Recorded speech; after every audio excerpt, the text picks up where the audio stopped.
Summer Summer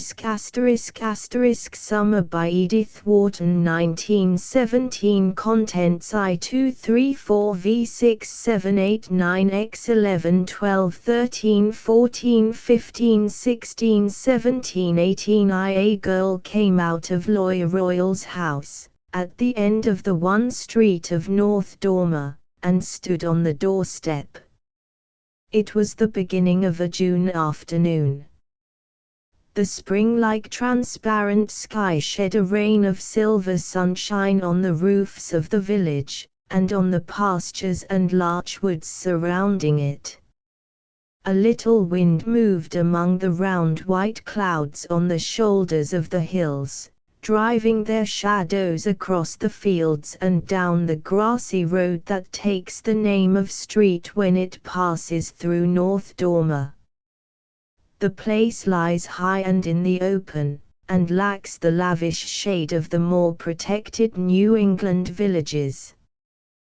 The clump of weeping willows about the duck pond, and the Norway spruces in front of the hatched gate, cast almost the only roadside shadow between Lawyer Royal's house and the point where, at the other end of the village, the road rises above the church and skirts the black hemlock wall enclosing the cemetery.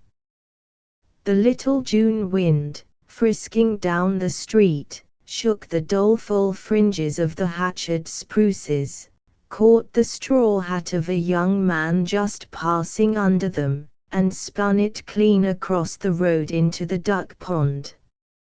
As he ran to fish it out, the girl on Lawyer Royal's doorstep noticed that he was a stranger, that he wore city clothes, and that he was laughing with all his teeth, as the young and careless laugh at such mishaps. Her heart contracted a little, and the shrinking that sometimes came over her when she saw people with holiday faces made her draw back into the house and pretend to look for the key that she knew she had already put into her pocket. A narrow greenish mirror with a gilt eagle over it hung on the passage wall, and she looked critically at her reflection, wished for the 1000th time that she had blue eyes like Annabel Balch, the girl who sometimes came from Springfield to spend a week with old Miss Hatchard, straightened the sunburnt hat over her small swarthy face, and turned out again into the sunshine. "How I hate everything," she murmured. The young man had passed through the hatched gate, and she had the street to herself. North Dormer is at all times an empty place, and at 3 o'clock on a June afternoon its few able-bodied men are off in the fields or woods, and the women indoors, engaged in languid household drudgery. The girl walked along, swinging her key on a finger, and looking about her with the heightened attention produced by the presence of a stranger in a familiar place. What, she wondered, did North Dormer look like to people from other parts of the world? She herself had lived there since the age of 5, and had long supposed it to be a place of some importance. But about a year before, Mr. Miles, the new Episcopal clergyman at Hepburn, who drove over every other Sunday, when the roads were not ploughed up by hauling, to hold a service in the North Dormer church, had proposed, in a fit of missionary zeal, to take the young people down to Nettleton to hear an illustrated lecture on the Holy Land, and the dozen girls and boys who represented the future of North Dormer had been piled into a farm wagon, driven over the hills to Hepburn, put into a way train, and carried to Nettleton. In the course of that incredible day Charity Royal had, for the first and only time, experienced railway travel, looked into shops with plate glass fronts, tasted cocoa nut pie, sat in a theatre, and listened to a gentleman saying unintelligible things before pictures that she would have enjoyed looking at if his explanations had not prevented her from understanding them.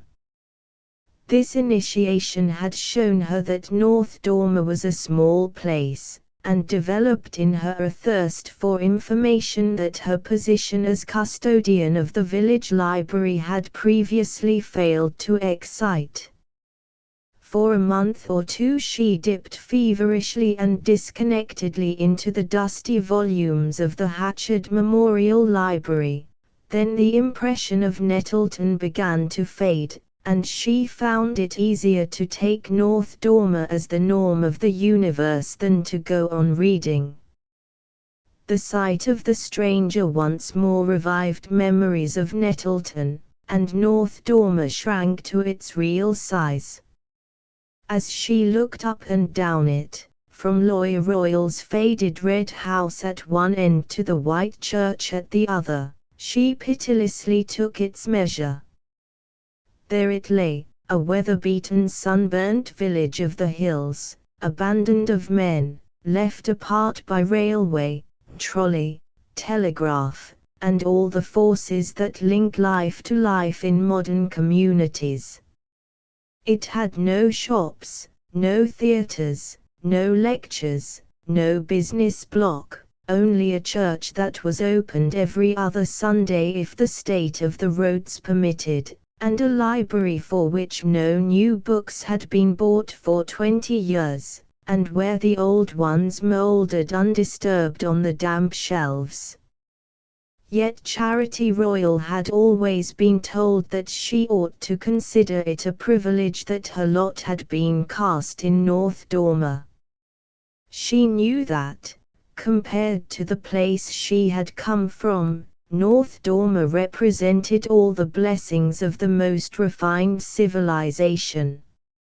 Everyone in the village had told her so ever since she had been brought there as a child. Even old Miss Hatchard had said to her, on a terrible occasion in her life, "My child, you must never cease to remember that it was Mr. Royal who brought you down from the mountain." She had been brought down from the mountain, from the scarred cliff that lifted its sullen wall above the lesser slopes of Eagle Range, making a perpetual background of gloom to the lonely valley. The mountain was a good 15 miles away, but it rose so abruptly from the lower hills that it seemed almost to cast its shadow over North Dormer. And it was like a great magnet drawing the clouds and scattering them in storm across the valley. If ever, in the purest summer sky, there trailed a thread of vapor over North Dormer, it drifted to the mountain as a ship drifts to a whirlpool, and was caught among the rocks, torn up and multiplied, to sweep back over the village in rain and darkness. Charity was not very clear about the mountain, but she knew it was a bad place, and a shame to have come from, and that, whatever befell her in North Dormer, she ought, as Miss Hatchard had once reminded her, to remember that she had been brought down from there, and hold her tongue and be thankful. She looked up at the mountain, thinking of these things, and tried as usual to be thankful. But the sight of the young man turning in at Miss Hatchard's gate had brought back the vision of the glittering streets of Nettleton, and she felt ashamed of her old sun hat, and sick of North Dormer, and jealously aware of Annabel Balch of Springfield, opening her blue eyes somewhere far off on glories greater than the glories of Nettleton. "How I hate everything," she said again. Halfway down the street she stopped at a weak-hinged gate. Passing through it, she walked down a brick path to a queer little brick temple with white wooden columns supporting a pediment on which was inscribed in tarnished gold letters, The Honoris Hatchard Memorial Library, 1832. Honoris Hatchard had been old Miss Hatchard's great-uncle, though she would undoubtedly have reversed the phrase, and put forward, as her only claim to distinction, the fact that she was his great-niece. For Honoris Hatchard, in the early years of the 19th century, had enjoyed a modest celebrity. As the marble tablet in the interior of the library informed its infrequent visitors, he had possessed marked literary gifts, written a series of papers called The Recluse of Eagle Range, enjoyed the acquaintance of Washington Irving and Fitzgreen Halleck, and been cut off in his flower by a fever contracted in Italy.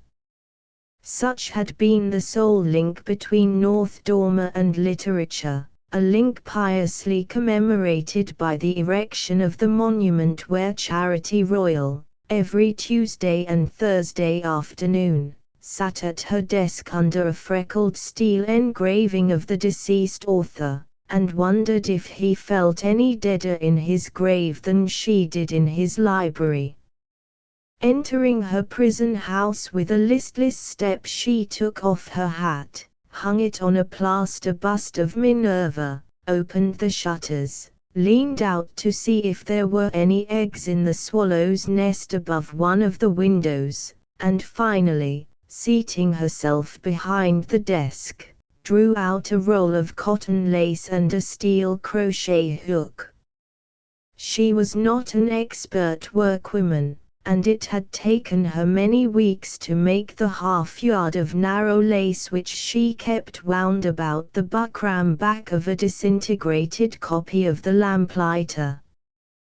But there was no other way of getting any lace to trim her summer blouse, and since Ally Hawes, the poorest girl in the village, had shown herself in church with enviable transparencies about the shoulders, Charity's hook had travelled faster. She unrolled the lace, dug the hook into a loop, and bent to the task with furrowed brows. Suddenly the door opened, and before she had raised her eyes she knew that the young man she had seen going in at the Hatchard gate had entered the library. Without taking any notice of her, he began to move slowly about the long vault-like room, his hands behind his back, his short-sighted eyes peering up and down the rows of rusty bindings. At length he reached the desk and stood before her. "Have you a card catalogue?" he asked in a pleasant abrupt voice, and the oddness of the question caused her to drop her work. "A what?" "Why, you know," he broke off, and she became conscious that he was looking at her for the first time, having apparently, on his entrance, included her in his general short-sighted survey as part of the furniture of the library. The fact that, in discovering her, he lost the thread of his remark, did not escape her attention, and she looked down and smiled. He smiled also. "No, I don't suppose you do know," he corrected himself. In fact, it would be almost a pity. She thought she detected a slight condescension in his tone, and asked sharply, "Why?" "Because it's so much pleasanter, in a small library like this, to poke about by one's self, with the help of the librarian." He added the last phrase so respectfully that she was mollified, and rejoined with a sigh, "I'm afraid I can't help you much." "Why?" he questioned in his turn, and she replied that there weren't many books anyhow, and that she'd hardly read any of them. "The worms are getting at them," she added gloomily. "Are they? That's a pity, for I see there are some good ones." He seemed to have lost interest in their conversation, and strolled away again, apparently forgetting her. His indifference nettled her, and she picked up her work, resolved not to offer him the least assistance.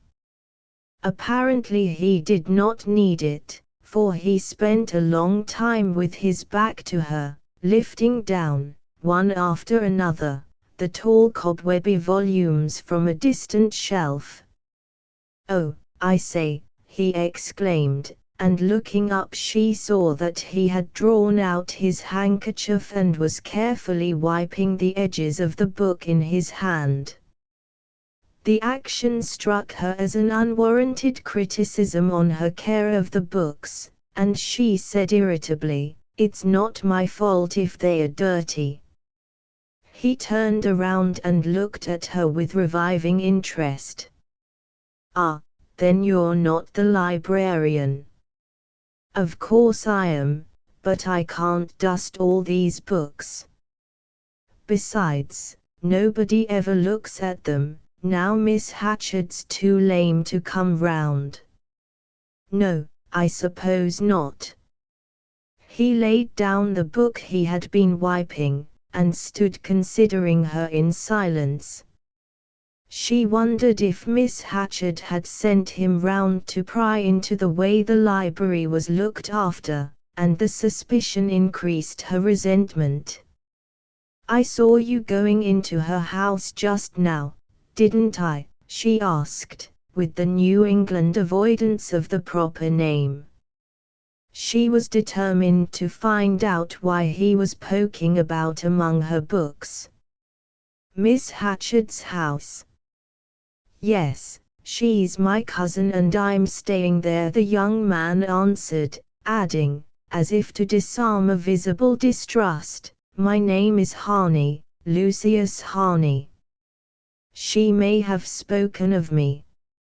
"No, she hasn't," said Charity, wishing she could have said, "Yes, she has." "Oh, well," said Miss Hatchard's cousin with a laugh, and after another pause, during which it occurred to Charity that her answer had not been encouraging, he remarked, "You don't seem strong on architecture." Her bewilderment was complete. The more she wished to appear to understand him, the more unintelligible his remarks became. He reminded her of the gentleman who had explained the pictures at Nettleton, and the weight of her ignorance settled down on her again like a pall. "I mean, I can't see that you have any books on the old houses about here. I suppose, for that matter, this part of the country hasn't been much explored. They all go on doing Plymouth and Salem. So stupid. My cousin's house, now, is remarkable. This place must have had a past, it must have been more of a place once." He stopped short, with the blush of a shy man who overhears himself, and fears he has been voluble. "I'm an architect, you see, and I'm hunting up old houses in these parts." She stared. "Old houses? Everything's old in North Dormer, isn't it? The folks are, anyhow." He laughed, and wandered away again. "Haven't you any kind of a history of the place?" "I think there was one written about 1840, a book or pamphlet about its first settlement," he presently said from the farther end of the room. She pressed her crochet hook against her lip and pondered. There was such a work, she knew, North Dormer and the early townships of Eagle County.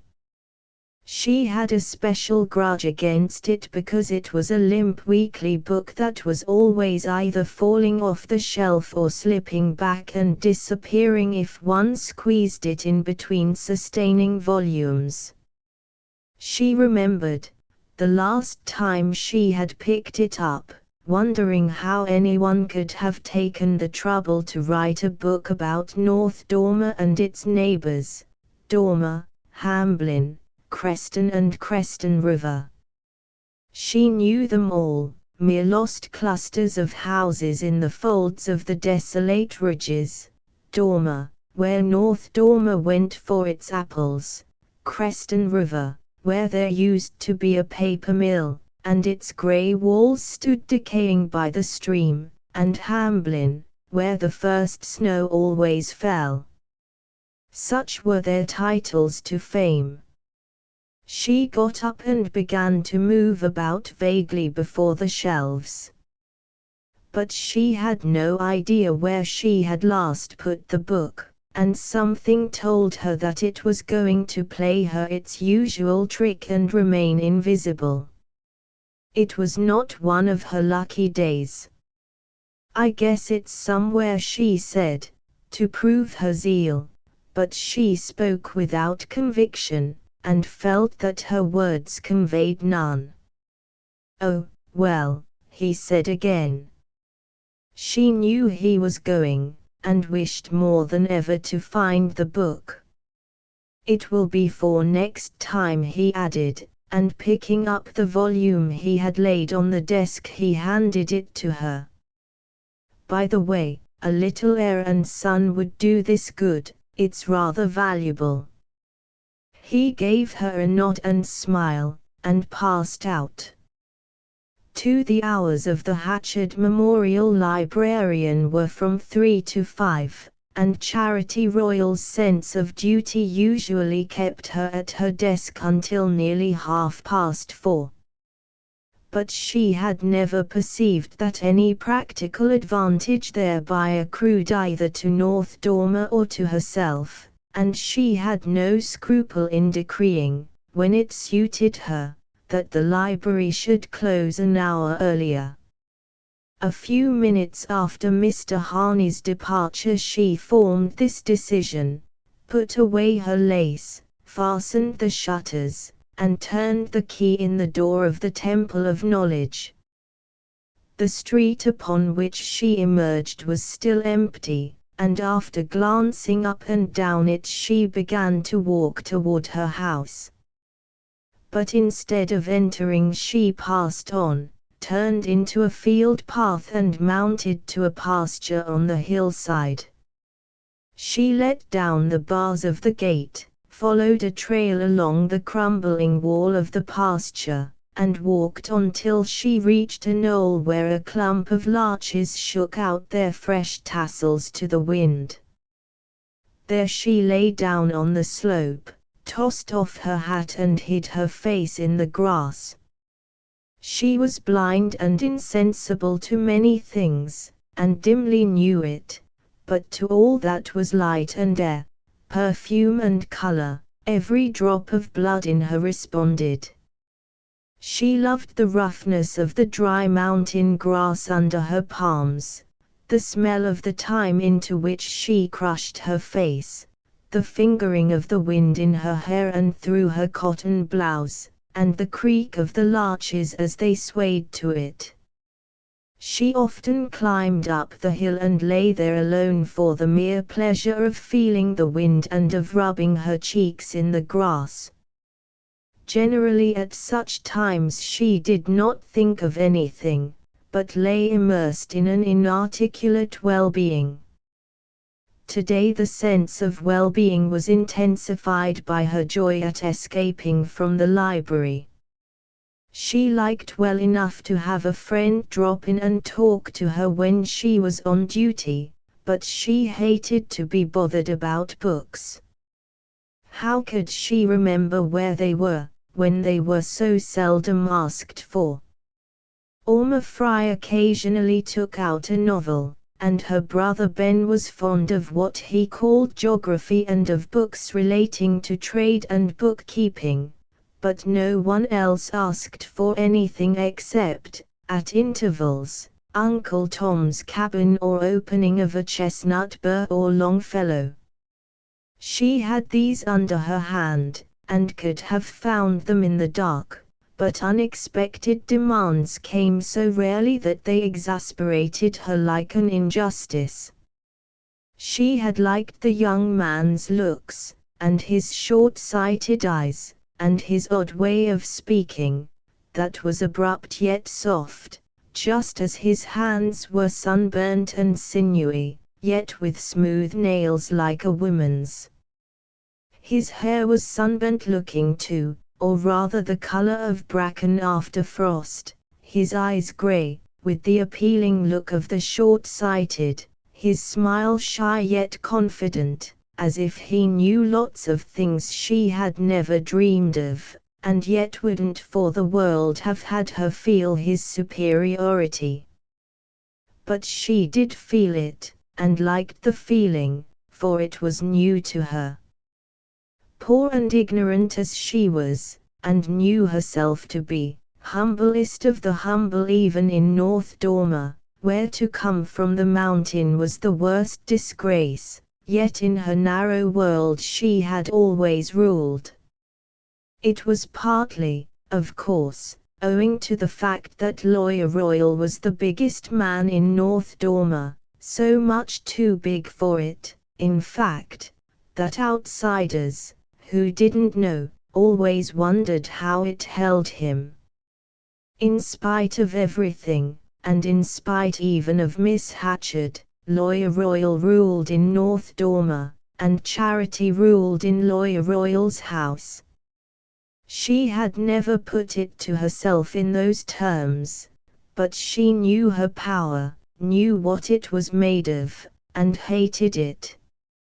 Confusedly, the young man in the library had made her feel for the first time what might be the sweetness of dependence. She sat up, brushed the bits of grass from her hair, and looked down on the house where she held sway. It stood just below her, cheerless and untended, its faded red front divided from the road by a yard with a path bordered by gooseberry bushes, a stone well overgrown with traveller's joy, and a sickly crimson rambler tied to a fan-shaped support, which Mr. Royal had once brought up from Hepburn to please her. Behind the house a bit of uneven ground with clotheslines strung across it stretched up to a dry wall, and beyond the wall a patch of corn and a few rows of potatoes strayed vaguely into the adjoining wilderness of rock and fern. Charity could not recall her first sight of the house. She had been told that she was ill of a fever when she was brought down from the mountain, and she could only remember waking one day in a cot at the foot of Mrs. Royal's bed, and opening her eyes on the cold neatness of the room that was afterward to be hers. Mrs. Royal died 7 or 8 years later, and by that time Charity had taken the measure of most things about her. She knew that Mrs. Royal was sad and timid and weak. She knew that Lawyer Royal was harsh and violent, and still weaker. She knew that she had been christened Charity, in the white church at the other end of the village, to commemorate Mr. Royal's disinterestedness in bringing her down and to keep alive in her a becoming sense of her dependence. She knew that Mr. Royal was her guardian, but that he had not legally adopted her, though everybody spoke of her as Charity Royal, and she knew why he had come back to live at North Dormer, instead of practicing at Nettleton, where he had begun his legal career. After Mrs. Royal's death there was some talk of sending her to a boarding school. Miss Hatchard suggested it, and had a long conference with Mr. Royal, who, in pursuance of her plan, departed one day for Starkfield to visit the institution she recommended. He came back the next night with a black face, worse, Charity observed, than she had ever seen him, and by that time she had had some experience. When she asked him how soon she was to start, he answered shortly, "You ain't going," and shut himself up in the room he called his office. And the next day the lady who kept the school at Starkfield wrote that under the circumstances she was afraid she could not make room just then for another pupil. Charity was disappointed, but she understood. It wasn't the temptations of Starkfield that had been Mr. Royal's undoing, it was the thought of losing her. He was a dreadfully lonesome man. She had made that out because she was so lonesome herself. He and she, face to face in that sad house, had sounded the depths of isolation, and though she felt no particular affection for him, and not the slightest gratitude, she pitied him because she was conscious that he was superior to the people about him, and that she was the only being between him and solitude. Therefore, when Miss Hatchard sent for her a day or two later, to talk of a school at Nettleton, and to say that this time a friend of hers would make the necessary arrangements, Charity cut her short with the announcement that she had decided not to leave North Dormer. Miss Hatchard reasoned with her kindly, but to no purpose. She simply repeated, "I guess Mr. Royal's too lonesome." Miss Hatchard blinked perplexedly behind her eyeglasses. Her long frail face was full of puzzled wrinkles, and she leant forward, resting her hands on the arms of her mahogany armchair, with the evident desire to say something that ought to be said. "The feeling does you credit, my dear." She looked about the pale walls of her sitting room, seeking counsel of ancestral daguerreotypes and didactic samplers, but they seemed to make utterance more difficult. "The fact is, it's not only because of the advantages. There are other reasons. You're too young to understand." "Oh, no, I ain't," said Charity harshly, and Miss Hatchard blushed to the roots of her blonde cap. But she must have felt a vague relief at having her explanation cut short, for she concluded, again invoking the daguerreotypes, "Of course I shall always do what I can for you, and in case, you know you can always come to me." Lawyer Royal was waiting for Charity in the porch when she returned from this visit. He had shaved, and brushed his black coat, and looked a magnificent monument of a man. At such moments she really admired him. "Well," he said, "is it settled?" "Yes, it's settled. I ain't going. Not to the Nettleton school. Not anywhere." He cleared his throat and asked sternly, "Why?" "I'd rather not," she said, swinging past him on her way to her room. It was the following week that he brought her up the Crimson Rambler and its fan from Hepburn. He had never given her anything before. The next outstanding incident of her life had happened 2 years later, when she was 17. Lawyer Royal, who hated to go to Nettleton, had been called there in connection with a case. He still exercised his profession, though litigation languished in North Dormer and its outlying hamlets, and for once he had had an opportunity that he could not afford to refuse. He spent 3 days in Nettleton, won his case, and came back in high good humor. It was a rare mood with him, and manifested itself on this occasion by his talking impressively at the supper table of the rousing welcome his old friends had given him. He wound up confidentially, "I was a damn fool ever to leave Nettleton. It was Mrs. Royal that made me do it." Charity immediately perceived that something bitter had happened to him, and that he was trying to talk down the recollection. She went up to bed early, leaving him seated in moody thought, his elbows propped on the worn oilcloth of the supper table. On the way up she had extracted from his overcoat pocket the key of the cupboard where the bottle of whiskey was kept. She was awakened by a rattling at her door and jumped out of bed. She heard Mr. Royal's voice, low and peremptory, and opened the door, fearing an accident. No other thought had occurred to her, but when she saw him in the doorway, a ray from the autumn moon falling on his discomposed face, she understood. For a moment they looked at each other in silence, then, as he put his foot across the threshold, she stretched out her arm and stopped him. "You go right back from here," she said, in a shrill voice that startled her. "You ain't going to have that key tonight." "Charity, let me in." "I don't want the key.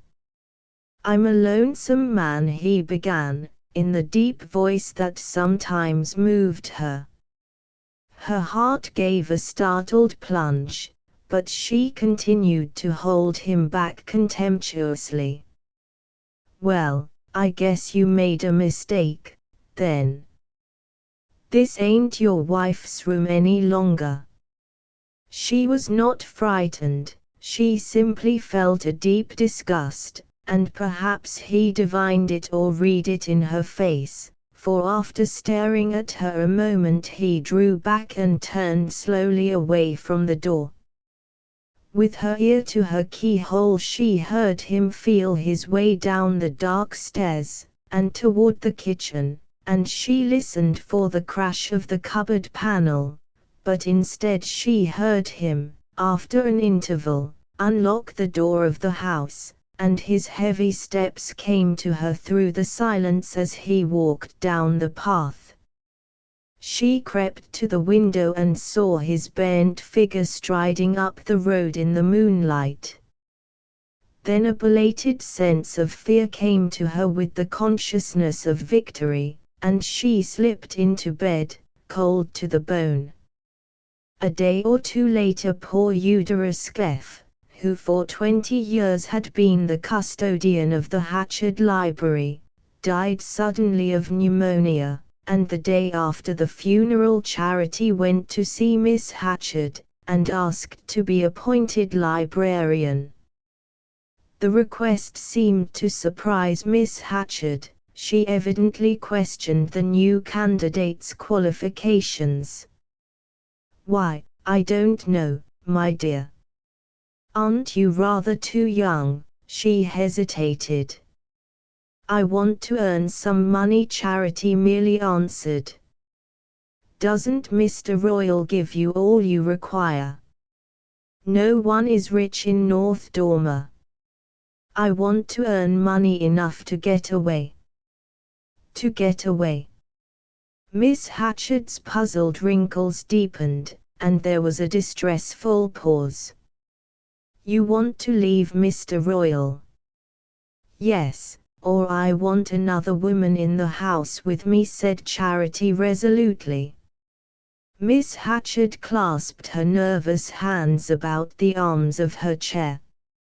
Her eyes invoked the faded countenances on the wall, and after a faint cough of indecision she brought out, The housework's too hard for you, I suppose." Charity's heart grew cold. She understood that Miss Hatchard had no help to give her and that she would have to fight her way out of her difficulty alone. A deeper sense of isolation overcame her. She felt incalculably old. "She's got to be talked to like a baby," she thought, with a feeling of compassion for Miss Hatchard's long immaturity. "Yes, that's it," she said aloud. "The housework's too hard for me. I've been coughing a good deal this fall." She noted the immediate effect of this suggestion. Miss Hatchard paled at the memory of poor Eudora's taking off, and promised to do what she could. But of course there were people she must consult: the clergyman, the select men of North Dormer, and a distant Hatchard relative at Springfield. "If you'd only gone to school," she sighed. She followed Charity to the door, and there, in the security of the threshold, said with a glance of evasive appeal, "I know Mr. Royal is trying at times, but his wife bore with him, and you must always remember, Charity, that it was Mr. Royal who brought you down from the mountain." Charity went home and opened the door of Mr. Royal's office. He was sitting there by the stove reading Daniel Webster's speeches. They had met at meals during the 5 days that had elapsed since he had come to her door, and she had walked at his side at Eudora's funeral, but they had not spoken a word to each other. He glanced up in surprise as she entered, and she noticed that he was unshaved, and that he looked unusually old. But as she had always thought of him as an old man, the change in his appearance did not move her. She told him she had been to see Miss Hatchard, and with what object.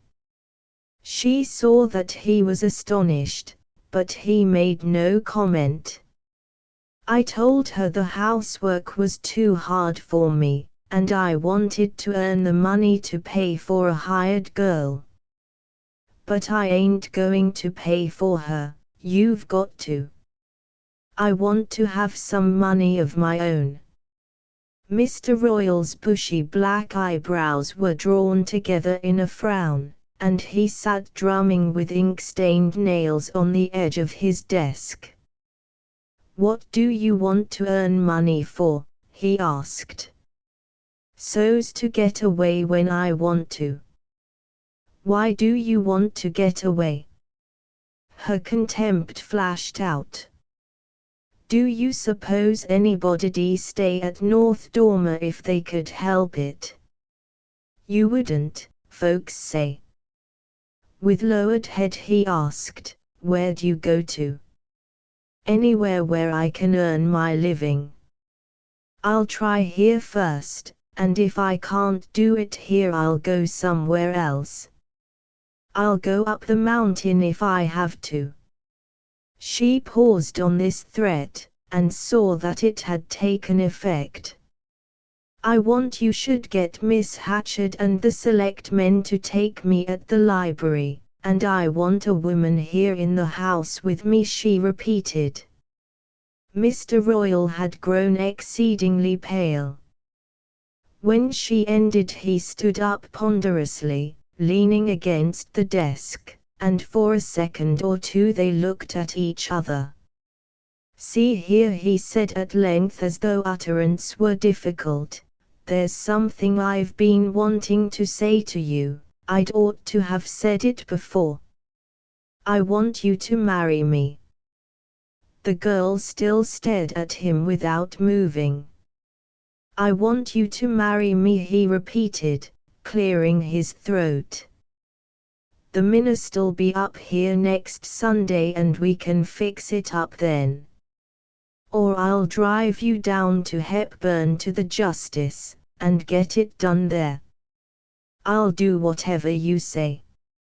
His eyes fell under the merciless stare she continued to fix on him, and he shifted his weight uneasily from one foot to the other.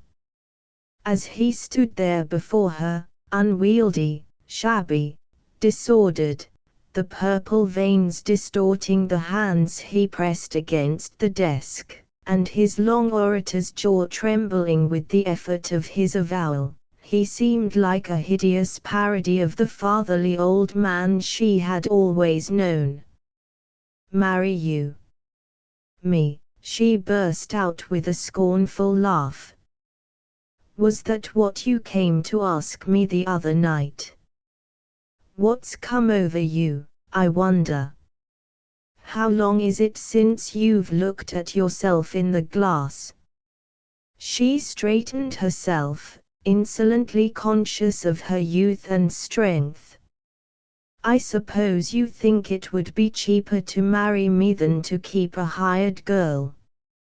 Everybody knows you're the closest man in Eagle County, but I guess you're not going to get your mending done for you that way twice."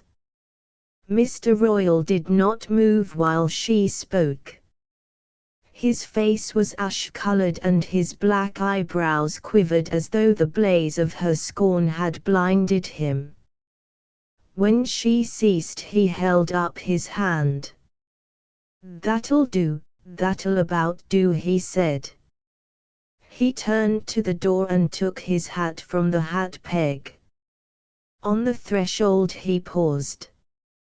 "People ain't been fair to me, from the first they ain't been fair to me," he said. Then he went out.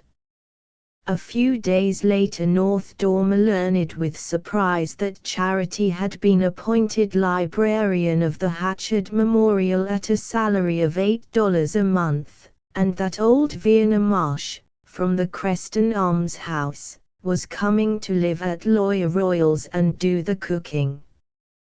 3. It was not in the room known at the Red House as Mr. Royal's office that he received his infrequent clients.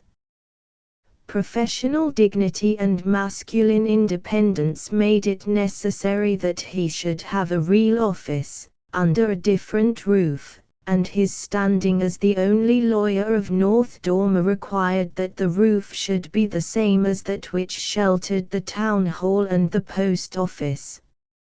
It was his habit to walk to this office twice a day, morning and afternoon. It was on the ground floor of the building, with a separate entrance, and a weathered nameplate on the door.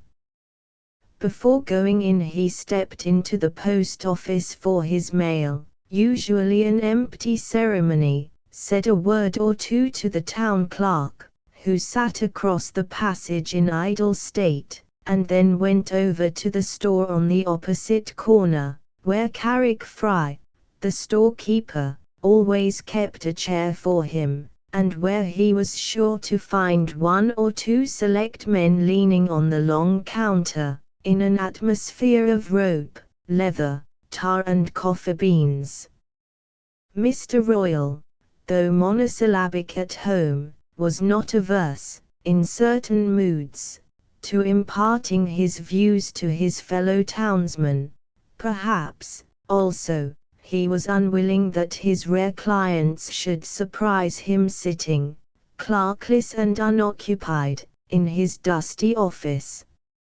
At any rate, his hours there were not much longer or more regular than Charity's at the library. The rest of the time he spent either at the store or in driving about the country on business connected with the insurance companies that he represented, or in sitting at home reading Bancroft's History of the United States and the speeches of Daniel Webster. Since the day when Charity had told him that she wished to succeed to Eudora Skeff's post, their relations had undefinably but definitely changed. Lawyer Royal had kept his word. He had obtained the place for her at the cost of considerable maneuvering, as she guessed from the number of rival candidates, and from the acerbity with which two of them, Orma Fry and the eldest Targat girl, treated her for nearly a year afterward. And he had engaged Vienna Marsh to come up from Creston and do the cooking. Vienna was a poor old widow, doddering and shiftless, Charity suspected that she came for her keep. Mr. Royal was too close a man to give $1 a day to a smart girl when he could get a deaf pauper for nothing. But at any rate, Verna was there, in the attic just over Charity, and the fact that she was deaf did not greatly trouble the young girl. Charity knew that what had happened on that hateful night would not happen again. She understood that, profoundly as she had despised Mr. Royal ever since, he despised himself still more profoundly. If she had asked for a woman in the house, it was far less for her own defense than for his humiliation. She needed no one to defend her, his humbled pride was her surest protection. He had never spoken a word of excuse or extenuation, the incident was as if it had never been. Yet its consequences were latent in every word that he and she exchanged, in every glance they instinctively turned from each other. Nothing now would ever shake her rule in the Red House. On the night of her meeting with Miss Hatchard's cousin, Charity lay in bed, her bare arms clasped under her rough head, and continued to think of him. She supposed that he meant to spend some time in North Dormer. He had said he was looking up the old houses in the neighborhood, and though she was not very clear as to his purpose, or as to why anyone should look for old houses, when they lay in wait for one on every roadside, she understood that he needed the help of books, and resolved to hunt up the next day the volume she had failed to find, and any others that seemed related to the subject. Never had her ignorance of life and literature so weighed on her as in reliving the short scene of her discomfiture.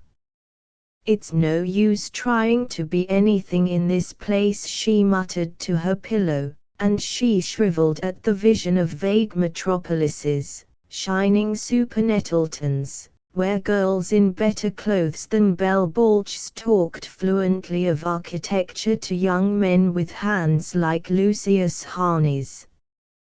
Then she remembered his sudden pause when he had come close to the desk and had his first look at her.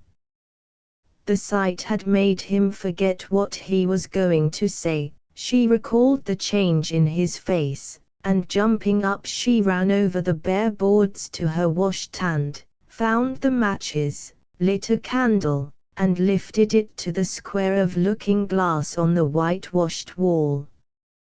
Her small face, usually so darkly pale, glowed like a rose in the faint orb of light, and under her rumpled hair her eyes seemed deeper and larger than by day. Perhaps after all it was a mistake to wish they were blue. A clumsy band and button fastened her unbleached nightgown about the throat. She undid it, freed her thin shoulders, and saw herself a bride in low-necked satin, walking down an aisle with Lucius Harney. He would kiss her as they left the church. She put down the candle and covered her face with her hands as if to imprison the kiss. At that moment she heard Mr. Royal's step as he came up the stairs to bed, and a fierce revulsion of feeling swept over her. Until then she had merely despised him, now deep hatred of him filled her heart. He became to her a horrible old man. The next day, when Mr. Royal came back to dinner, they faced each other in silence as usual. Verna's presence at the table was an excuse for their not talking, though her deafness would have permitted the freest interchange of confidences. But when the meal was over, and Mr. Royal rose from the table, he looked back at Charity, who had stayed to help the old woman clear away the dishes. "I want to speak to you a minute," he said, and she followed him across the passage, wondering. He seated himself in his black horsehair armchair, and she leaned against the window, indifferently. She was impatient to be gone to the library, to hunt for the book on North Dormer. "See here," he said, "why ain't you at the library the days you're supposed to be there?"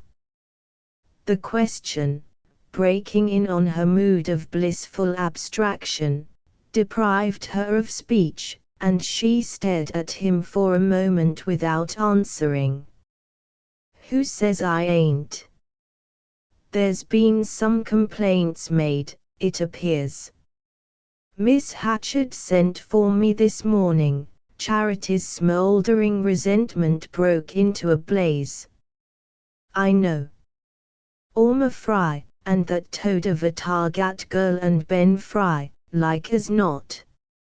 He's going round with her. The low-down sneaks, I always knew they'd try to have me out. As if anybody ever came to the library, anyhow. Somebody did yesterday, and you weren't there." "Yesterday?" She laughed at her happy recollection. "At what time wasn't I there yesterday, I'd like to know?" "Round about 4 o'clock. Charity was silent. She had been so steeped in the dreamy remembrance of young Harney's visit that she had forgotten having deserted her post as soon as he had left the library. "Who came at 4 o'clock?" "Miss Hatchard did." "Miss Hatchard? Why, she ain't ever been near the place since she's been lame. She couldn't get up the steps if she tried." "She can be helped up, I guess." "She was yesterday, anyhow, by the young fellow that's staying with her." "He found you there, I understand, earlier in the afternoon, and he went back and told Miss Hatchard the books were in bad shape and needed attending to. She got excited, and had herself wheeled straight round, and when she got there the place was locked. So she sent for me, and told me about that, and about the other complaints.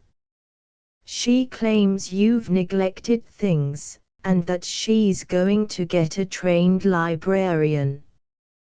Charity had not moved while he spoke. She stood with her head thrown back against the window frame, her arms hanging against her sides, and her hands so tightly clenched that she felt, without knowing what hurt her, the sharp edge of her nails against her palms. Of all Mr. Royal had said, she had retained only the phrase, "He told Miss Hatchard the books were in bad shape." What did she care for the other charges against her? Malice or truth, she despised them as she despised her detractors. But that the stranger to whom she had felt herself so mysteriously drawn should have betrayed her. That at the very moment when she had fled up the hillside to think of him more deliciously, he should have been hastening home to denounce her shortcomings. She remembered how, in the darkness of her room, she had covered her face to press his imagined kiss closer, and her heart raged against him for the liberty he had not taken. "Well, I'll go," she said suddenly. "I'll go right off." "Go where?" She heard the startled note in Mr. Royal's voice. "Why, out of their old library, straight out, and never set foot in it again. They needn't think I'm going to wait round and let them say they've discharged me." Charity Royal, you listen," he began, getting heavily out of his chair, but she waved him aside, and walked out of the room. Upstairs she took the library key from the place where she always hid it under her pincushion, who said she wasn't careful, put on her hat, and swept down again and out into the street. If Mr. Royal heard her go, he made no motion to detain her. His sudden rages probably made him understand the uselessness of reasoning with hers. She reached the brick temple, unlocked the door and entered into the glacial twilight. "I'm glad I'll never have to sit in this old vault again when other folks are out in the sun," she said aloud as the familiar chill took her. She looked with abhorrence at the long dingy rows of books, the sheep-nosed Minerva on her black pedestal, and the mild-faced young man in a high stock whose effigy pined above her desk. She meant to take out of the drawer her roll of lace and the library register, and go straight to Miss Hatchard to announce her resignation. But suddenly a great desolation overcame her, and she sat down and laid her face against the desk. Her heart was ravaged by life's cruelest discovery. The first creature who had come toward her out of the wilderness had brought her anguish instead of joy. She did not cry, tears came hard to her, and the storms of her heart spent themselves inwardly. But as she sat there in her dumb woe, she felt her life to be too desolate, too ugly and intolerable. "What have I ever done to it, that it should hurt me so?" she groaned, and pressed her fists against her lids, which were beginning to swell with weeping. I won't go there looking like a horror," she muttered, springing up and pushing back her hair as if it stifled her. She opened the drawer, dragged out the register, and turned toward the door. As she did so it opened, and the young man from Miss Hatchard's came in whistling. For he stopped and lifted his hat with a shy smile. "I beg your pardon," he said. "I thought there was no one here." Charity stood before him, barring his way. "You can't come in. The library ain't open to the public Wednesdays." "I know it's not, but my cousin gave me her key." "Miss Hatchard's got no right to give her key to other folks, any more 'n I have. I'm the librarian and I know the bylaws. This is my library." The young man looked profoundly surprised. "Why, I know it is. I'm so sorry if you mind my coming. I suppose you came to see what more you could say to set her against me. But you needn't trouble, it's my library today, but it won't be this time tomorrow. I'm on the way now to take her back the key and the register." Young Harney's face grew grave, but without betraying the consciousness of guilt she had looked for. "I don't understand," he said. "There must be some mistake. Why should I say things against you to Miss Hatchard, or to anyone?" The apparent evasiveness of the reply caused Charity's indignation to overflow. "I don't know why you should. I could understand Oma Fry's doing it, because she's always wanted to get me out of here ever since the first day. I can't see why, when she's got her own home, and her father to work for her, nor Ida Targat, neither, when she got a legacy from her step-brother only last year. But anyway, we all live in the same place, and when it's a place like North Dormer it's enough to make people hate each other just to have to walk down the same street every day. But you don't live here, and you don't know anything about any of us, so what did you have to meddle for? Do you suppose the other girls have kept the books any better than I did? Why, Orma Fry don't hardly know a book from a flat iron. And what if I don't always sit round here doing nothing till it strikes 5 up at the church? Who cares if the library's open or shut? Do you suppose anybody ever comes here for books? What they'd like to come for is to meet the fellows they're going with if I'd let 'em. But I wouldn't let Bill Sollers from over the hill hang round here waiting for the youngest Targat girl, because I know him, that's all, even if I don't know about books all I ought to. She stopped with a choking in her throat. Tremors of rage were running through her, and she steadied herself against the edge of the desk lest he should see her weakness. What he saw seemed to affect him deeply, for he grew red under his sunburn, and stammered out, "But, Miss Royal, I assure you." "I assure you." His distress inflamed her anger, and she regained her voice to fling back, "If I was you I'd have the nerve to stick to what I said." The taunt seemed to restore his presence of mind. "I hope I should if I knew, but I don't. Apparently something disagreeable has happened, for which you think I'm to blame. But I don't know what it is, because I've been up on Eagle Ridge ever since the early morning. I don't know where you've been this morning, but I know you were here in this library yesterday. And it was you that went home and told your cousin the books were in bad shape, and brought her round to see how I'd neglected them." Young Harney looked sincerely concerned. "Was that what you were told? I don't wonder you're angry. The books are in bad shape, and as some are interesting it's a pity. I told Miss Hatchard they were suffering from dampness and lack of air, and I brought her here to show her how easily the place could be ventilated. I also told her you ought to have someone to help you do the dusting and airing.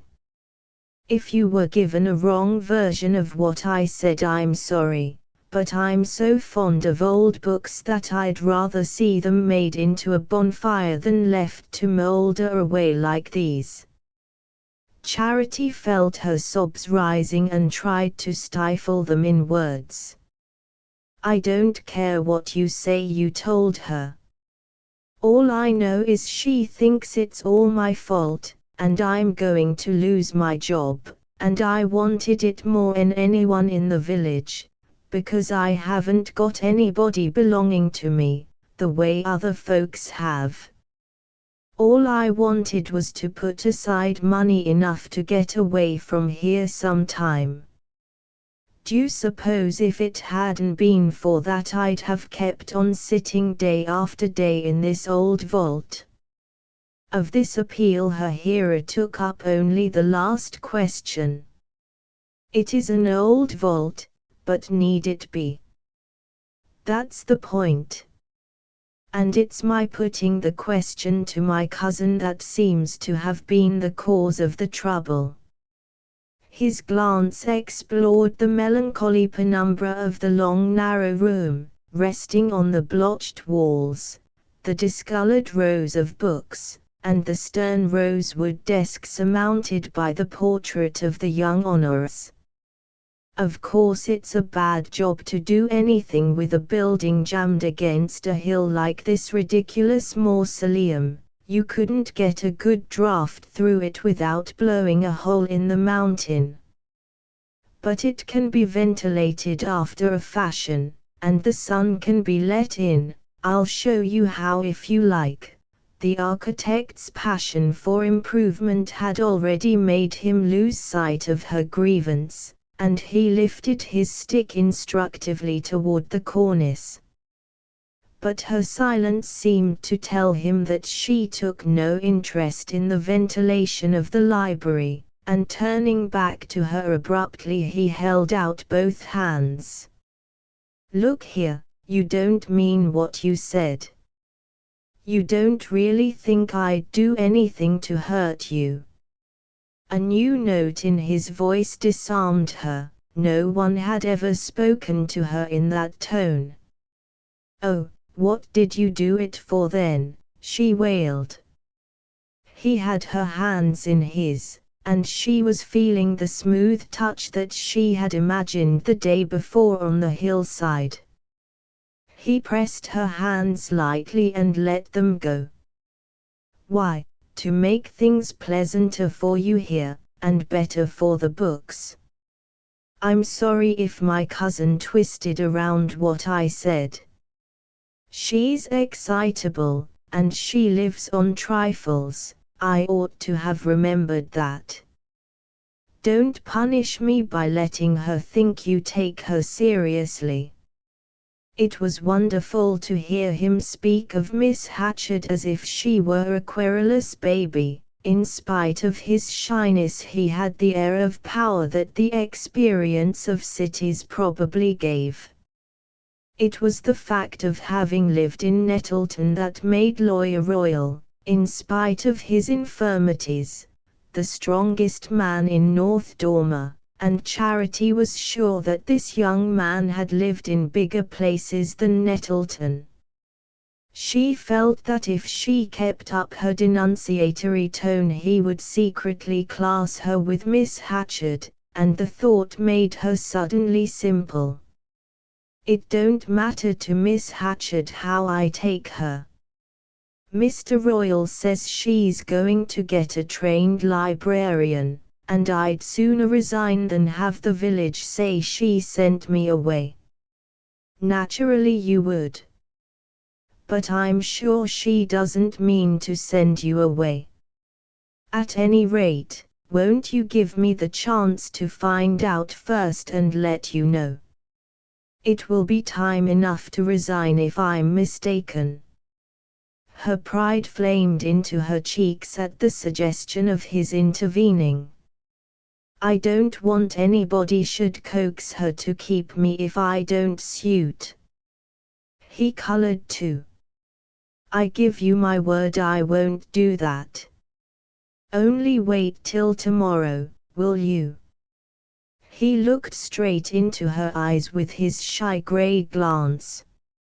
"You can trust me, you know, you really can."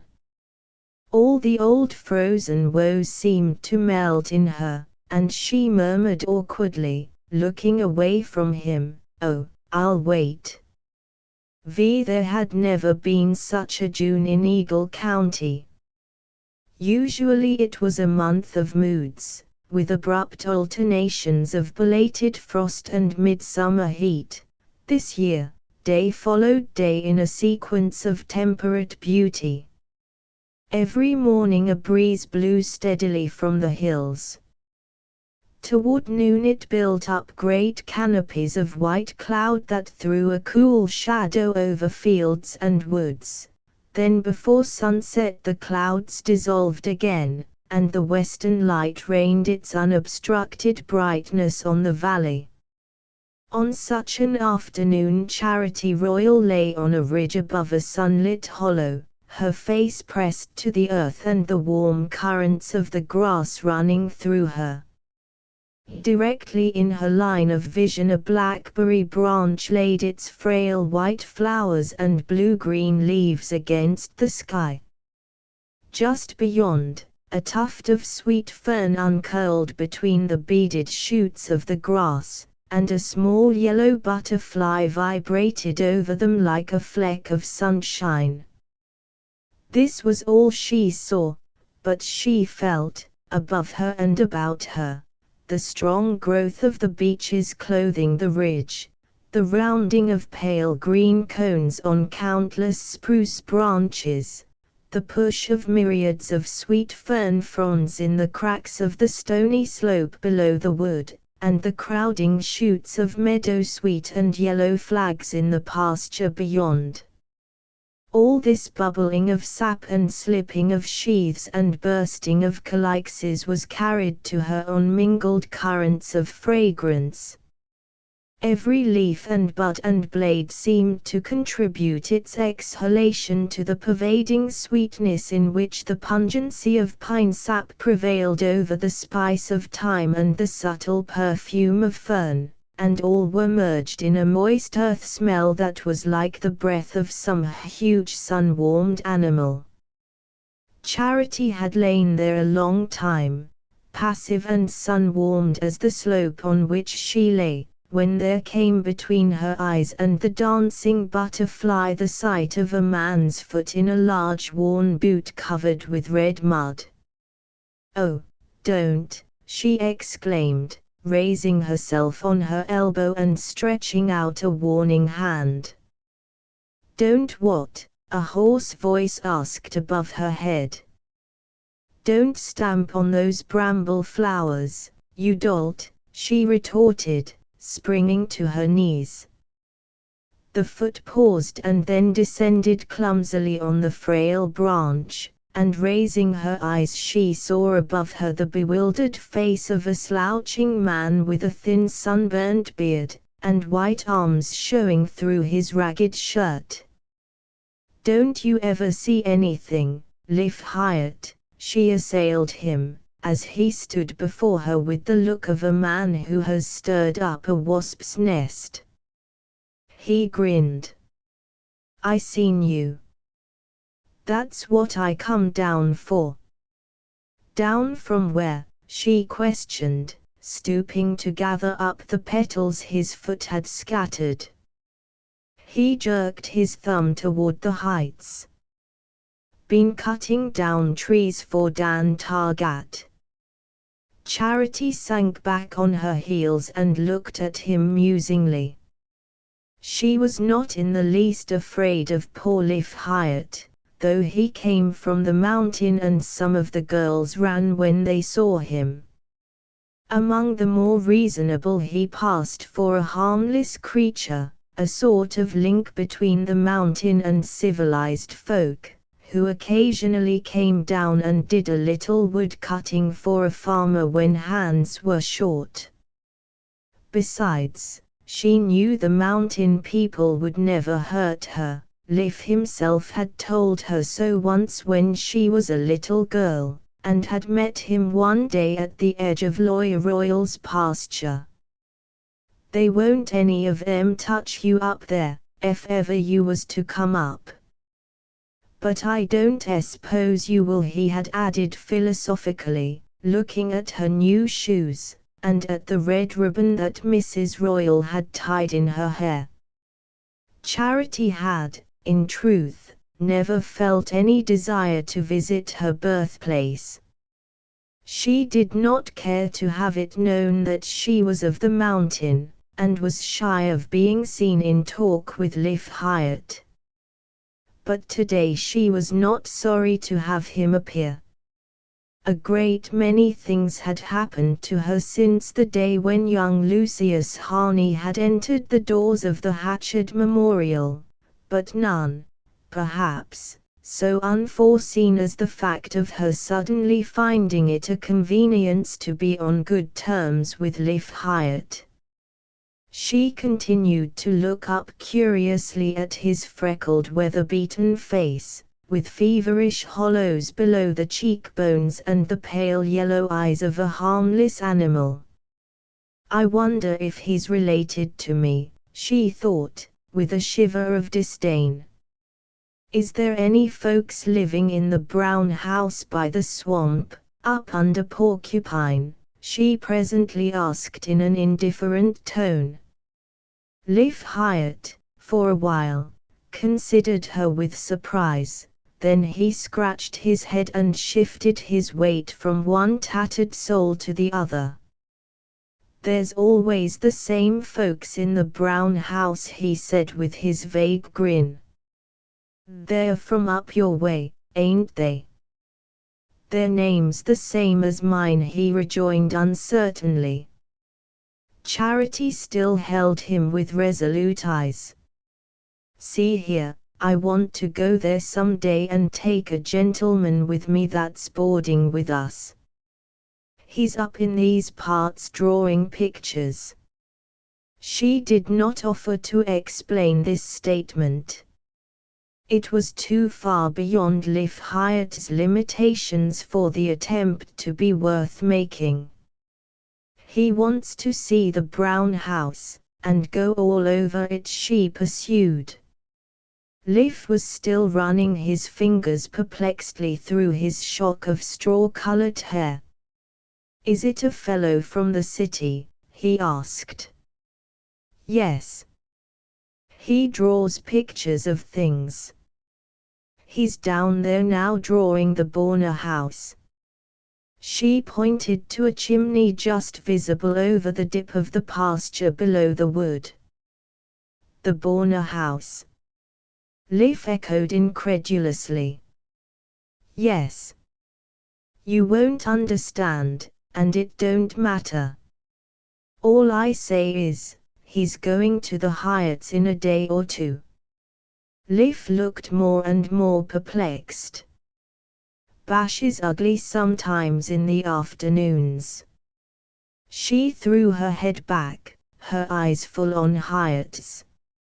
"I'm coming too, you tell him. They won't none of them trouble you, the Hyatts won't." "What do you want to take a stranger with you though?" "I've told you, haven't I? You've got to tell Bash Hyatt." He looked away at the blue mountains on the horizon, then his gaze dropped to the chimney top below the pasture. "He's down there now?" "Yes." He shifted his weight again, crossed his arms, and continued to survey the distant landscape. "Well, so long," he said at last, inconclusively, and turning away he shambled up the hillside. From the ledge above her, he paused to call down, "I wouldn't go there a Sunday," then he clambered on till the trees closed in on him. Presently, from high overhead, Charity heard the ring of his axe. She lay on the warm ridge, thinking of many things that the woodsman's appearance had stirred up in her. She knew nothing of her early life, and had never felt any curiosity about it, only a sullen reluctance to explore the corner of her memory where certain blurred images lingered. But all that had happened to her within the last few weeks had stirred her to the sleeping depths. She had become absorbingly interesting to herself, and everything that had to do with her past was illuminated by this sudden curiosity. She hated more than ever the fact of coming from the mountain, but it was no longer indifferent to her. Everything that in any way affected her was alive and vivid, even the hateful things had grown interesting because they were a part of herself. "I wonder if Liv Hyatt knows who my mother was," she mused, and it filled her with a tremor of surprise to think that some woman who was once young and slight, with quick motions of the blood like hers, had carried her in her breast, and watched her sleeping. She had always thought of her mother as so long dead as to be no more than a nameless pinch of earth. But now it occurred to her that the once young woman might be alive, and wrinkled and elf-locked like the woman she had sometimes seen in the door of the brown house that Lucius Harney wanted to draw. The thought brought him back to the central point in her mind, and she strayed away from the conjectures roused by Liv Hyatt's presence. Speculations concerning the past could not hold her long when the present was so rich, the future so rosy, and when Lucius Harney, a stone's throw away, was bending over his sketchbook, frowning, calculating, measuring, and then throwing his head back with the sudden smile that had shed its brightness over everything. She scrambled to her feet, but as she did so she saw him coming up the pasture and dropped down on the grass to wait. When he was drawing and measuring one of his houses, as she called them, she often strayed away by herself into the woods or up the hillside. It was partly from shyness that she did so, from a sense of inadequacy that came to her most painfully when her companion, absorbed in his job, forgot her ignorance and her inability to follow his least allusion, and plunged into a monologue on art and life.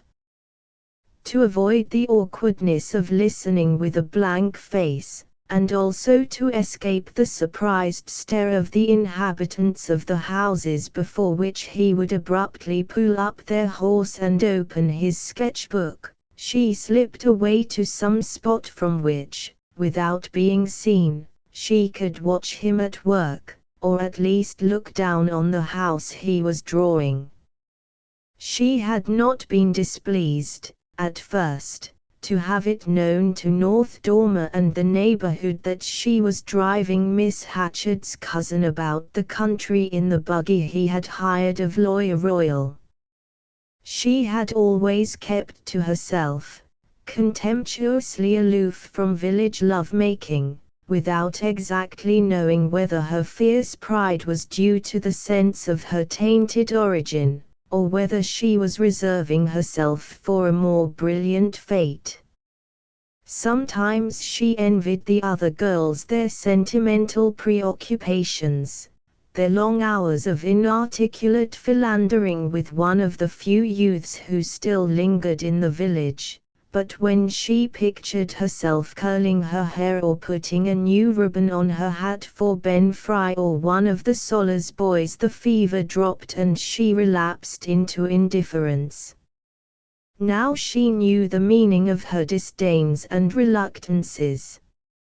She had learned what she was worth when Lucius Harney, looking at her for the first time, had lost the thread of his speech, and leaned reddening on the edge of her desk.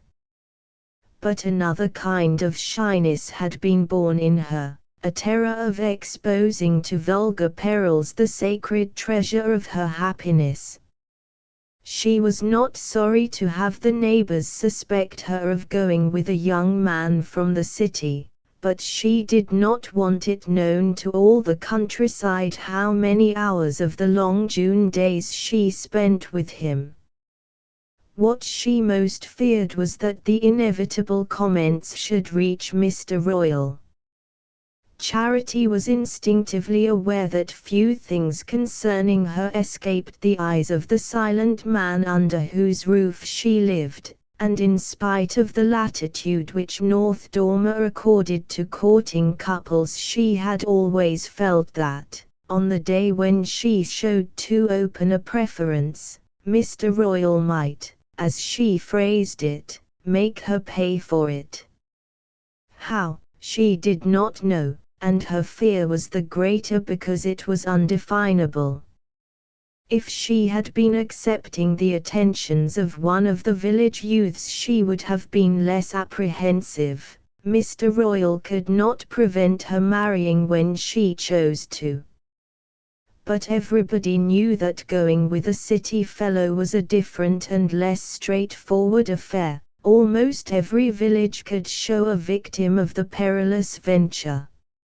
And her dread of Mr. Royal's intervention gave a sharpened joy to the hours she spent with young Harney, and made her, at the same time, shy of being too generally seen with him. As he approached she rose to her knees, stretching her arms above her head with the indolent gesture that was her way of expressing a profound well-being. "I'm going to take you to that house up under Porcupine," she announced. "What house?" "Oh, yes, that ramshackle place near the swamp, with the gypsy-looking people hanging about. It's curious that a house with traces of real architecture should have been built in such a place. But the people were a sulky-looking lot. Do you suppose they'll let us in? They'll do whatever I tell them, she said with assurance. He threw himself down beside her. Will they? He rejoined with a smile. Well, I should like to see what's left inside the house. And I should like to have a talk with the people. Who was it who was telling me the other day that they had come down from the mountain? Charity shot a sideward look at him. It was the first time he had spoken of the mountain except as a feature of the landscape. What else did he know about it, and about her relation to it? Her heart began to beat with the fierce impulse of resistance which she instinctively opposed to every imagined slight. The mountain. I ain't afraid of the mountain. Her tone of defiance seemed to escape him. He lay breast down on the grass, breaking off sprigs of thyme and pressing them against his lips. Far off, above the folds of the nearer hills, the mountain thrust itself up menacingly against a yellow sunset. I must go up there some day, I want to see it, he continued. Her heartbeats slackened and she turned again to examine his profile. It was innocent of all unfriendly intention. What'd you want to go up the mountain for? Why, it must be rather a curious place.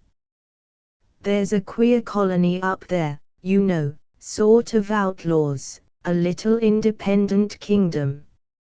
Of course you've heard them spoken of, but I'm told they have nothing to do with the people in the valleys, rather look down on them, in fact. I suppose they're rough customers, but they must have a good deal of character. She did not quite know what he meant by having a good deal of character, but his tone was expressive of admiration, and deepened her dawning curiosity. It struck her now as strange that she knew so little about the mountain. She had never asked, and no one had ever offered to enlighten her. North Dormer took the mountain for granted, and implied its disparagement by an intonation rather than by explicit criticism. It's queer, you know, he continued, that, just over there, on top of that hill, there should be a handful of people who don't give a damn for anybody. The words thrilled her. They seemed the clue to her own revolts and defiances, and she longed to have him tell her more. I don't know much about them. Have they always been there? Nobody seems to know exactly how long. Down at Creston they told me that the first colonists are supposed to have been men who worked on the railway that was built 40 or 50 years ago between Springfield and Nettleton. Some of them took to drink, or got into trouble with the police, and went off, disappeared into the woods. A year or two later there was a report that they were living up on the mountain. Then I suppose others joined them, and children were born. Now they say there are over 100 people up there. They seem to be quite outside the jurisdiction of the valleys. No school, no church, and no sheriff ever goes up to see what they're about. But don't people ever talk of them at North Dormer? I don't know. They say they're bad. He laughed. Do they? We'll go and see, shall we?" She flushed at the suggestion, and turned her face to his. "You never heard, I suppose, I come from there. They brought me down when I was little." "You?" He raised himself on his elbow, looking at her with sudden interest. "You're from the mountain. How curious. I suppose that's why you're so different." Her happy blood bathed her to the forehead. He was praising her, and praising her because she came from the mountain. "Am I different?" she triumphed, with affected wonder. "Oh, awfully." He picked up her hand and laid a kiss on the sunburnt knuckles. "Come," he said, "let's be off." He stood up and shook the grass from his loose grey clothes. "What a good day. Where are you going to take me tomorrow?" 6 That evening after supper, Charity sat alone in the kitchen and listened to Mr. Royal and young Harney talking in the porch. She had remained indoors after the table had been cleared and old Verna had hobbled up to bed. The kitchen window was open, and Charity seated herself near it, her idle hands on her knee. The evening was cool and still. Beyond the black hills an amber west passed into pale green, and then to a deep blue in which a great star hung. The soft hoot of a little owl came through the dusk, and between its calls the men's voices rose and fell. Mr. Royal's was full of a sonorous satisfaction. It was a long time since he had had anyone of Lucius Harney's quality to talk to. Charity divined that the young man symbolized all his ruined and unforgotten past. When Miss Hatchett had been called to Springfield by the illness of a widowed sister, and young Harney, by that time seriously embarked on his task of drawing and measuring all the old houses between Nettleton and the New Hampshire border, had suggested the possibility of boarding at the Red House in his cousin's absence, Charity had trembled lest Mr. Royal should refuse. There had been no question of lodging the young man, there was no room for him. But it appeared that he could still live at Miss Hatchett's if Mr. Royal would let him take his meals at the Red House, and after a day's deliberation Mr. Royal consented. Charity suspected him of being glad of the chance to make a little money. He had the reputation of being an avaricious man, but she was beginning to think he was probably poorer than people knew. His practice had become little more than a vague legend, revived only at lengthening intervals by a summons to Hepburn or Nettleton, and he appeared to depend for his living mainly on the scant produce of his farm, and on the commissions received from the few insurance agencies that he represented in the neighborhood.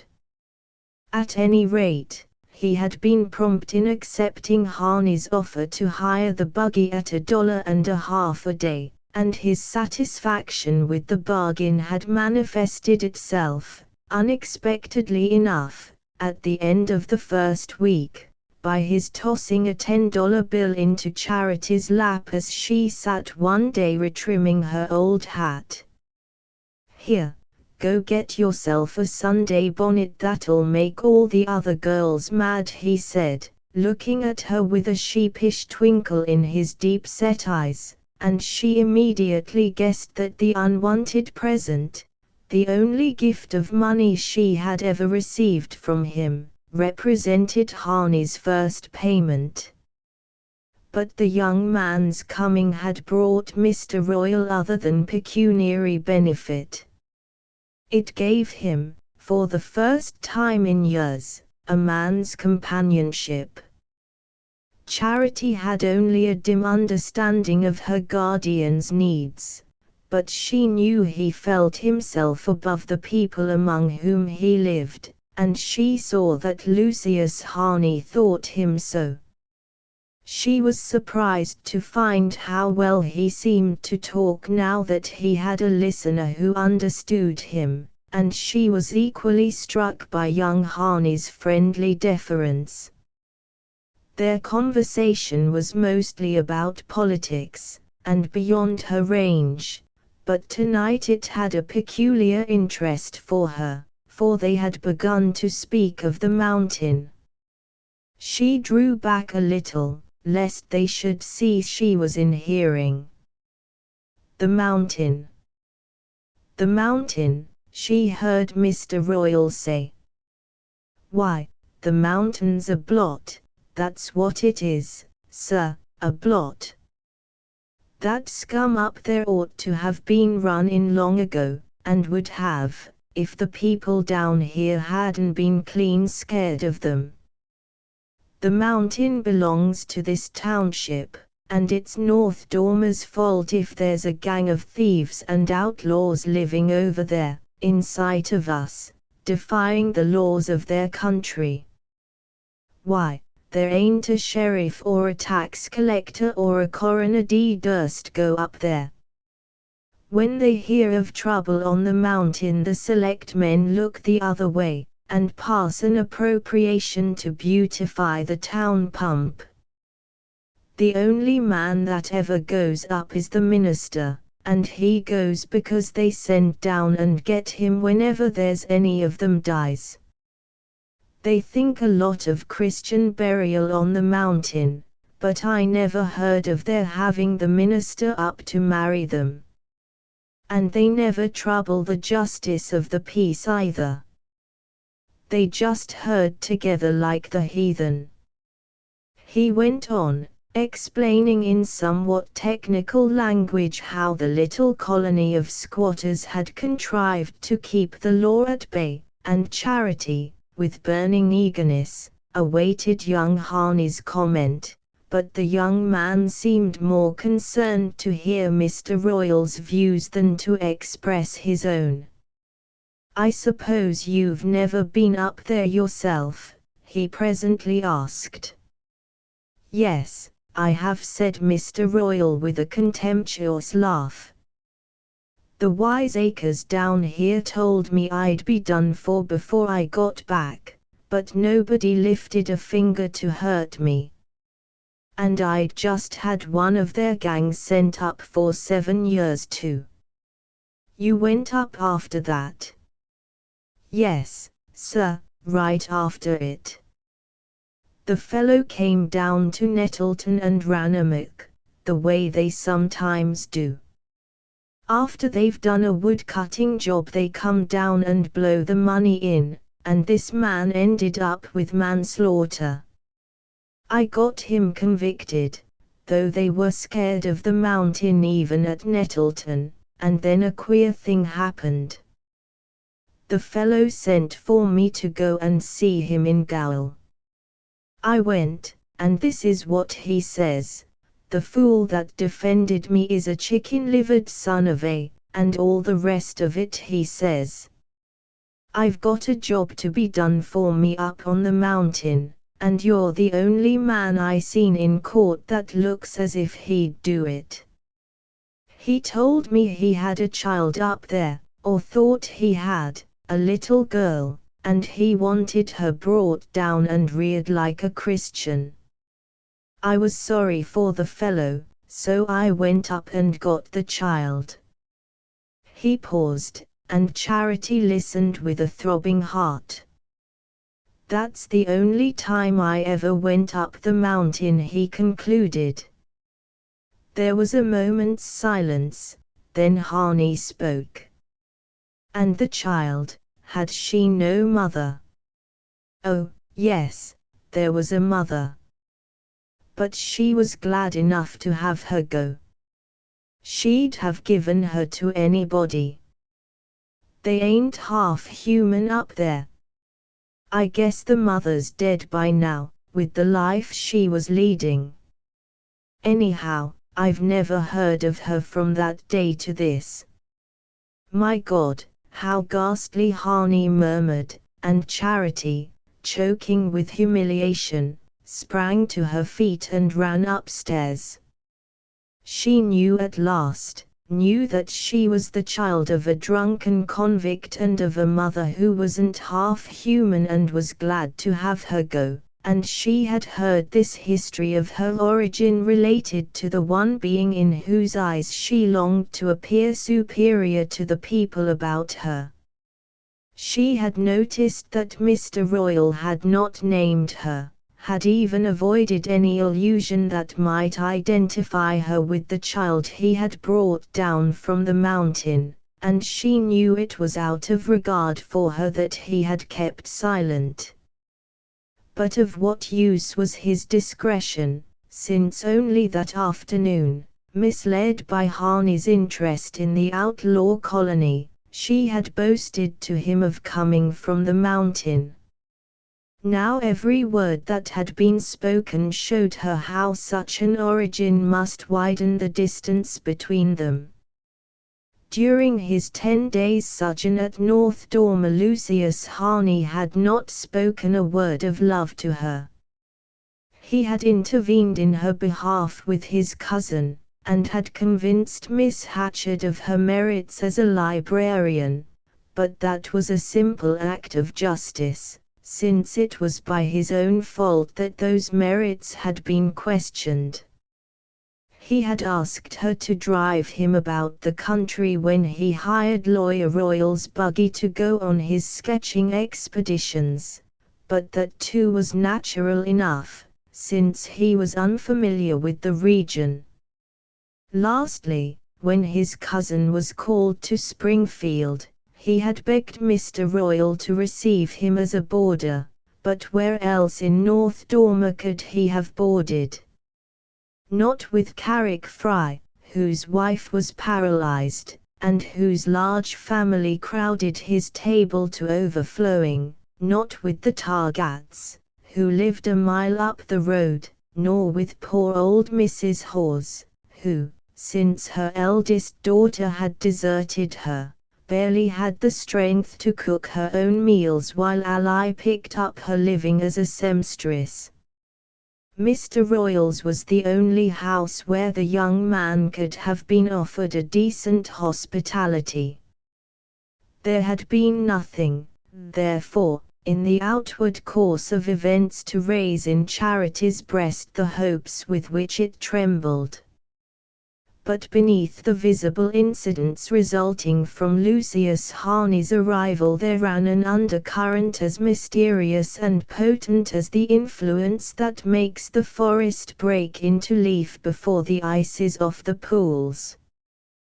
The business on which Harney had come was authentic. Charity had seen the letter from a New York publisher commissioning him to make a study of the 18th century houses in the less familiar districts of New England. But incomprehensible as the whole affair was to her, and hard as she found it to understand why he paused enchanted before certain neglected and paintless houses, while others, refurbished and improved by the local builder, did not arrest a glance, she could not but suspect that Eagle County was less rich in architecture than he averred, and that the duration of his stay, which he had fixed at a month, was not unconnected with the look in his eyes when he had first paused before her in the library. Everything that had followed seemed to have grown out of that look, his way of speaking to her, his quickness in catching her meaning, his evident eagerness to prolong their excursions and to seize on every chance of being with her. The signs of his liking were manifest enough, but it was hard to guess how much they meant, because his manner was so different from anything North Dormer had ever shown her. He was at once simpler and more deferential than anyone she had known, and sometimes it was just when he was simplest that she most felt the distance between them. Education and opportunity had divided them by a width that no effort of hers could bridge, and even when his youth and his admiration brought him nearest, some chance word, some unconscious allusion, seemed to thrust her back across the gulf. Never had it yawned so wide as when she fled up to her room carrying with her the echo of Mr. Royal's tale. Her first confused thought was the prayer that she might never see young Harney again. It was too bitter to picture him as the detached, impartial listener to such a story. "I wish he'd go away, I wish he'd go tomorrow, and never come back," she moaned to her pillow, and far into the night she lay there, in the disordered dress she had forgotten to take off, her whole soul a tossing misery on which her hopes and dreams spun about like drowning straws. Of all this tumult only a vague heart soreness was left when she opened her eyes the next morning. Her first thought was of the weather, for Harney had asked her to take him to the brown house under Porcupine, and then around by Hamblin, and as the trip was a long one they were to start at 9. The sun rose without a cloud, and earlier than usual she was in the kitchen, making cheese sandwiches, decanting buttermilk into a bottle, wrapping up slices of apple pie, and accusing Vienna of having given away a basket she needed, which had always hung on a hook in the passage. When she came out into the porch, in her pink calico, which had run a little in the washing, but was still bright enough to set off her dark tints, she had such a triumphant sense of being a part of the sunlight and the morning that the last trace of her misery vanished. What did it matter where she came from, or whose child she was, when love was dancing in her veins, and down the road she saw young Harney coming toward her. Mr. Royal was in the porch too. He had said nothing at breakfast, but when she came out in her pink dress, the basket in her hand, he looked at her with surprise. "Where you going to?" he asked. "Why, Mr. Harney's starting earlier than usual today," she answered. "Mr. Harney, Mr. Harney. Ain't Mr. Harney learned how to drive a horse yet?" She made no answer, and he sat tilted back in his chair, drumming on the rail of the porch. It was the first time he had ever spoken of the young man in that tone, and Charity felt a faint chill of apprehension. After a moment he stood up and walked away toward the bit of ground behind the house, where the hired man was hoeing. The air was cool and clear, with the autumnal sparkle that a north wind brings to the hills in early summer, and the night had been so still that the dew hung on everything, not as a lingering moisture, but in separate beads that glittered like diamonds on the ferns and grasses. It was a long drive to the foot of Porcupine, first across the valley, with blue hills bounding the open slopes, then down into the beech woods, following the course of the Creston, a brown brook leaping over velvet ledges, then out again onto the farmlands about Creston Lake, and gradually up the ridges of the Eagle Range. At last they reached the yoke of the hills, and before them opened another valley, green and wild, and beyond it more blue heights eddying away to the sky like the waves of a receding tide. Harney tied the horse to a tree stump, and they unpacked their basket under an aged walnut with a riven trunk out of which bumblebees darted. The sun had grown hot, and behind them was the noonday murmur of the forest. Summer insects danced on the air, and a flock of white butterflies fanned the mobile tips of the crimson fireweed. In the valley below not a house was visible. It seemed as if Charity Royal and young Harney were the only living beings in the great hollow of earth and sky. Charity's spirits flagged and disquieting thoughts stole back on her. Young Harney had grown silent, and as he lay beside her, his arms under his head, his eyes on the network of leaves above him, she wondered if he were musing on what Mr. Royal had told him, and if it had really debased her in his thoughts. She wished he had not asked her to take him that day to the brown house. She did not want him to see the people she came from while the story of her birth was fresh in his mind. More than once she had been on the point of suggesting that they should follow the ridge and drive straight to Hamblin, where there was a little deserted house he wanted to see, but shyness and pride held her back. "He'd better know what kind of folks I belong to," she said to herself, with a somewhat forced defiance, for in reality it was shame that kept her silent. Suddenly she lifted her hand and pointed to the sky. "There's a storm coming up." He followed her glance and smiled. "Is it that scrap of cloud among the pines that frightens you?" "It's over the mountain, and a cloud over the mountain always means trouble." "Oh, I don't believe half the bad things you all say of the mountain. But anyhow, we'll get down to the brown house before the rain comes." He was not far wrong, for only a few isolated drops had fallen when they turned into the road under the shaggy flank of Porcupine, and came upon the brown house. It stood alone beside a swamp bordered with alder thickets and tall bulrushes. Not another dwelling was in sight, and it was hard to guess what motive could have actuated the early settler who had made his home in so unfriendly a spot. Charity had picked up enough of her companion's erudition to understand what had attracted him to the house.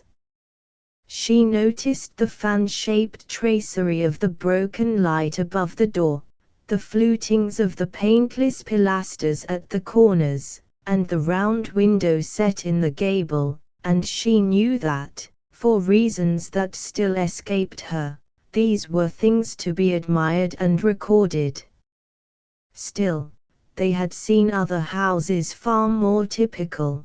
The word was Harney's, and as he threw the reins on the horse's neck he said with a slight shiver of repugnance, "We won't stay long."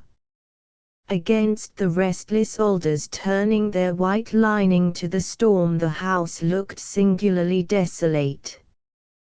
The paint was almost gone from the clapboards, the window panes were broken and patched with rags, and the garden was a poisonous tangle of nettles, burdocks and tall swamp weeds over which big blue bottles hummed.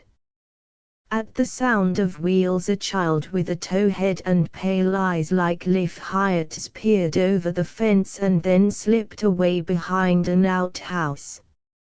Harney jumped down and helped Charity out, and as he did so the rain broke on them. It came slantwise, on a furious gale, laying shrubs and young trees flat, tearing off their leaves like an autumn storm, turning the road into a river, and making hissing pools of every hollow. Thunder rolled incessantly through the roar of the rain, and a strange glitter of light ran along the ground under the increasing blackness. "Lucky we're here after all," Harney laughed. He fastened the horse under a half-roofless shed, and wrapping Charity in his coat ran with her to the house. The boy had not reappeared, and as there was no response to their knocks, Harney turned the door handle and they went in. There were 3 people in the kitchen to which the door admitted them. An old woman with a handkerchief over her head was sitting by the window. She held a sickly-looking kitten on her knees, and whenever it jumped down and tried to limp away she stooped and lifted it back without any change of her aged, unnoticing face. Another woman, the unkempt creature that Charity had once noticed in driving by, stood leaning against the window frame and stared at them, and near the stove an unshaved man in a tattered shirt sat on a barrel asleep. The place was bare and miserable and the air heavy with the smell of dirt and stale tobacco. Charity's heart sank. Old derided tales of the mountain people came back to her, and the woman's stare was so disconcerting, and the face of the sleeping man so sodden and bestial, that her disgust was tinged with a vague dread. She was not afraid for herself, she knew the Hyatts would not be likely to trouble her, but she was not sure how they would treat a city fellow. Lucius Harney would certainly have laughed at her fears. He glanced about the room, uttered a general "How are you?" to which no one responded, and then asked the younger woman if they might take shelter till the storm was over. She turned her eyes away from him and looked at Charity. "You're the girl from Royals, ain't you?" The color rose in Charity's face. "I'm Charity Royal," she said, as if asserting her right to the name in the very place where it might have been most open to question. The woman did not seem to notice. "You can stay," she merely said, then she turned away and stooped over a dish in which she was stirring something. Harney and Charity sat down on a bench made of a board resting on 2 starch boxes. They faced a door hanging on a broken hinge, and through the crack they saw the eyes of the tow-headed boy and of a pale little girl with a scar across her cheek. Charity smiled, and signed to the children to come in, but as soon as they saw they were discovered they slipped away on bare feet.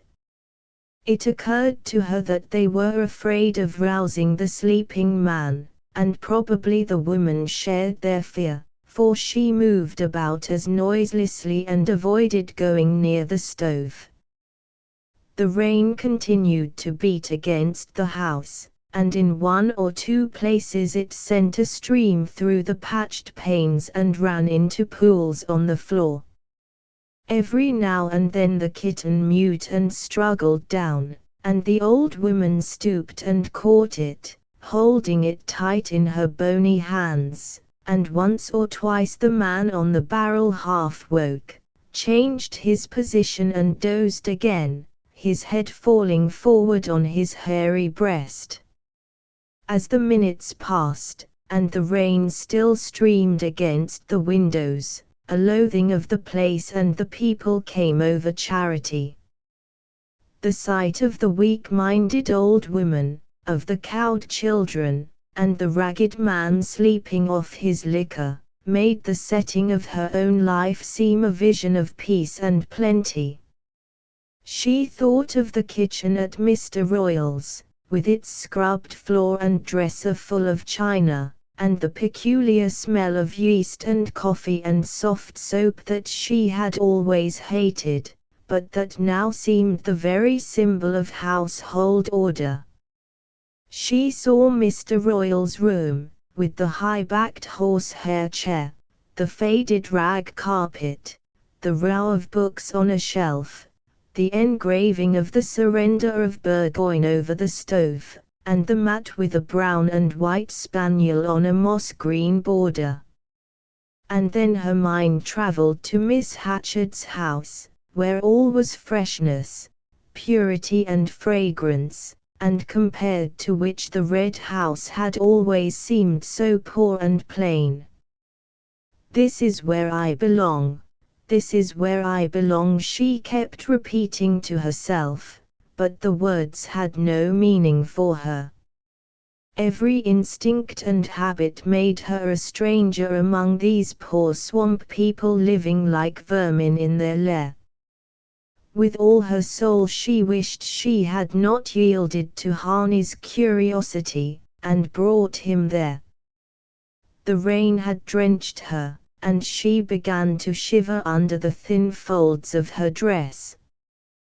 The younger woman must have noticed it, for she went out of the room and came back with a broken teacup which she offered to Charity.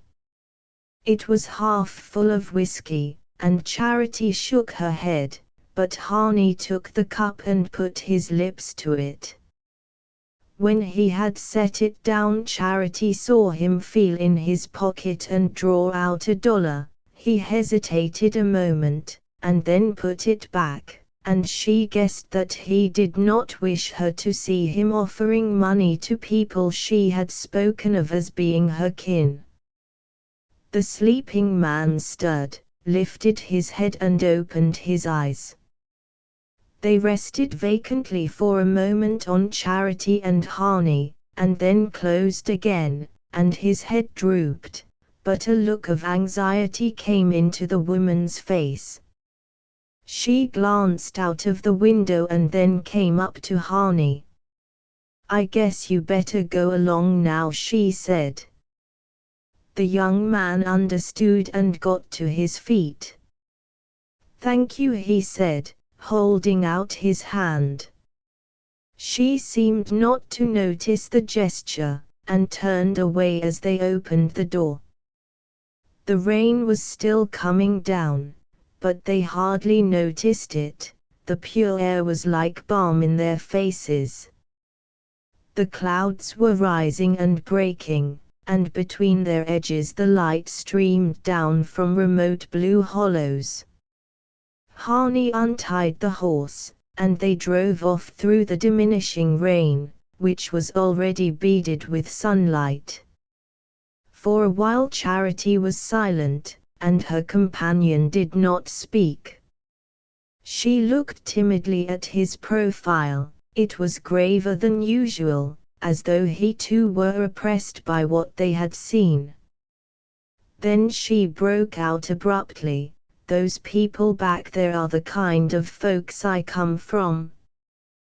They may be my relations, for all I know." She did not want him to think that she regretted having told him her story. "Poor creatures," he rejoined. "I wonder why they came down to that fever hole." She laughed ironically. "To better themselves. It's worse up on the mountain. Bash Hyatt married the daughter of the farmer that used to own the brown house. That was him by the stove, I suppose." Harney seemed to find nothing to say, and she went on, "I saw you take out $1 to give to that poor woman. Why did you put it back?" He reddened, and leaned forward to flick a swamp fly from the horse's neck. "I wasn't sure. Was it because you knew they were my folks, and thought I'd be ashamed to see you give them money?" He turned to her with eyes full of reproach. "Oh, Charity," it was the first time he had ever called her by her name. Her misery welled over. I ain't ashamed. They're my people, and I ain't ashamed of them," she sobbed. "My dear," he murmured, putting his arm about her, and she leaned against him and wept out her pain. It was too late to go around to Hamblin, and all the stars were out in a clear sky when they reached the North Dormer Valley and drove up to the Red House.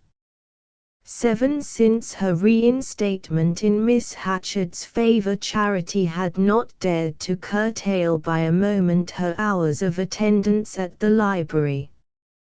She even made a point of arriving before the time, and showed a laudable indignation when the youngest Targat girl, who had been engaged to help in the cleaning and rearranging of the books, came trailing in late and neglected her task to peer through the window at the Solars boy.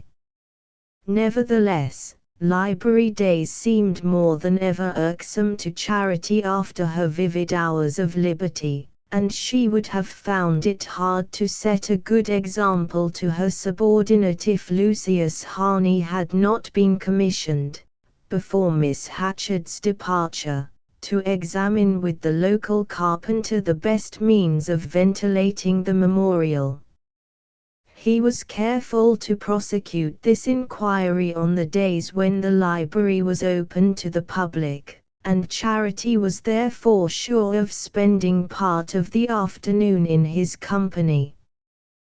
The Targat girl's presence, and the risk of being interrupted by some passer-by suddenly smitten with a thirst for letters, restricted their intercourse to the exchange of commonplaces, but there was a fascination to Charity in the contrast between these public civilities and their secret intimacy. The day after their drive to the Brown House was Library Day, and she sat at her desk working at the revised catalogue, while the Targat girl, one eye on the window, chanted out the titles of a pile of books. Charity's thoughts were far away, in the dismal house by the swamp, and under the twilight sky during the long drive home, when Lucius Harney had consoled her with endearing words. That day, for the first time since he had been boarding with them, he had failed to appear as usual at the midday meal. No message had come to explain his absence, and Mr. Royal, who was more than usually taciturn, had betrayed no surprise, and made no comment.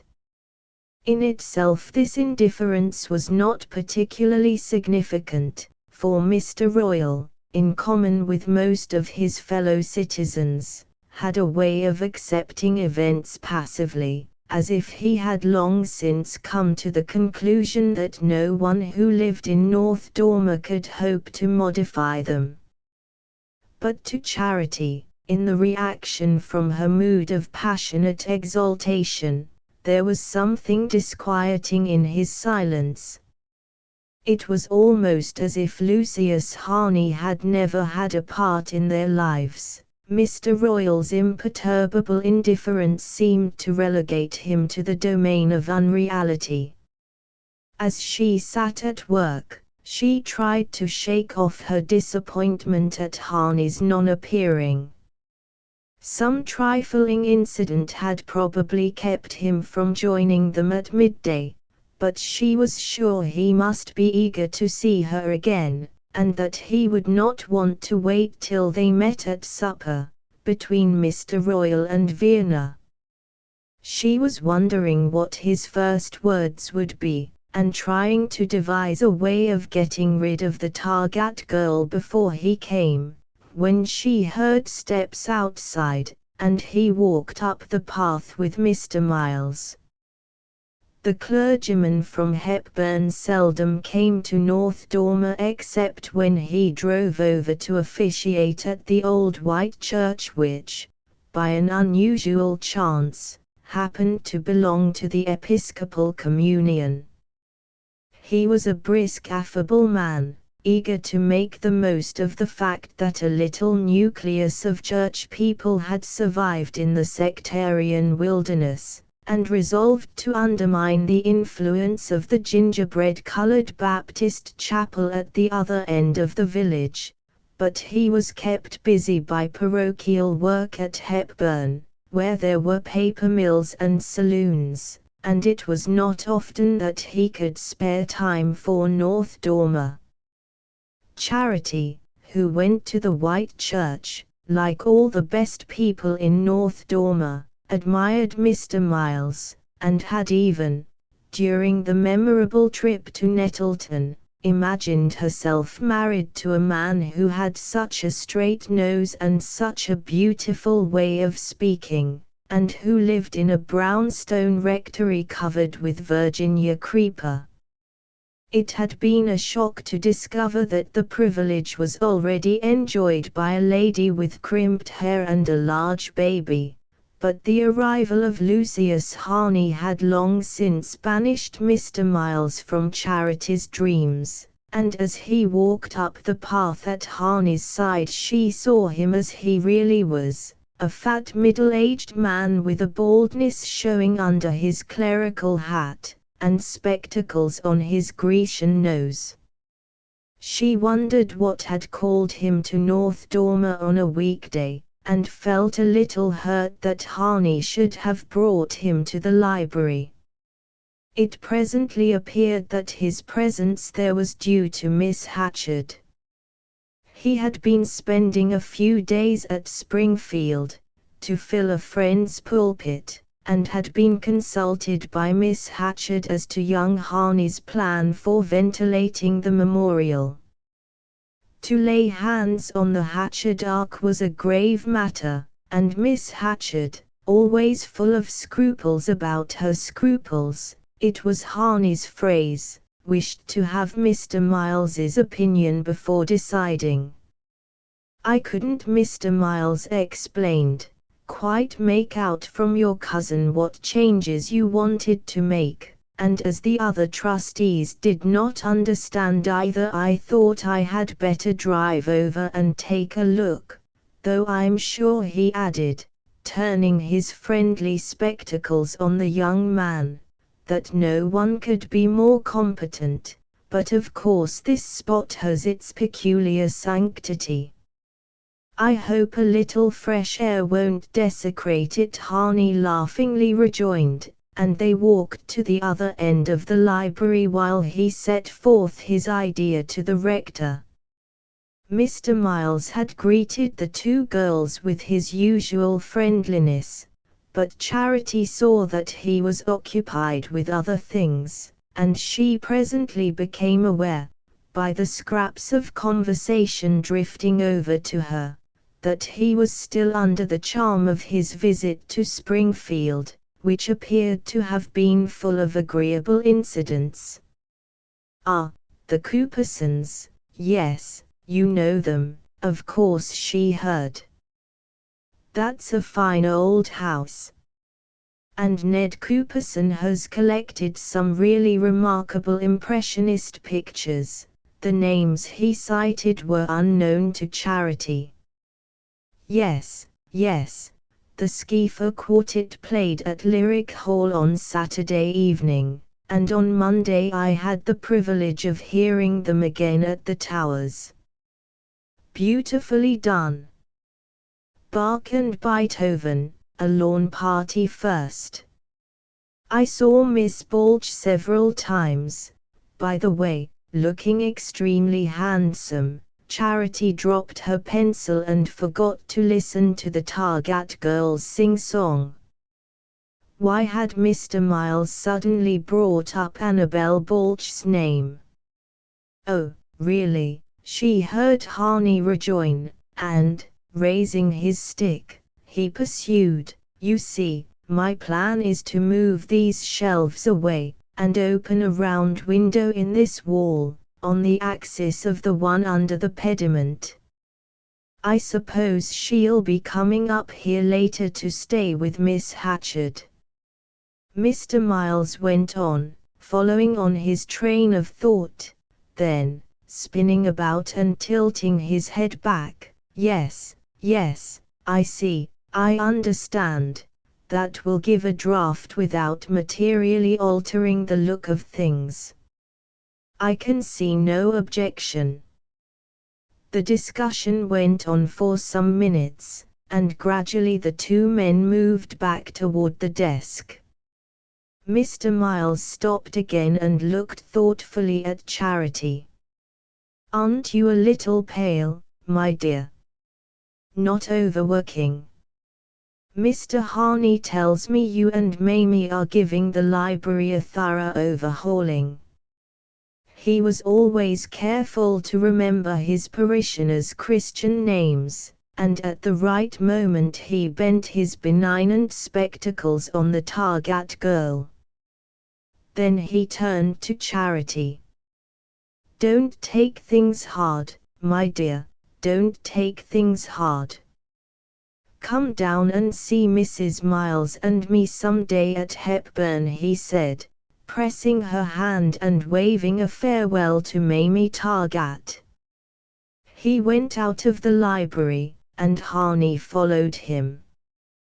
Charity thought she detected a look of constraint in Harney's eyes. She fancied he did not want to be alone with her, and with a sudden pang she wondered if he repented the tender things he had said to her the night before.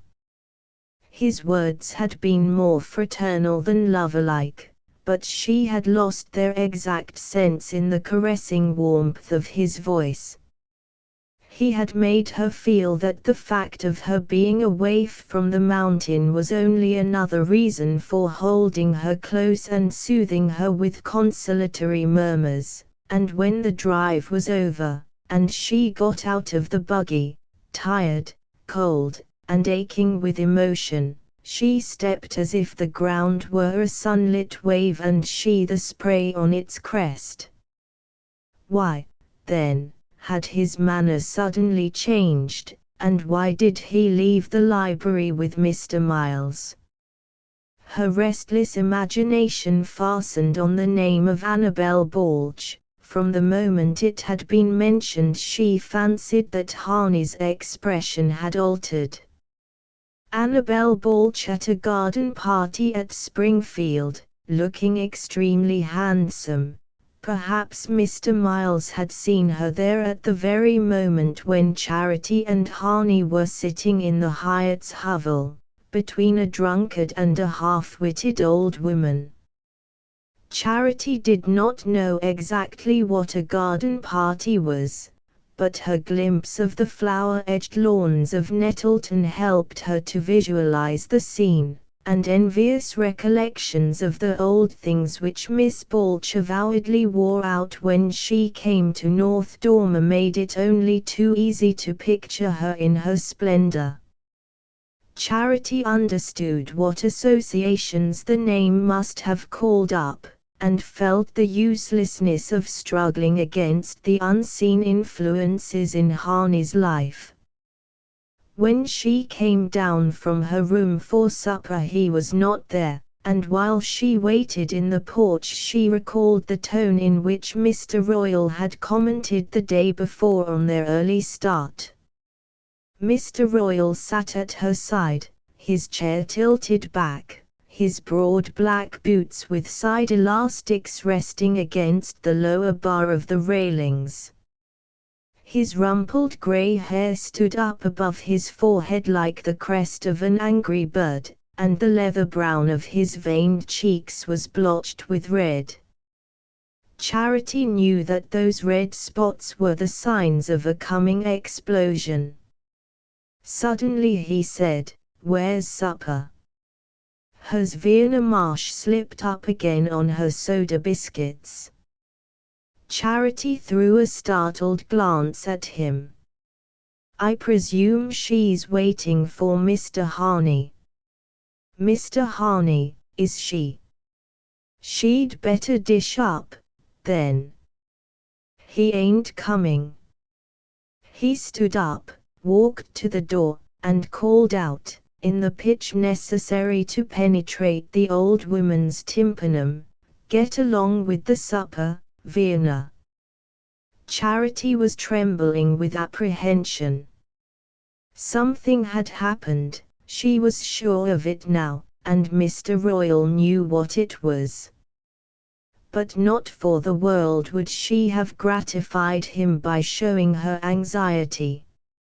She took her usual place, and he seated himself opposite, and poured out a strong cup of tea before passing her the teapot. Vienna brought some scrambled eggs, and he piled his plate with them. "Ain't you going to take any?" he asked. Charity roused herself and began to eat. The tone with which Mr. Royal had said he's not coming seemed to her full of an ominous satisfaction. She saw that he had suddenly begun to hate Lucius Harney, and guessed herself to be the cause of this change of feeling. But she had no means of finding out whether some act of hostility on his part had made the young man stay away, or whether he simply wished to avoid seeing her again after their drive back from the Brown house. She ate her supper with a studied show of indifference, but she knew that Mr. Royal was watching her and that her agitation did not escape him. After supper she went up to her room. She heard Mr. Royal cross the passage, and presently the sounds below her window showed that he had returned to the porch. She seated herself on her bed and began to struggle against the desire to go down and ask him what had happened. "I'd rather die than do it," she muttered to herself. With a word he could have relieved her uncertainty, but never would she gratify him by saying it. She rose and leaned out of the window. The twilight had deepened into night, and she watched the frail curve of the young moon dropping to the edge of the hills. Through the darkness she saw one or two figures moving down the road, but the evening was too cold for loitering, and presently the strollers disappeared. Lamps were beginning to show here and there in the windows. A bar of light brought out the whiteness of a clump of lilies in the horse's yard, and farther down the street Carrick Fry's Rochester lamp cast its bold illumination on the rustic flower tub in the middle of his grass plot. For a long time she continued to lean in the window. But a fever of unrest consumed her, and finally she went downstairs, took her hat from its hook, and swung out of the house. Mr. Royal sat in the porch, Vienna beside him, her old hands crossed on her patched skirt. As Charity went down the steps Mr. Royal called after her, "Where you going?" She could easily have answered, "To Ormuz or down to the Targats," and either answer might have been true, for she had no purpose. But she swept on in silence, determined not to recognize his right to question her. At the gate she paused and looked up and down the road.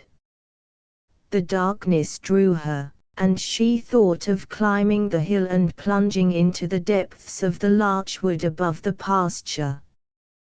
Then she glanced irresolutely along the street, and as she did so a gleam appeared through the spruces at Miss Hatchard's gate.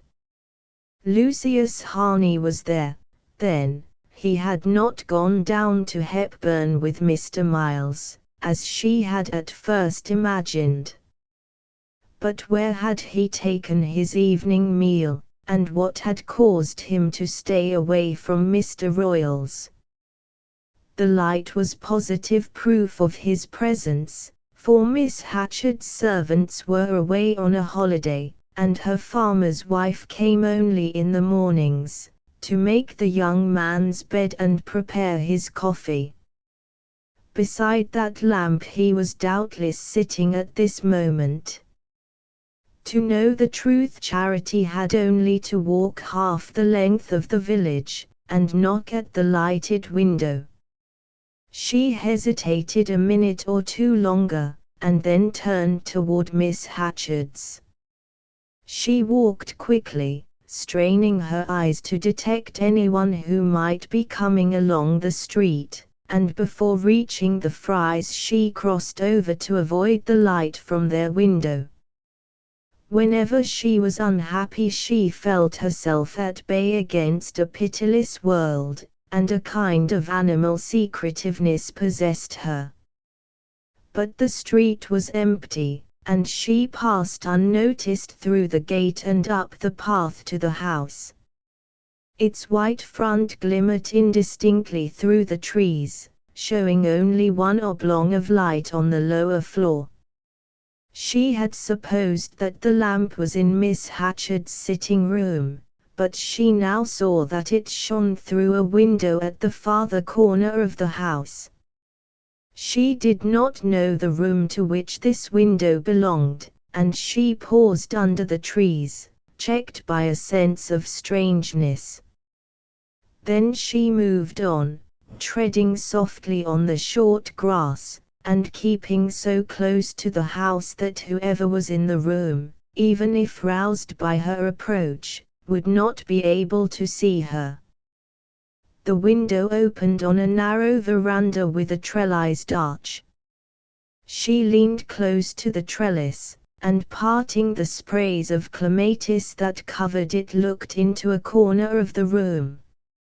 She saw the foot of a mahogany bed, an engraving on the wall, a washstand on which a towel had been tossed, and one end of the green-covered table which held the lamp.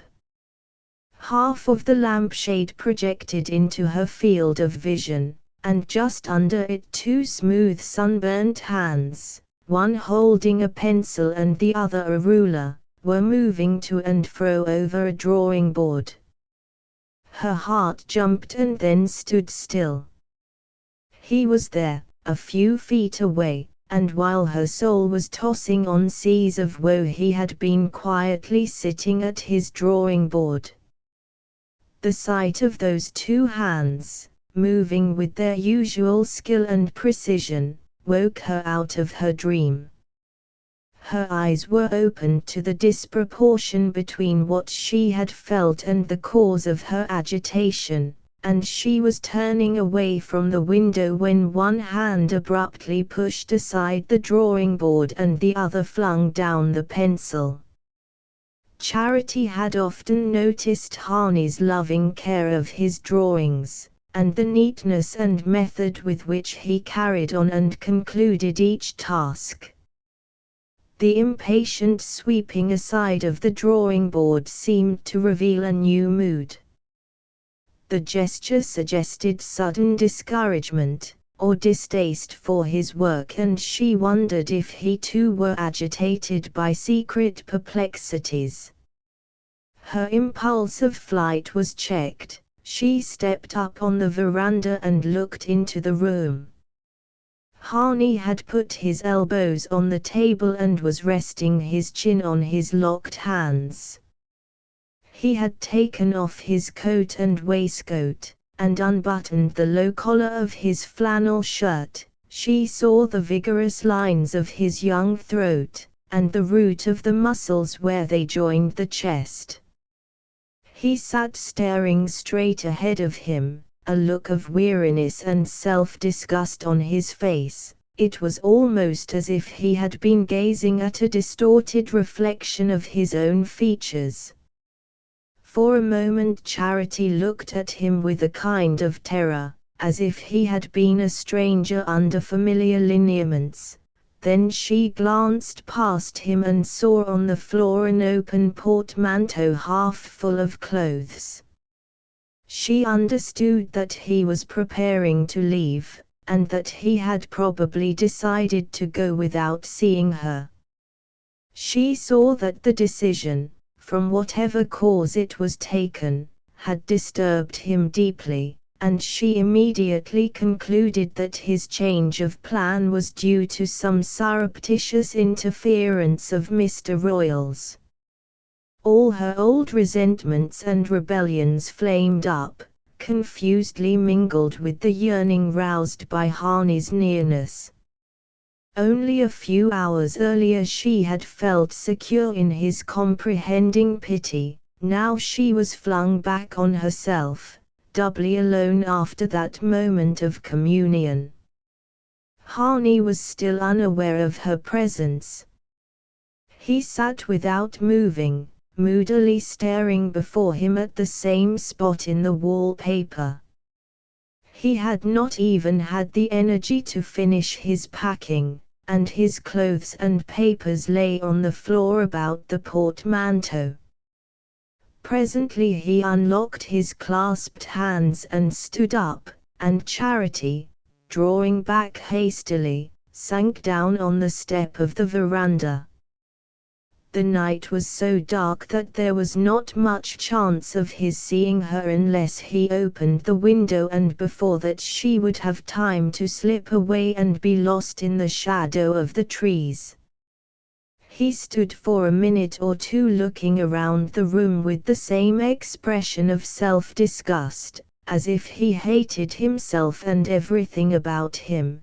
Then he sat down again at the table, drew a few more strokes, and threw his pencil aside.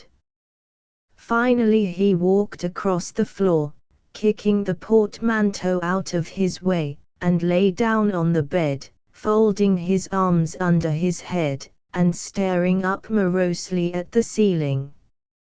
Just so, Charity had seen him at her side on the grass or the pine needles, his eyes fixed on the sky, and pleasure flashing over his face like the flickers of sun the branches shed on it. But now the face was so changed that she hardly knew it, and grief at his grief gathered in her throat, rose to her eyes and ran over. She continued to crouch on the steps, holding her breath and stiffening herself into complete immobility. One motion of her hand, one tap on the pane, and she could picture the sudden change in his face. In every pulse of her rigid body she was aware of the welcome his eyes and lips would give her, but something kept her from moving. It was not the fear of any sanction, human or heavenly. She had never in her life been afraid. It was simply that she had suddenly understood what would happen if she went in. It was the thing that did happen between young men and girls, and that North Dormer ignored in public and snickered over on the sly. It was what Miss Hatchard was still ignorant of, but every girl of Charity's class knew about before she left school. It was what had happened to Eli Hawes's sister Julia, and had ended in her going to Nettleton, and in people's never mentioning her name. It did not, of course, always end so sensationally, nor, perhaps, on the whole, so untragically. Charity had always suspected that the shunned Julia's fate might have its compensations. There were others, worse endings that the village knew of, mean, miserable, unconfessed, other lives that went on drearily, without visible change, in the same cramped setting of hypocrisy. But these were not the reasons that held her back. Since the day before, she had known exactly what she would feel if Harney should take her in his arms. The melting of palm into palm and mouth on mouth, and the long flame burning her from head to foot. But mixed with this feeling was another, the wondering pride in his liking for her, the startled softness that his sympathy had put into her heart. Sometimes, when her youth flushed up in her, she had imagined yielding like other girls to furtive caresses in the twilight, but she could not so cheapen herself to Harney. She did not know why he was going, but since he was going she felt she must do nothing to deface the image of her that he carried away. If he wanted her he must seek her, he must not be surprised into taking her as girls like Julia Hawes were taken. No sound came from the sleeping village, and in the deep darkness of the garden she heard now and then a secret rustle of branches, as though some night bird brushed them. Once a footfall passed the gate, and she shrank back into her corner, but the steps died away and left a profounder quiet. Her eyes were still on Harney's tormented face. She felt she could not move till he moved. But she was beginning to grow numb from her constrained position, and at times her thoughts were so indistinct that she seemed to be held there only by a vague weight of weariness. A long time passed in this strange vigil. Harney still lay on the bed, motionless and with fixed eyes, as though following his vision to its bitter end. At last he stirred and changed his attitude slightly, and Charity's heart began to tremble. But he only flung out his arms and sank back into his former position. With a deep sigh he tossed the hair from his forehead, then his whole body relaxed, his head turned sideways on the pillow, and she saw that he had fallen asleep. The sweet expression came back to his lips, and the haggardness faded from his face, leaving it as fresh as a boy's. She rose and crept away.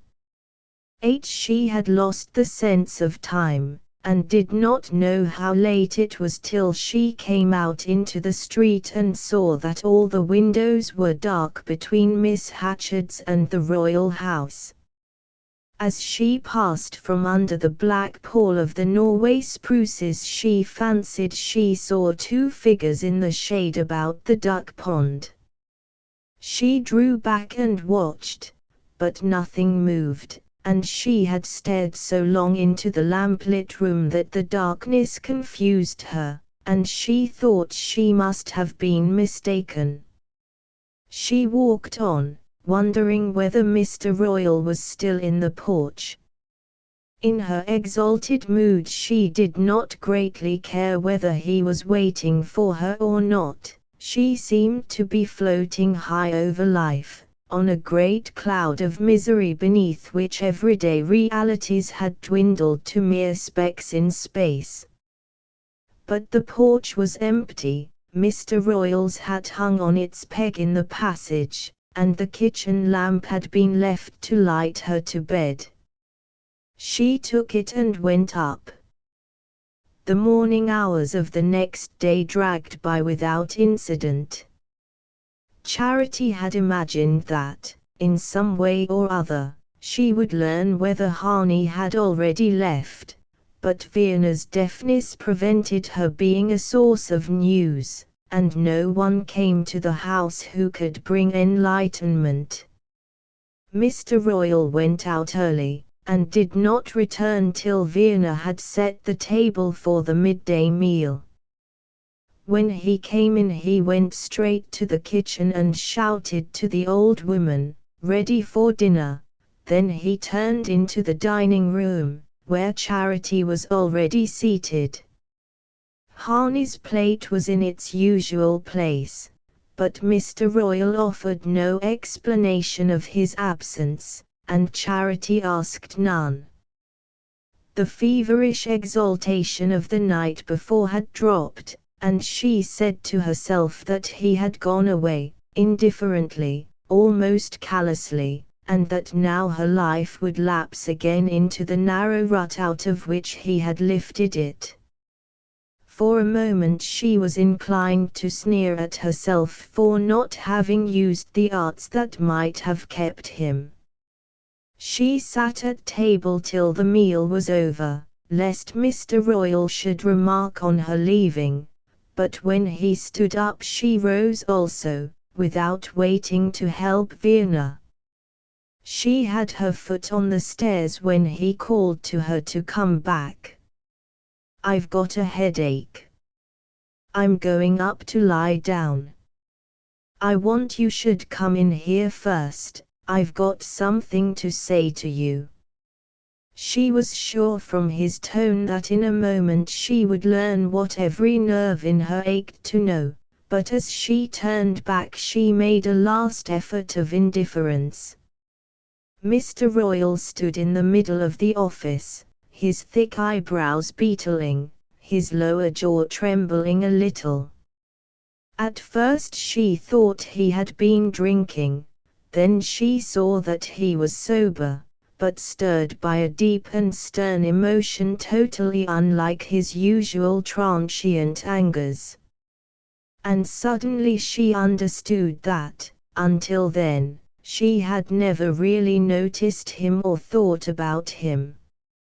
Except on the occasion of his one offense he had been to her merely the person who is always there, the unquestioned central fact of life, as inevitable but as uninteresting as North Dormer itself, or any of the other conditions fate had laid on her.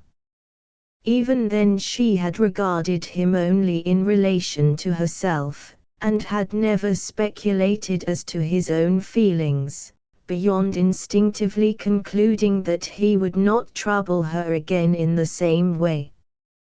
But now she began to wonder what he was really like. He had grasped the back of his chair with both hands, and stood looking hard at her. At length he said, "Charity, for once let's you and me talk together like friends." Instantly she felt that something had happened, and that he held her in his hand. "Where is Mr. Harney? Why hasn't he come back? Have you sent him away?" she broke out, without knowing what she was saying. The change in Mr. Royal frightened her. All the blood seemed to leave his veins, and against his swarthy pallor the deep lines in his face looked black.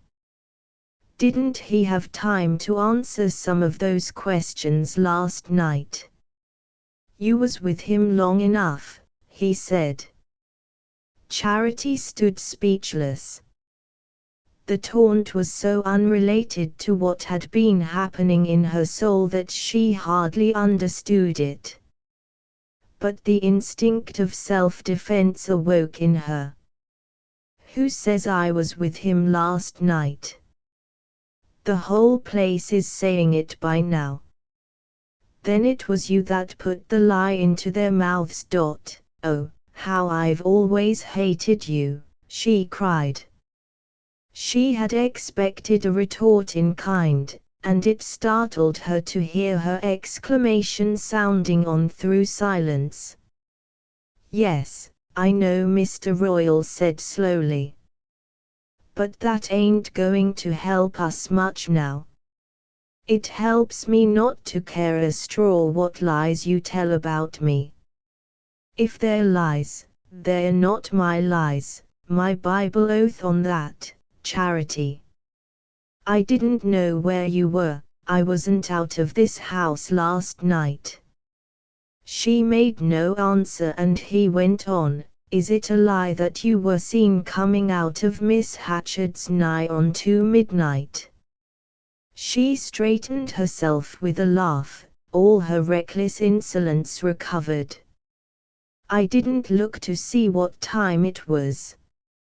"You lost girl, you. Oh, my God, why did you tell me?" he broke out, dropping into his chair, his head bowed down like an old man's.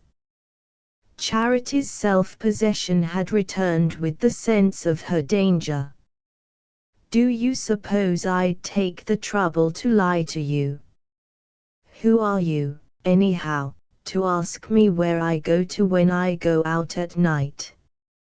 Mr. Royal lifted his head and looked at her. His face had grown quiet and almost gentle, as she remembered seeing it sometimes when she was a little girl, before Mrs. Royal died. "Don't let's go on like this, Charity. It can't do any good to either of us. You were seen going into that fellow's house, you were seen coming out of it. I've watched this thing coming, and I've tried to stop it. As God sees me, I have. It was you, then. I knew it was you that sent him away. He looked at her in surprise. Didn't he tell you so? I thought he understood. He spoke slowly, with difficult pauses. I didn't name you to him, I'd have cut my hand off sooner. I just told him I couldn't spare the horse any longer, and that the cooking was getting too heavy for Vienna. I guess he's the kind that's heard the same thing before. Anyhow, he took it quietly enough. He said his job here was about done, anyhow, and there didn't another word pass between us. If he told you otherwise, he told you an untruth. Charity listened in a cold trance of anger. It was nothing to her what the village said, but all this fingering of her dreams. I've told you he didn't tell me anything. I didn't speak with him last night. You didn't speak with him. No. It's not that I care what any of you say, but you may as well know. Things ain't between us the way you think, and the other people in this place. He was kind to me, he was my friend, and all of a sudden he stopped coming, and I knew it was you that done it, you. All her unreconciled memory of the past flamed out at him. So I went there last night to find out what you'd said to him, that's all. Mr. Royal drew a heavy breath. But, then, if he wasn't there, what were you doing there all that time? Charity, for pity's sake, tell me. I've got to know, to stop their talking. This pathetic abdication of all authority over her did not move her, she could feel only the outrage of his interference. Can't you see that I don't care what anybody says? It's true I went there to see him, and he was in his room, and I stood outside for ever so long and watched him. But I dursn't go in for fear he'd think I'd come after him. She felt her voice breaking, and gathered it up in a last defiance. As long as I live I'll never forgive you, she cried. Mr. Royal made no answer. He sat and pondered with sunken head, his veined hands clasped about the arms of his chair. Age seemed to have come down on him as winter comes on the hills after a storm. At length he looked up. Charity, you say you don't care, but you're the proudest girl I know, and the last to want people to talk against you. You know there's always eyes watching you, you're handsomer and smarter than the rest, and that's enough. But till lately you've never given them a chance. Now they've got it, and they're going to use it. I believe what you say, but they won't. It was Mrs. Tom Fry seen you going in, and 2 or 3 of them watched for you to come out again. You've been with the fellow all day long every day since he come here, and I'm a lawyer, and I know how hard slander dies. He paused, but she stood motionless, without giving him any sign of acquiescence or even of attention. He's a pleasant fellow to talk to, I liked having him here myself. The young men up here ain't had his chances. But there's one thing as old as the hills and as plain as daylight, If he'd wanted you the right way he'd have said so. Charity did not speak. It seemed to her that nothing could exceed the bitterness of hearing such words from such lips. Mr. Royal rose from his seat. "See here, Charity Royal, I had a shameful thought once, and you've made me pay for it.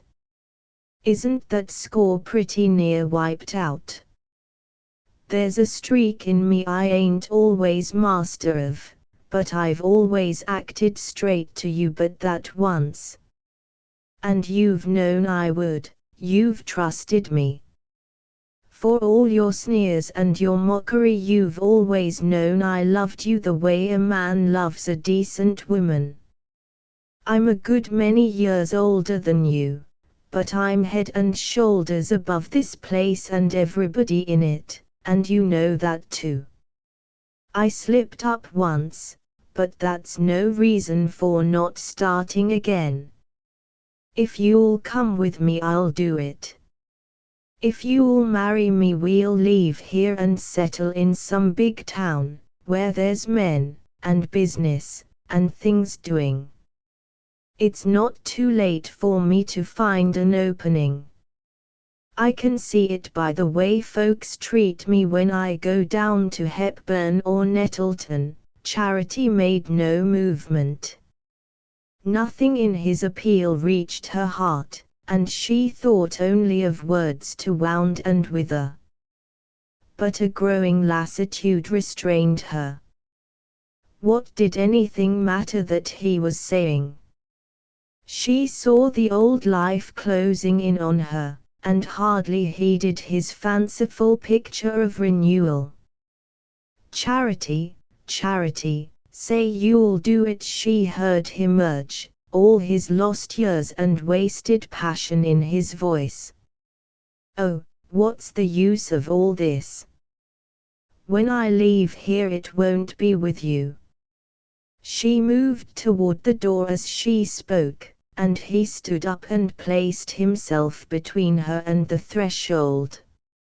He seemed suddenly tall and strong, as though the extremity of his humiliation had given him new vigor. "That's all, is it?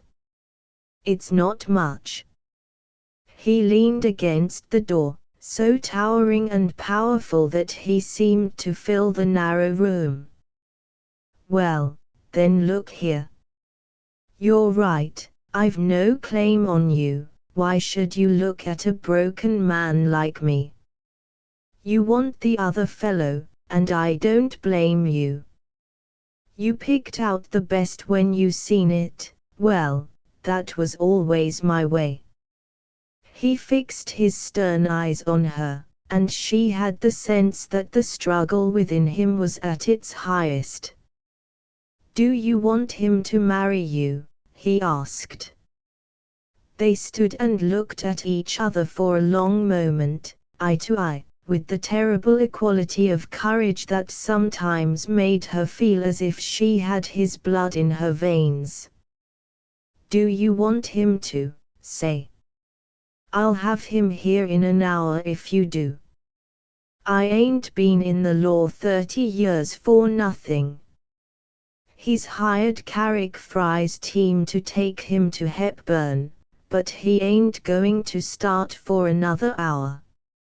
And I can put things to him so he won't be long deciding. He's soft, I could see that. I don't say you won't be sorry afterward, but, by God, I'll give you the chance to be, if you say so." She heard him out in silence, too remote from all he was feeling and saying for any sally of scorn to relieve her. As she listened, there flitted through her mind the vision of Liv Hyatt's muddy boot coming down on the white bramble flowers.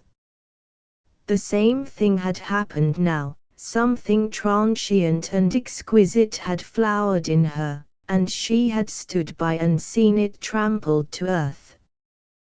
While the thought passed through her she was aware of Mr. Royal, still leaning against the door, but crestfallen, diminished, as though her silence were the answer he most dreaded.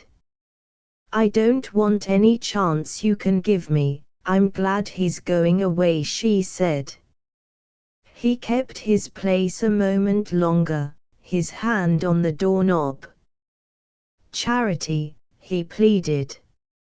She made no answer, and he turned the knob and went out. She heard him fumble with the latch of the front door, and saw him walk down the steps. He passed out of the gate, and his figure, stooping and heavy, receded slowly up the street. For a while she remained where he had left her.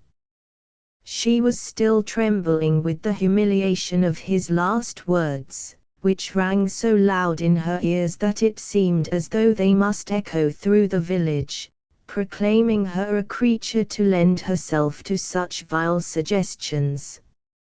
Her shame weighed on her like a physical oppression.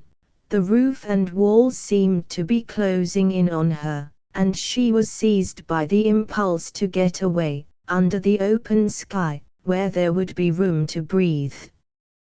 She went to the front door, and as she did so Lucius Harney opened it. He looked graver and less confident than usual, and for a moment or two neither of them spoke. Then he held out his hand. "Are you going out?" he asked. "May I come in?" Her heart was beating so violently that she was afraid to speak, and stood looking at him with tear-dilated eyes. Then she became aware of what her silence must betray, and said quickly, "Yes, come in." She led the way into the dining room, and they sat down on opposite sides of the table, the crouet stand and japanned bread basket between them. Harney had laid his straw hat on the table, and as he sat there, in his easy-looking summer clothes, a brown tie knotted under his flannel collar, and his smooth brown hair brushed back from his forehead, she pictured him, as she had seen him the night before, lying on his bed, with the tossed locks falling into his eyes, and his bare throat rising out of his unbuttoned shirt. He had never seemed so remote as at the moment when that vision flashed through her mind. "I'm so sorry it's goodbye, I suppose you know I'm leaving," he began, abruptly and awkwardly. She guessed that he was wondering how much she knew of his reasons for going. "I presume you found your work was over quicker than what you expected," she said. "Well, yes, that is, no, there are plenty of things I should have liked to do. But my holiday's limited, and now that Mr. Royal needs the horse for himself it's rather difficult to find means of getting about. There ain't any too many teams for hire around here," she acquiesced, and there was another silence. "These days here have been awfully pleasant. I wanted to thank you for making them so," he continued, his color rising. She could not think of any reply, and he went on, "You've been wonderfully kind to me, and I wanted to tell you. I wish I could think of you as happier, less lonely. Things are sure to change for you by and by. Things don't change at North Dormer, people just get used to them." The answer seemed to break up the order of his prearranged consolations, and he sat looking at her uncertainly. Then he said, with his sweet smile, "That's not true of you. It can't be." The smile was like a knife thrust through her heart. Everything in her began to tremble and break loose. She felt her tears run over, and stood up. "Well, goodbye," she said, She was aware of his taking her hand, and of feeling that his touch was lifeless. "Goodbye." He turned away, and stopped on the threshold. "You'll say goodbye for me to Vienna?" She heard the closing of the outer door and the sound of his quick tread along the path. The latch of the gate clicked after him. The next morning when she arose in the cold dawn and opened her shutters, she saw a freckled boy standing on the other side of the road and looking up at her. He was a boy from a farm 3 or 4 miles down the Creston Road, and she wondered what he was doing there at that hour, and why he looked so hard at her window. When he saw her he crossed over and leaned against the gate unconcernedly. There was no one stirring in the house, and she threw a shawl over her nightgown and ran down and let herself out. By the time she reached the gate the boy was sauntering down the road, whistling carelessly, but she saw that a letter had been thrust between the slats and the crossbar of the gate. She took it out and hastened back to her room. The envelope bore her name, and inside was a leaf torn from a pocket diary. "Dear Charity, I can't go away like this. I am staying for a few days at Creston River. Will you come down and meet me at Creston Pool? I will wait for you till evening." 9. Charity sat before the mirror trying on a hat which Eli Hawes, with much secrecy, had trimmed for her. It was of white straw, with a drooping brim and cherry-colored lining that made her face glow like the inside of the shell on the parlor mantelpiece.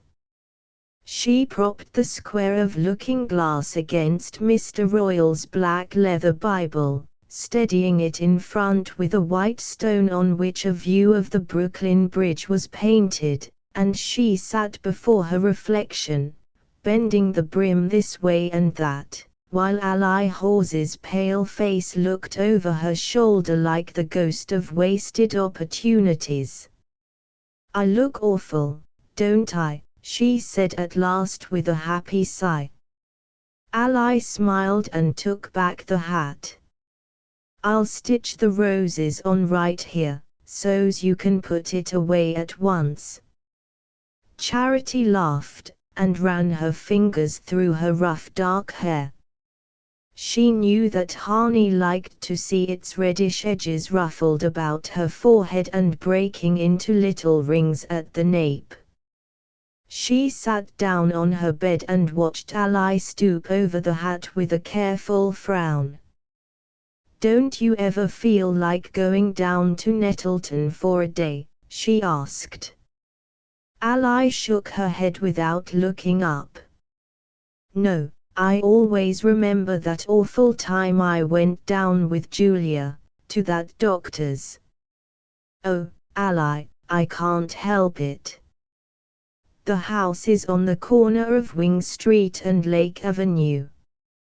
The trolley from the station goes right by it, and the day the minister took us down to see those pictures I recognized it right off, and couldn't seem to see anything else.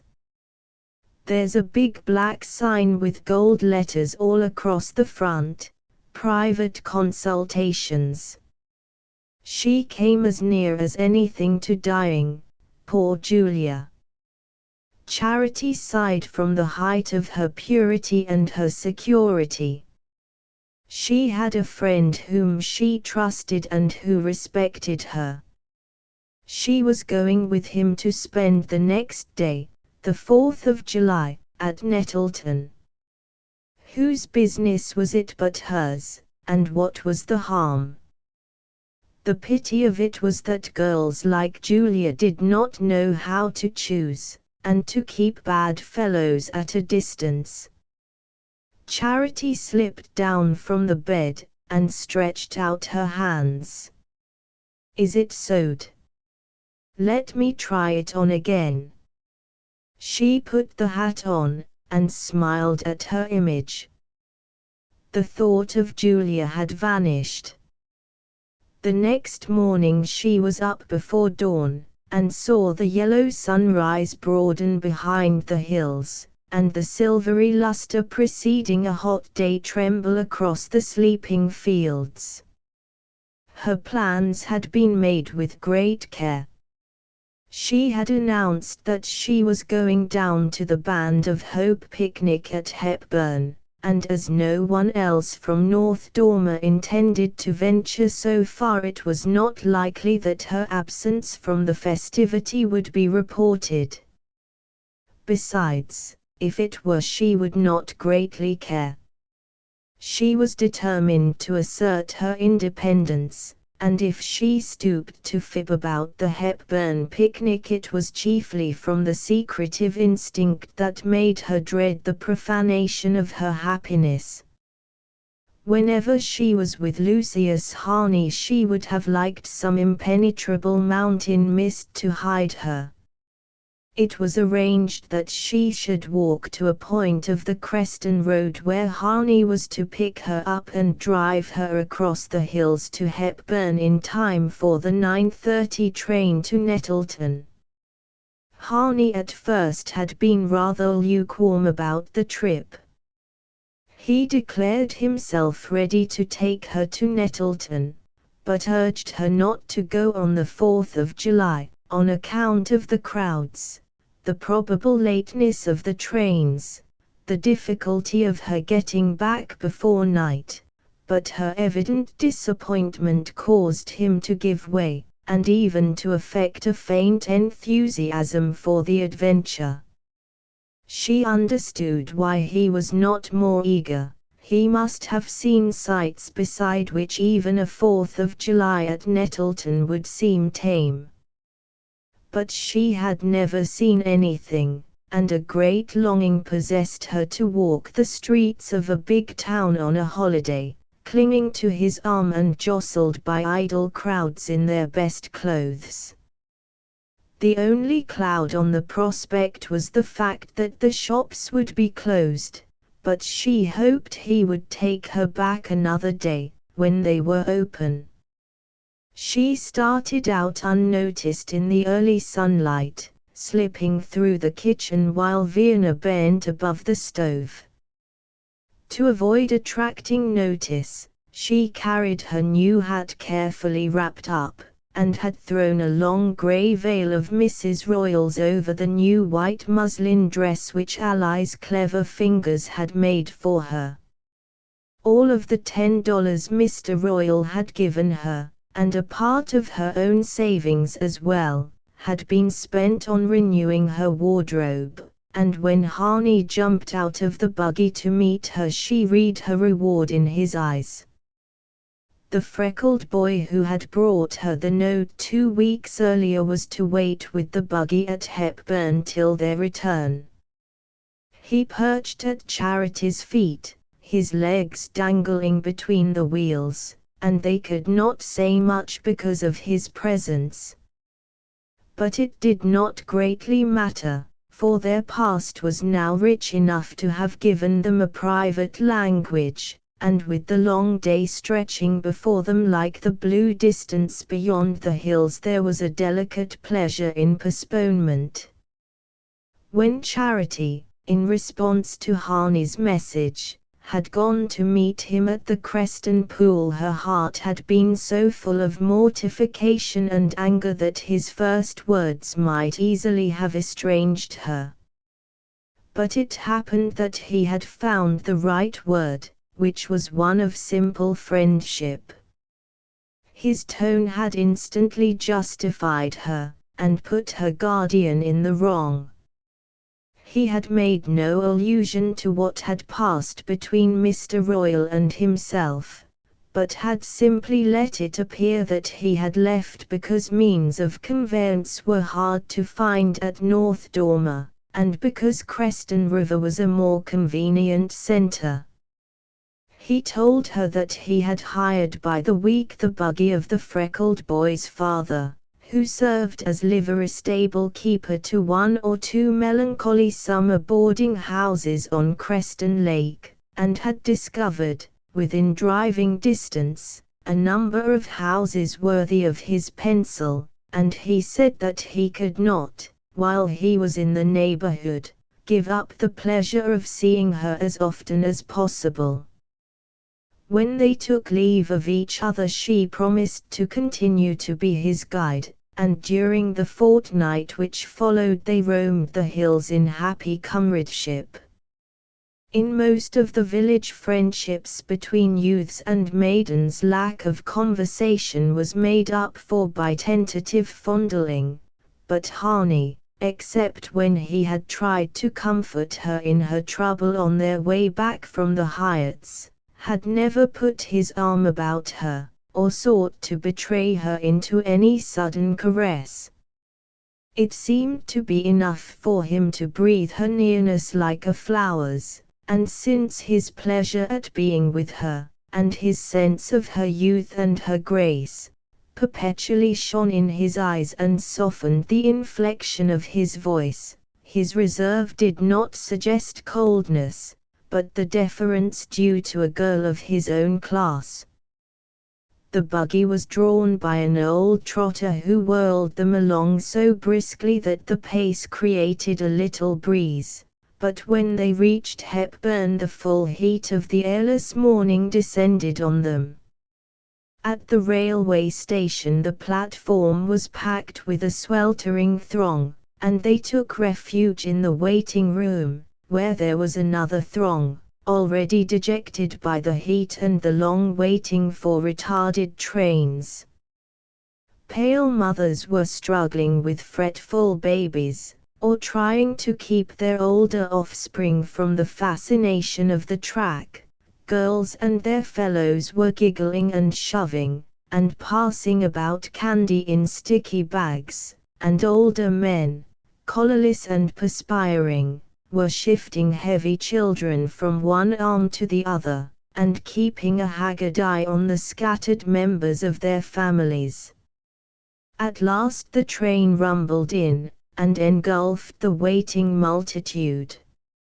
Harney swept Charity up onto the first car and they captured a bench for two, and sat in happy isolation while the train swayed and roared along through rich fields and languid tree clumps. The haze of the morning had become a sort of clear tremor over everything, like the colorless vibration about a flame, and the opulent landscape seemed to droop under it.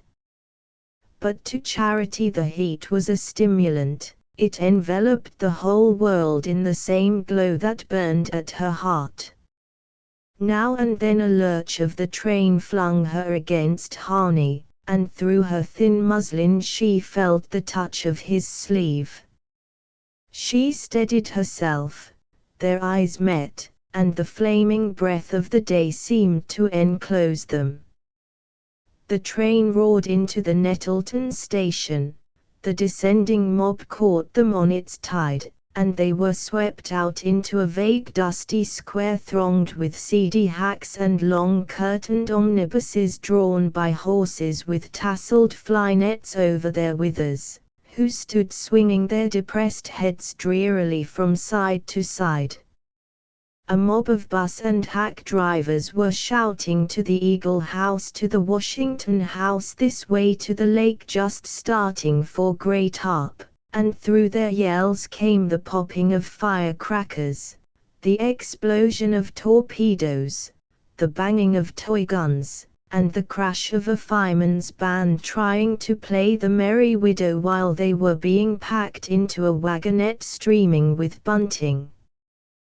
The ramshackle wooden hotels about the square were all hung with flags and paper lanterns, and as Harney and Charity turned into the main street, with its brick and granite business blocks crowding out the old low-storied shops, and its towering poles strung with innumerable wires that seemed to tremble and buzz in the heat, they saw the double line of flags and lanterns tapering away gaily to the park at the other end of the perspective.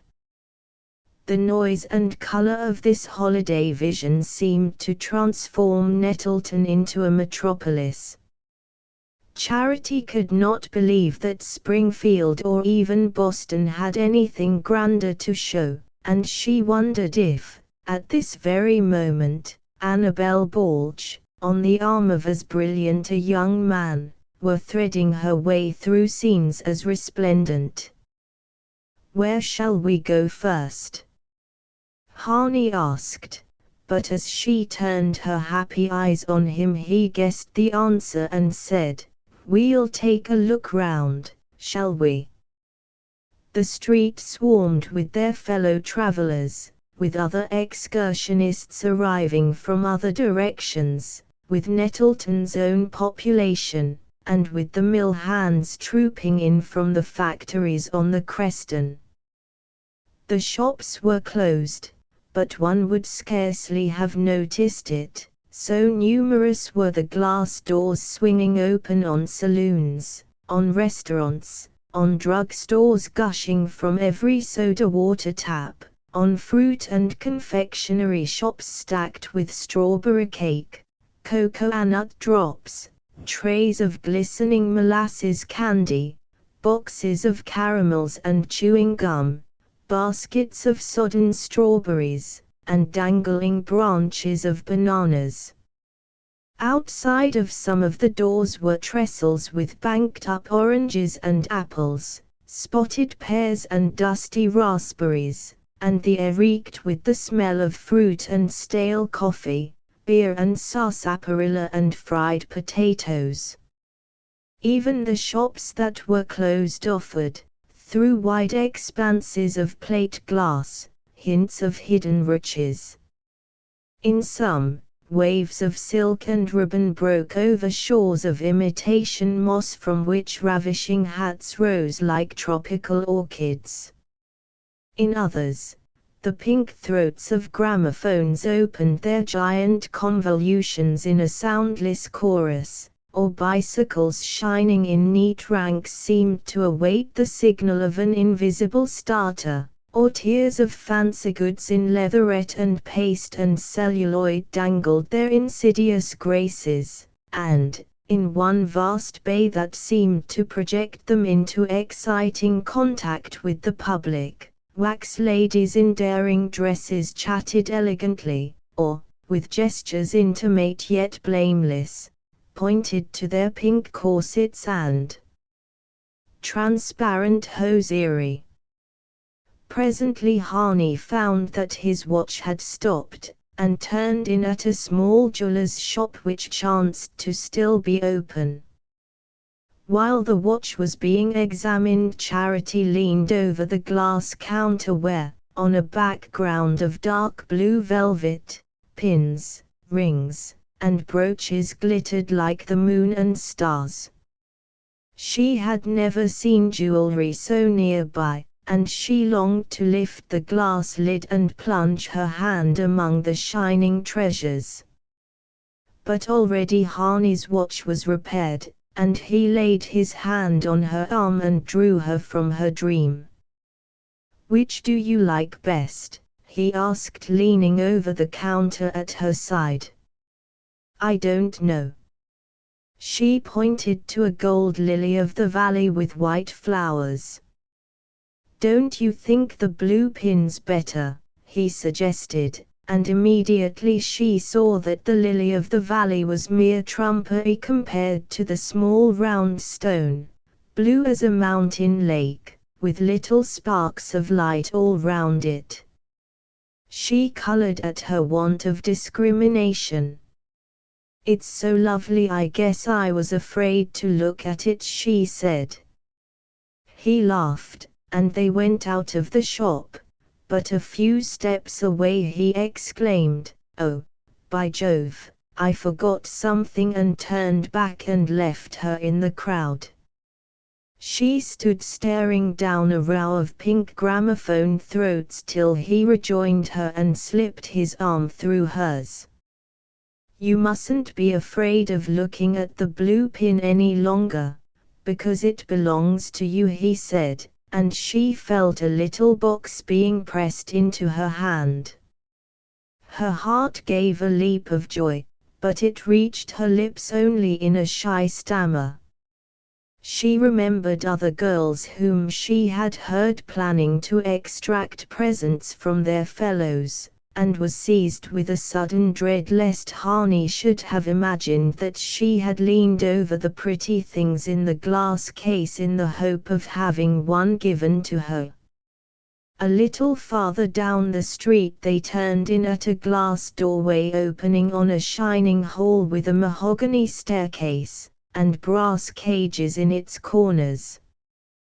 "We must have something to eat," Harney said, and the next moment Charity found herself in a dressing room all looking-glass and lustrous surfaces, where a party of showy-looking girls were dabbing on powder and straightening immense plumed hats. When they had gone she took courage to bathe her hot face in one of the marble basins, and to straighten her own hat brim, which the parasols of the crowd had indented.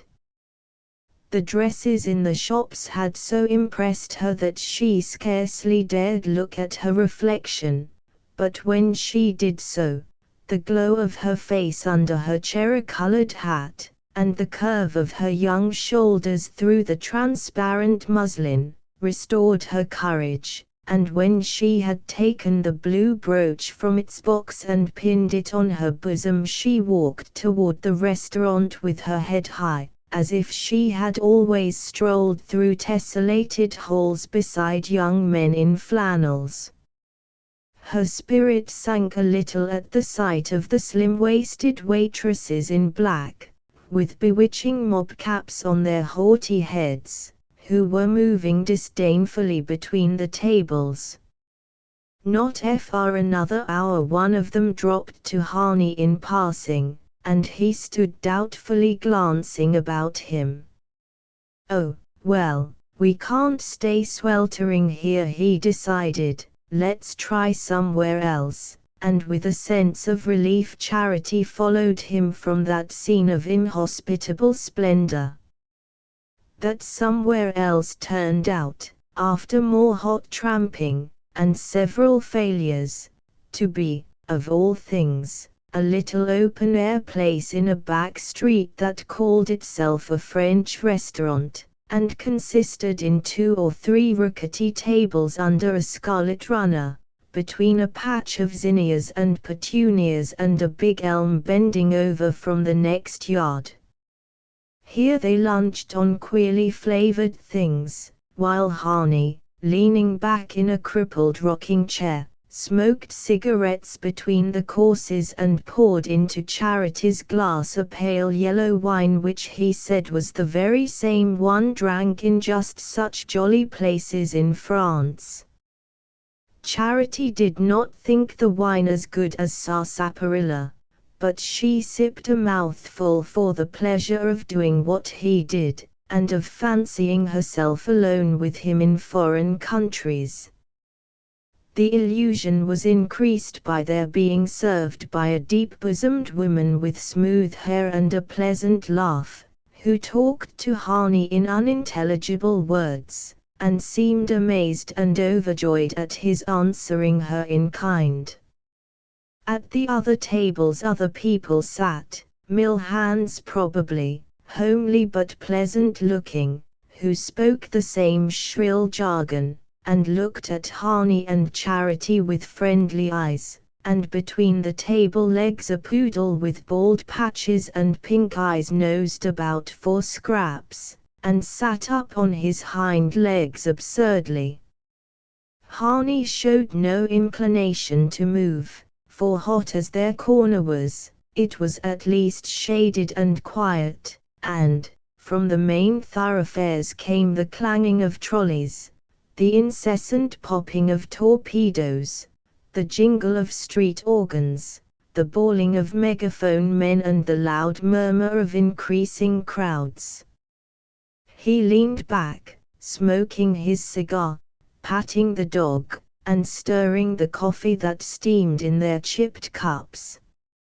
"It's the real thing, you know," he explained, and Charity hastily revised her previous conception of the beverage.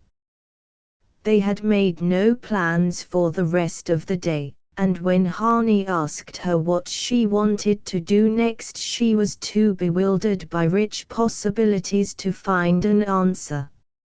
Finally she confessed that she longed to go to the lake, where she had not been taken on her former visit, and when he answered, "Oh, there's time for that. It will be pleasanter later," she suggested seeing some pictures like the ones Mr. Miles had taken her to.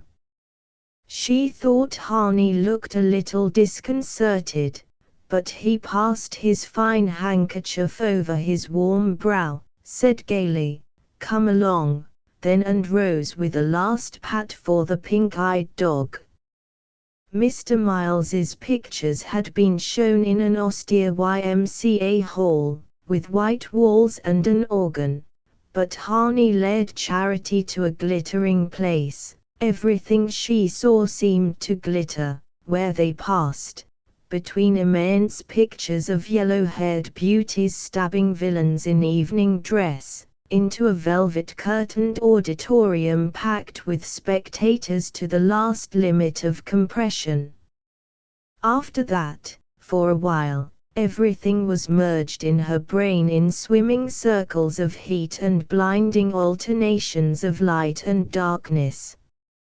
All the world has to show seemed to pass before her in a chaos of palms and minarets, charging cavalry regiments, roaring lions, comic policemen and scowling murderers, and the crowd around her, the hundreds of hot sallow candy-munching faces, young, old, middle-aged, but all kindled with the same contagious excitement, became part of the spectacle, and danced on the screen with the rest.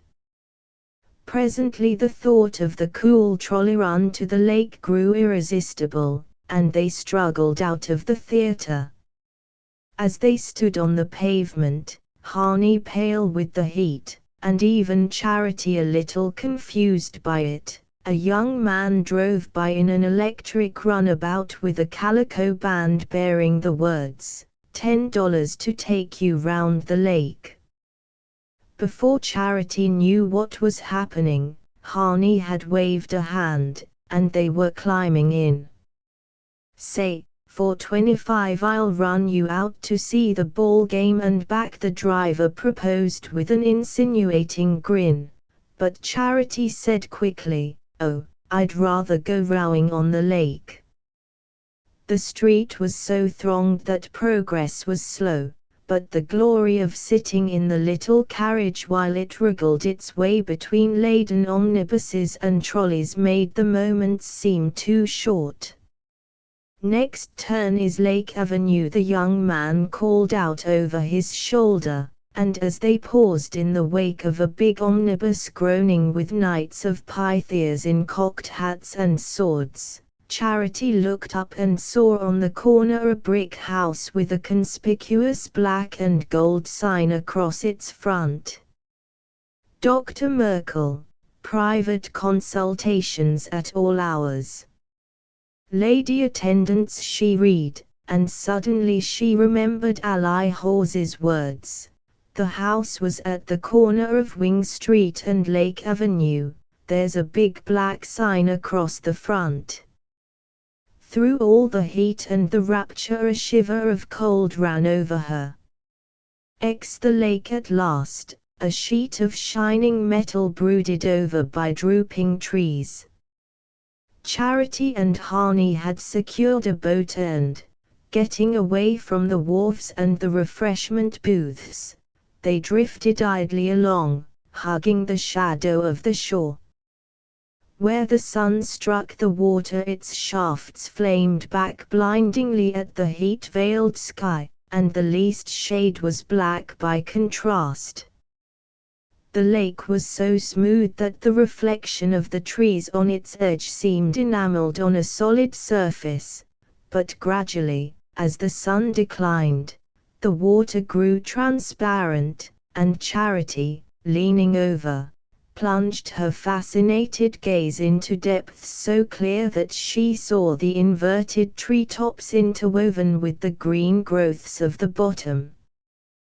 They rounded a point at the farther end of the lake, and entering an inlet pushed their bow against a protruding tree trunk.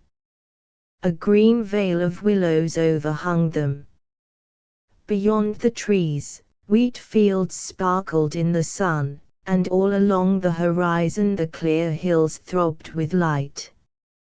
Charity leaned back in the stern, and Harney unshipped the oars and lay in the bottom of the boat without speaking. Ever since their meeting at the Creston Pool he had been subject to these brooding silences, which were as different as possible from the pauses when they ceased to speak because words were needless.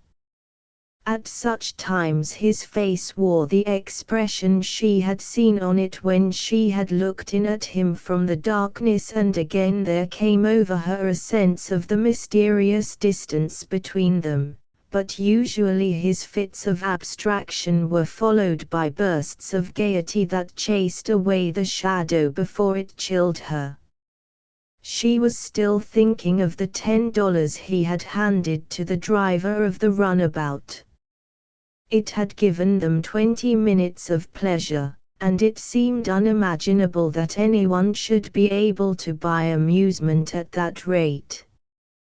With $10 he might have bought her an engagement ring. She knew that Mrs. Tom Fry's, which came from Springfield, and had a diamond in it, had cost only $8.75. But she did not know why the thought had occurred to her.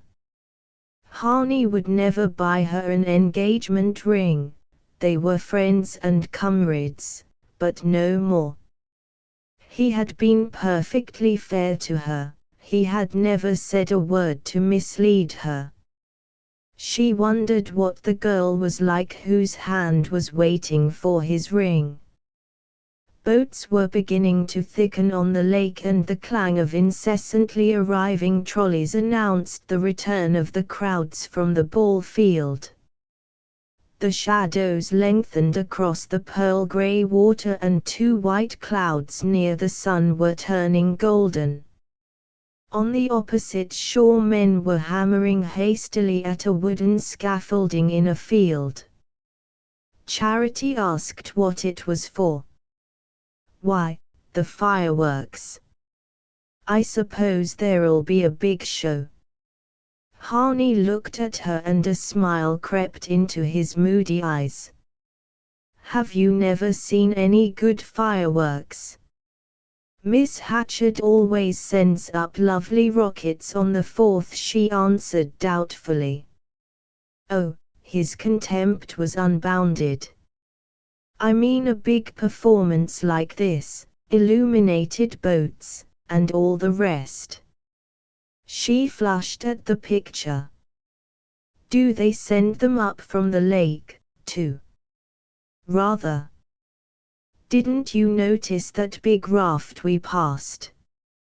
It's wonderful to see the rockets completing their orbits down under one's feet." She said nothing, and he put the oars into the rowlocks. "If we stay we'd better go and pick up something to eat." "But how can we get back afterwards?" she ventured, feeling it would break her heart if she missed it. He consulted a timetable, found a 10 o'clock train and reassured her.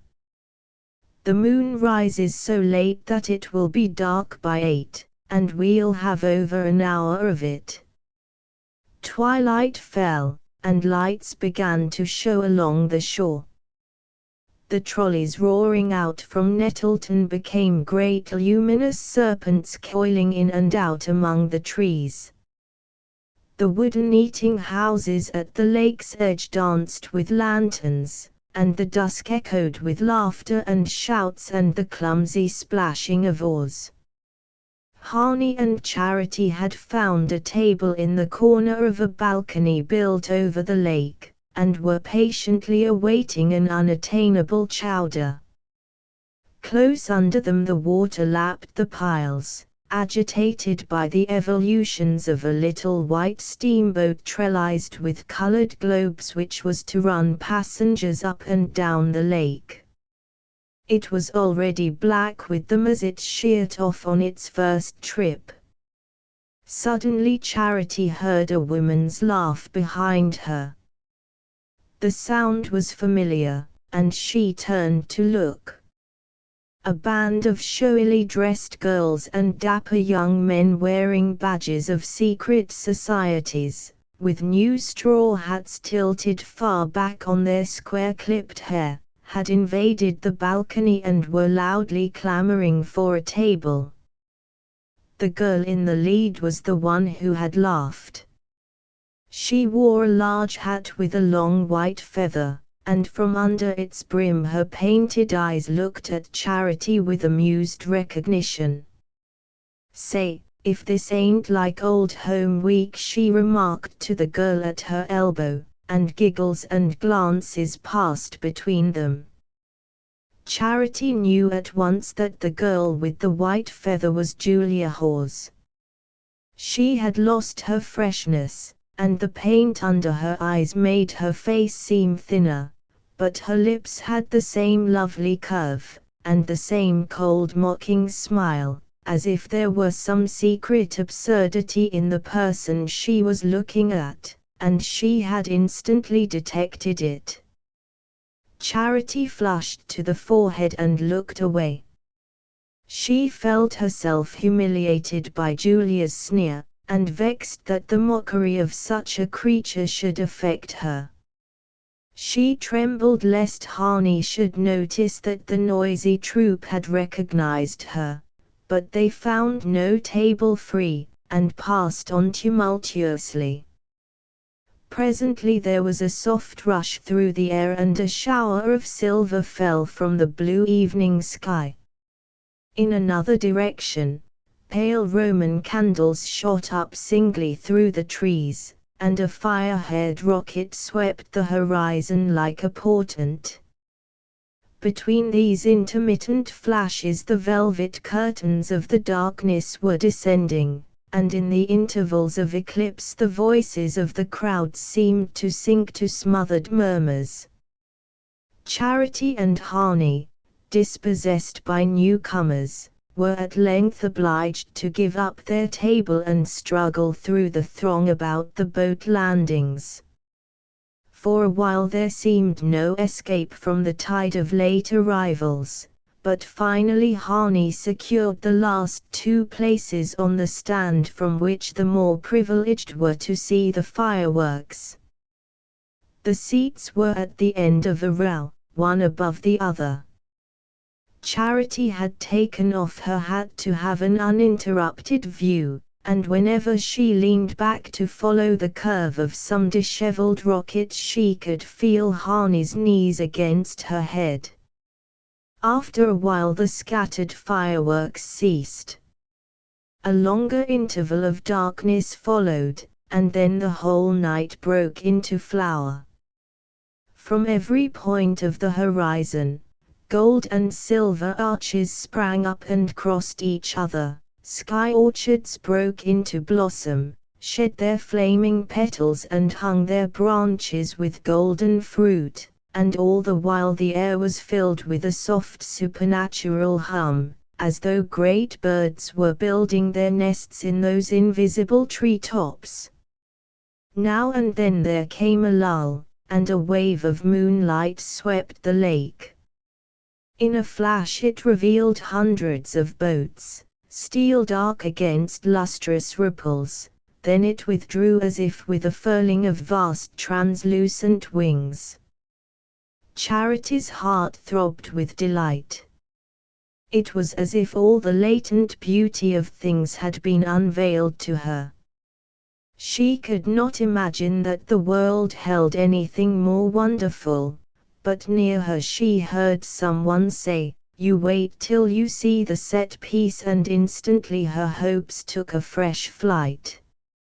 At last, just as it was beginning to seem as though the whole arch of the sky were one great lid pressed against her dazzled eyeballs, and striking out of them continuous jets of jeweled light, the velvet darkness settled down again, and a murmur of expectation ran through the crowd.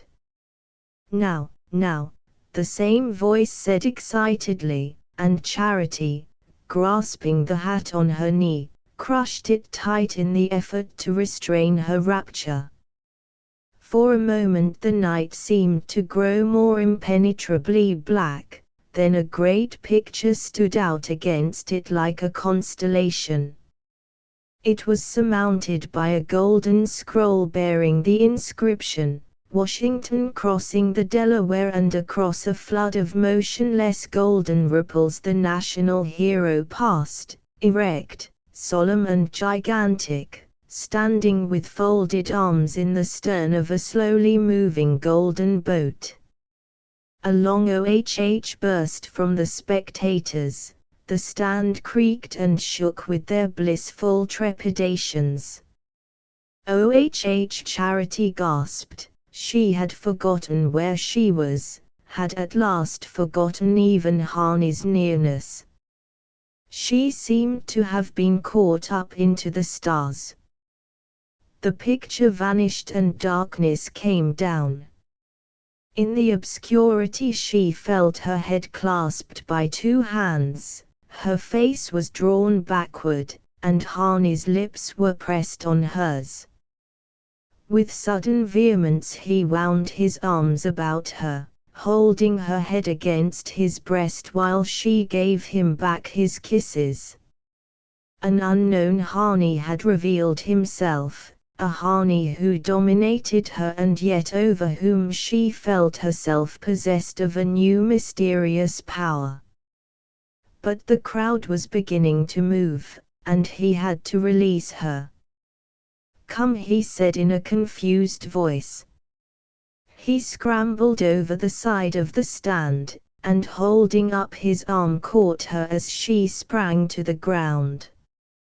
He passed his arm about her waist, steadying her against the descending rush of people, and she clung to him, speechless, exultant, as if all the crowding and confusion about them were a mere vain stirring of the air. "Come," he repeated, "we must try to make the trolley." He drew her along, and she followed, still in her dream. They walked as if they were one, so isolated in ecstasy that the people jostling them on every side seemed impalpable. But when they reached the terminus the illuminated trolley was already clanging on its way, its platforms black with passengers. The cars waiting behind it were as thickly packed, and the throng about the terminus was so dense that it seemed hopeless to struggle for a place. "Last trip up the lake," a megaphone bellowed from the wharf, and the lights of the little steamboat came dancing out of the darkness. "No use waiting here, shall we run up the lake?" Harney suggested. They pushed their way back to the edge of the water just as the gangplank lowered from the white side of the boat.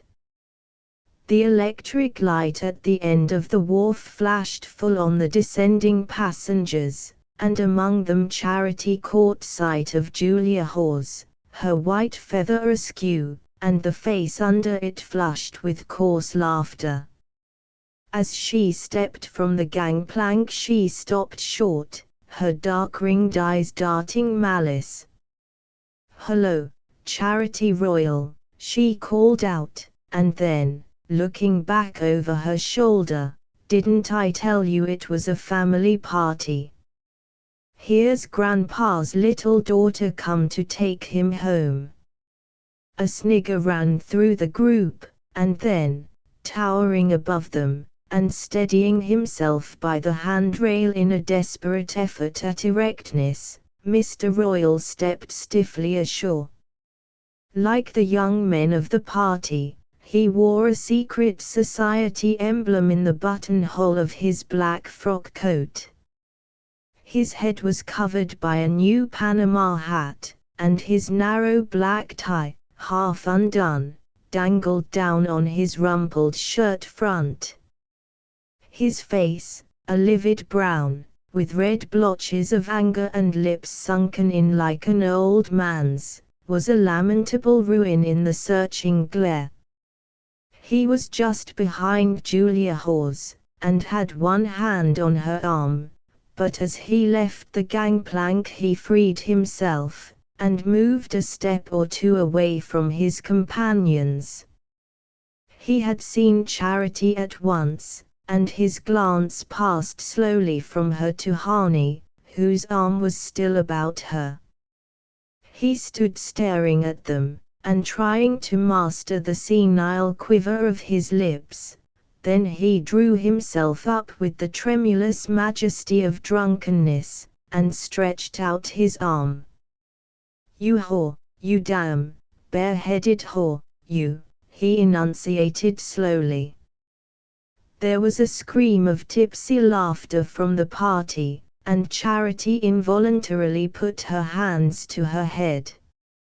She remembered that her hat had fallen from her lap when she jumped up to leave the stand, and suddenly she had a vision of herself, hatless, disheveled, with a man's arm about her, confronting that drunken crew, headed by her guardian's pitiable figure. The picture filled her with shame. She had known since childhood about Mr. Royal's habits, had seen him, as she went up to bed, sitting morosely in his office, a bottle at his elbow, or coming home, heavy and quarrelsome, from his business expeditions to Hepburn or Springfield. But the idea of his associating himself publicly with a band of disreputable girls and barroom loafers was new and dreadful to her. "Oh," she said in a gasp of misery, and releasing herself from Harney's arm she went straight up to Mr. Royal. "You come home with me, you come right home with me," she said in a low stern voice, as if she had not heard his apostrophe, and one of the girls called out, "Say, how many fellas does she want?" There was another laugh, followed by a pause of curiosity, during which Mr. Royal continued to glare at Charity. At length his twitching lips parted. "I said, you damn whore," he repeated with precision, steadying himself on Julia's shoulder. Laughs and jeers were beginning to spring up from the circle of people beyond their group, and a voice called out from the gangway, "Now, then, step lively there, all aboard."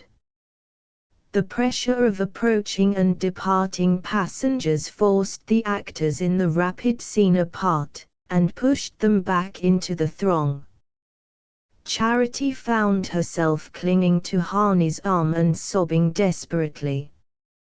Mr. Royal had disappeared, and in the distance she heard the receding sound of Julia's laugh. The boat, laden to the taffrail, was puffing away on her last trip. 11 at 2 o'clock in the morning the freckled boy from Creston stopped his sleepy horse at the door of the Red House, and Charity got out. Harney had taken leave of her at Creston River, charging the boy to drive her home.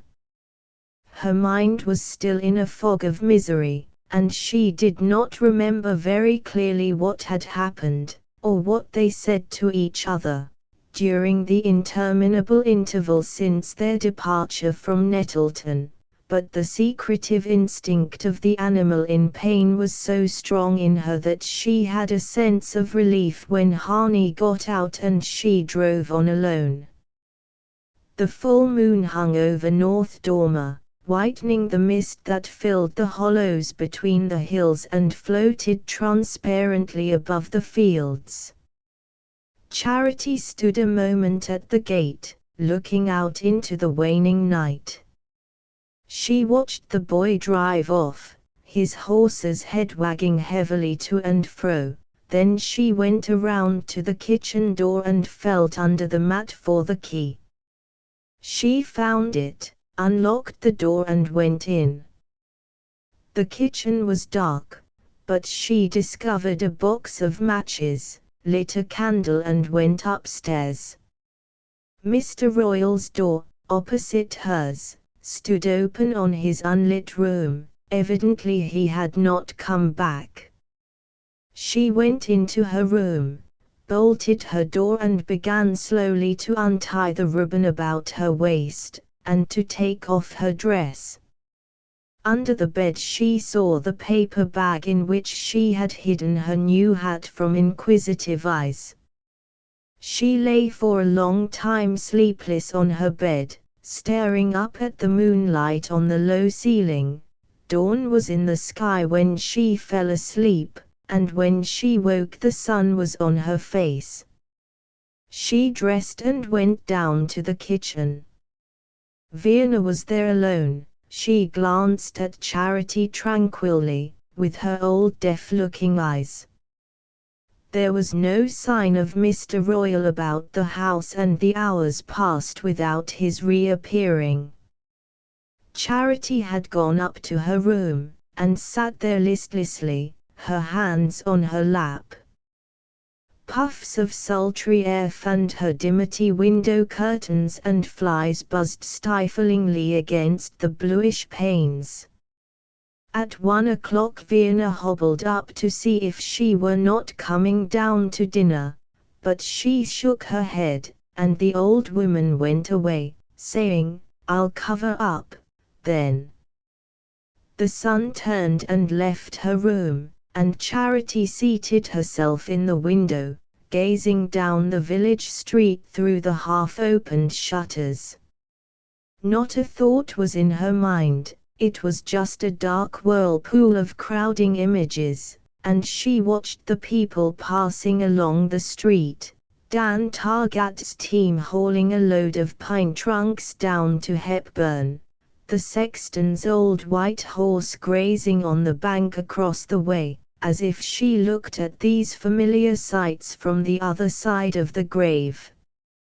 She was roused from her apathy by seeing Ally Hawes come out of the Friars Gate and walk slowly toward the red house with her uneven limping step.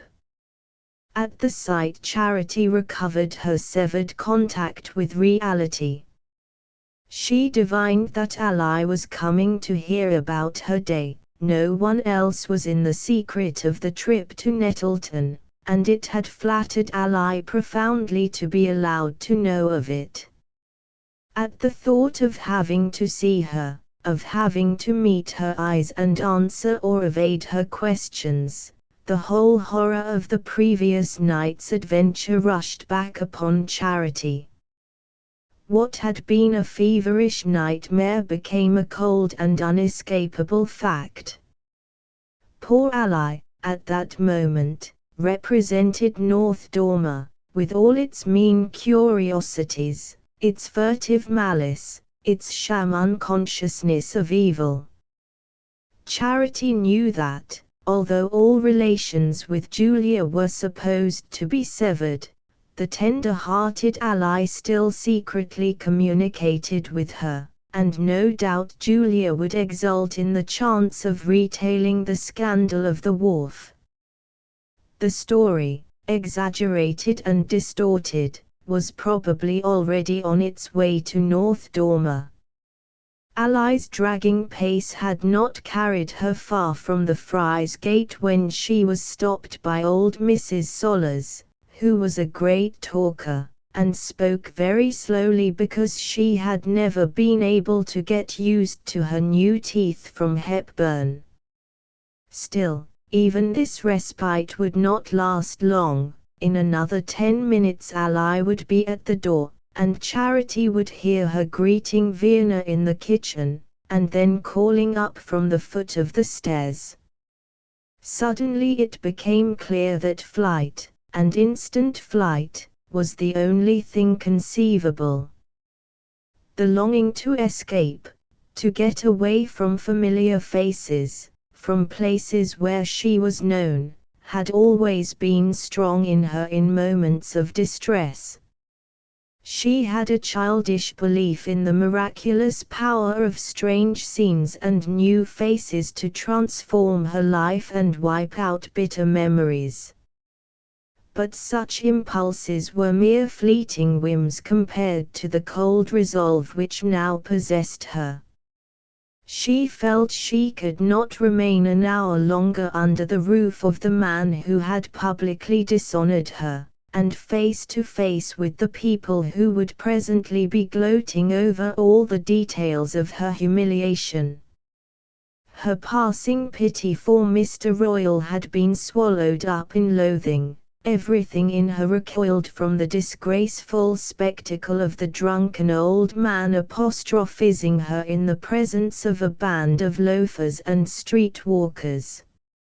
Suddenly, vividly, she relived again the horrible moment when he had tried to force himself into her room, and what she had before supposed to be a mad aberration now appeared to her as a vulgar incident in a debauched and degraded life. While these thoughts were hurrying through her, she had dragged out her old canvas school bag, and was thrusting into it a few articles of clothing and the little packet of letters she had received from Harney. From under her pincushion she took the library key, and laid it in full view. Then she felt at the back of a drawer for the blue brooch that Harney had given her. She would not have dared to wear it openly at North Dormer, but now she fastened it on her bosom as if it were a talisman to protect her in her flight. These preparations had taken but a few minutes, and when they were finished Ally Hawes was still at the Fry's corner talking to old Mrs. Sollers. She had said to herself, as she always said in moments of revolt, "I'll go to the mountain, I'll go back to my own folks." She had never really meant it before, but now, as she considered her case, no other course seemed open. She had never learned any trade that would have given her independence in a strange place, and she knew no one in the big towns of the valley, where she might have hoped to find employment. Miss Hatchard was still away, but even had she been at North Dormer she was the last person to whom Charity would have turned, since one of the motives urging her to flight was the wish not to see Lucius Harney.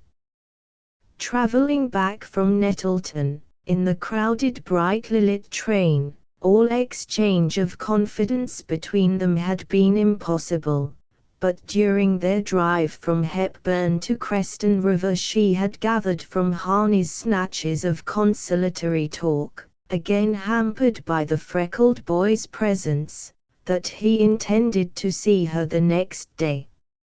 At the moment she had found a vague comfort in the assurance, but in the desolate lucidity of the hours that followed she had come to see the impossibility of meeting him again.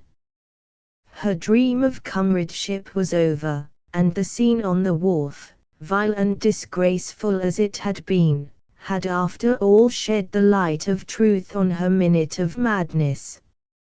It was as if her guardian's words had stripped her bare in the face of the grinning crowd and proclaimed to the world the secret admonitions of her conscience. She did not think these things out clearly, she simply followed the blind propulsion of her wretchedness.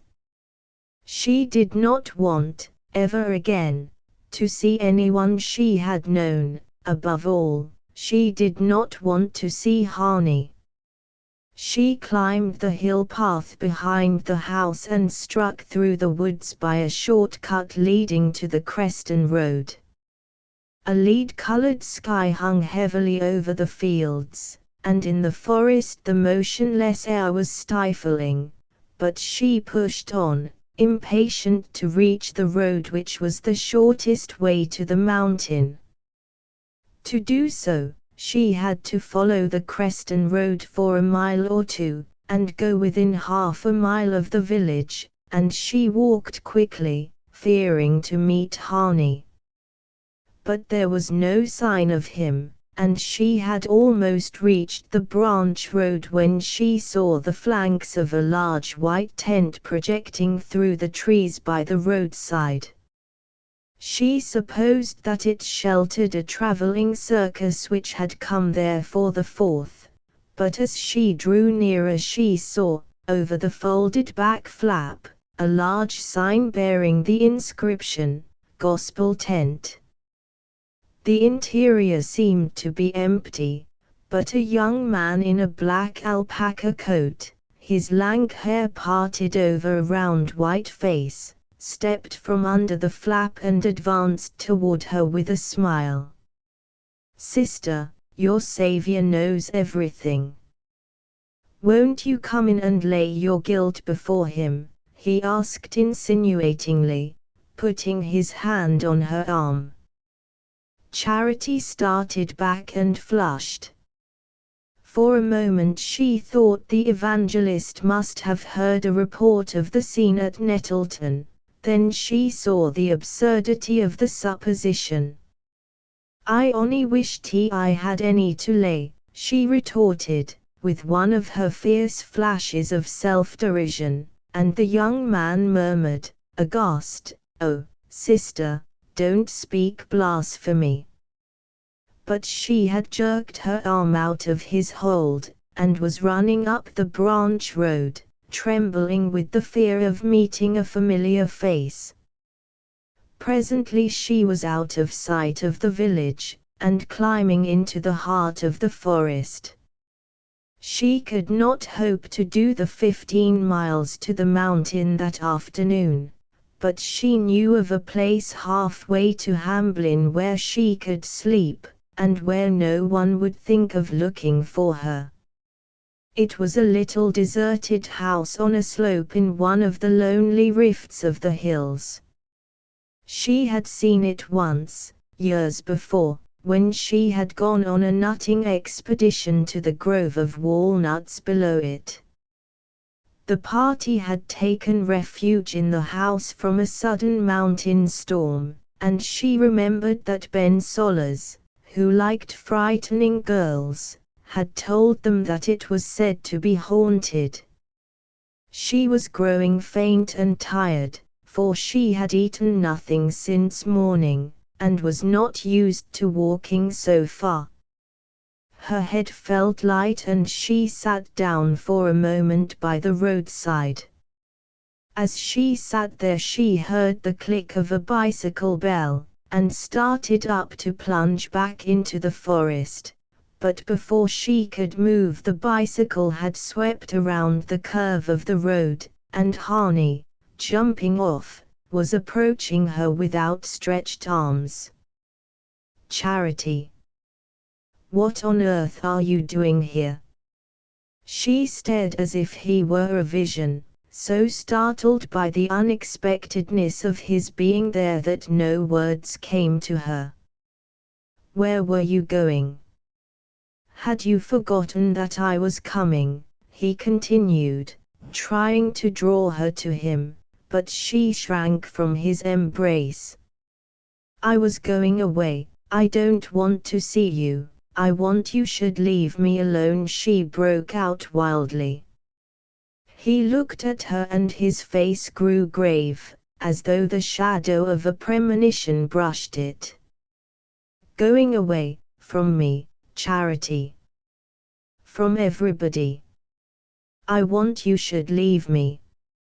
He stood glancing doubtfully up and down the lonely forest road that stretched away into sun-flecked distances. "Where were you going?" "Home." "Home, this way." She threw her head back defiantly. "To my home, up yonder, to the mountain." As she spoke, she became aware of a change in his face. He was no longer listening to her, he was only looking at her, with the passionate absorbed expression she had seen in his eyes after they had kissed on the stand at Nettleton. He was the new Harney again, the Harney abruptly revealed in that embrace, who seemed so penetrated with the joy of her presence that he was utterly careless of what she was thinking or feeling. He caught her hands with a laugh. "How do you suppose I found you?" he said gaily.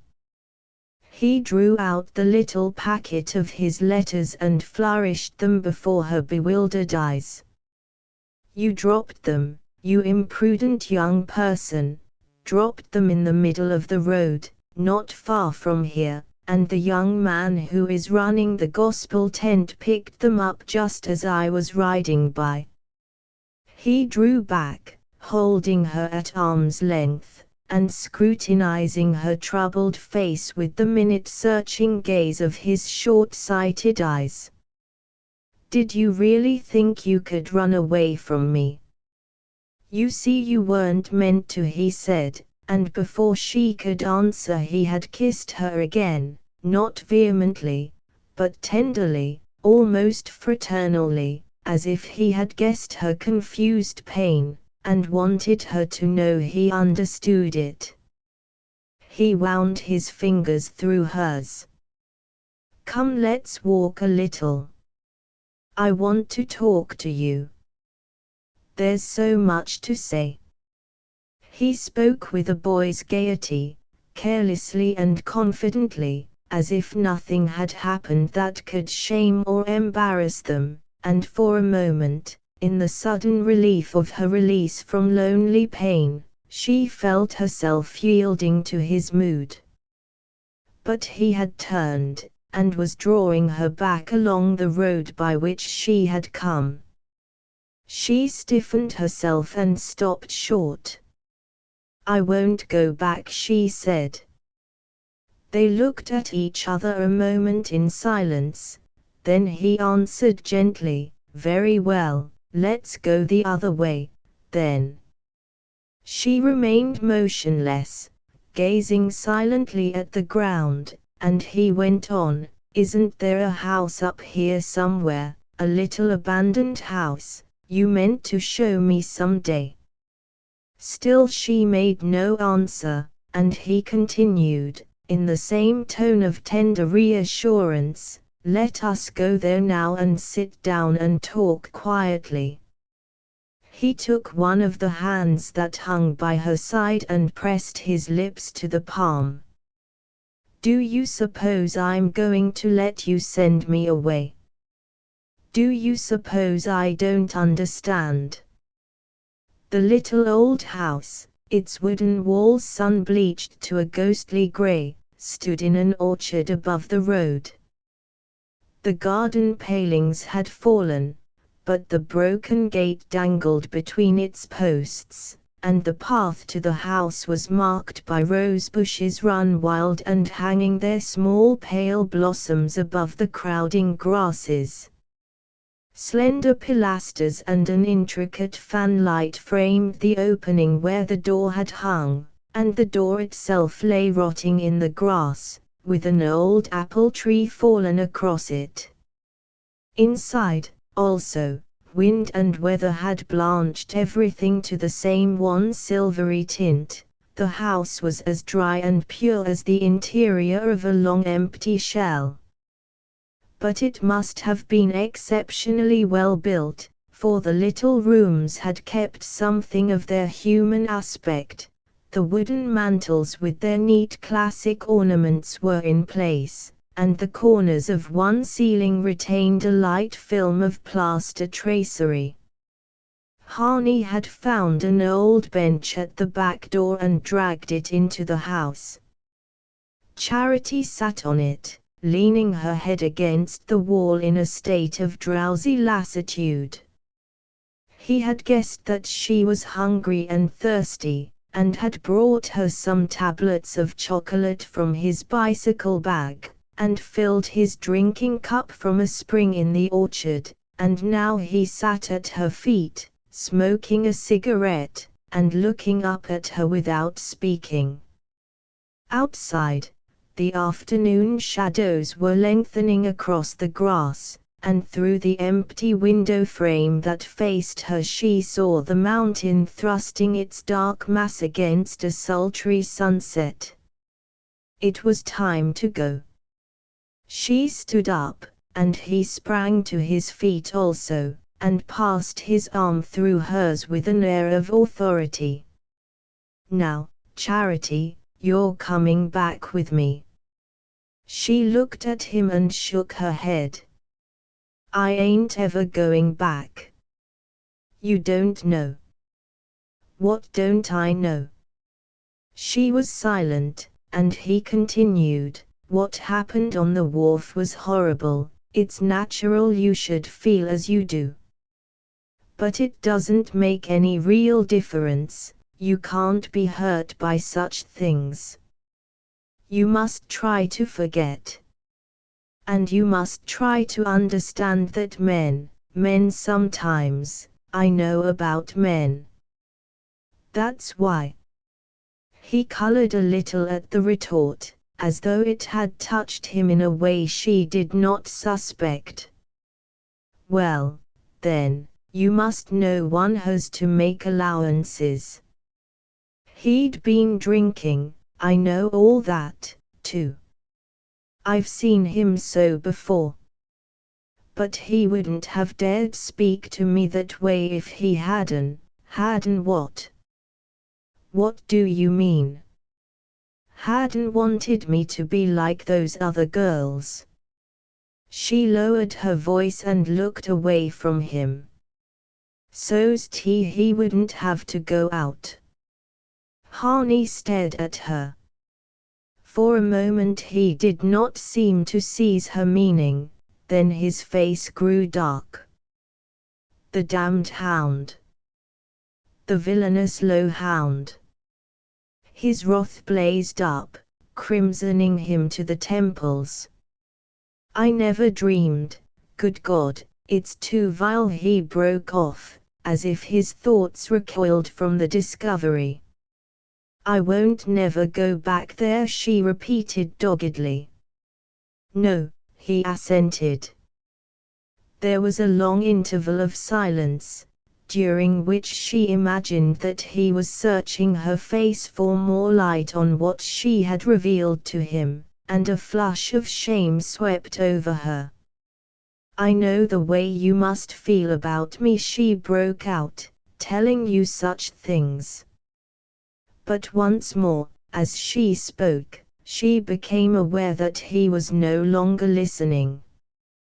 He came close and caught her to him as if he were snatching her from some imminent peril. His impetuous eyes were in hers, and she could feel the hard beat of his heart as he held her against it. "Kiss me again, like last night," he said, pushing her hair back as if to draw her whole face up into his kiss. 12 One afternoon toward the end of August, a group of girls sat in a room at Miss Hatchard's in a gay confusion of flags, turkey red, blue and white paper muslin, harvest sheaves and illuminated scrolls. North Dormer was preparing for its Old Home Week. That form of sentimental decentralization was still in its early stages, and, precedents being few, and the desire to set an example contagious, the matter had become a subject of prolonged and passionate discussion under Miss Hatchard's roof. The incentive to the celebration had come rather from those who had left North Dormer than from those who had been obliged to stay there, and there was some difficulty in rousing the village to the proper state of enthusiasm. But Miss Hatchard's pale prim drawing-room was the centre of constant comings and goings from Hepburn, Nettleton, Springfield and even more distant cities, and whenever a visitor arrived he was led across the hall, and treated to a glimpse of the group of girls deep in their pretty preparations. All the old names, all the old names. Miss Hatchard would be heard, tapping across the hall on her crutches. Targat.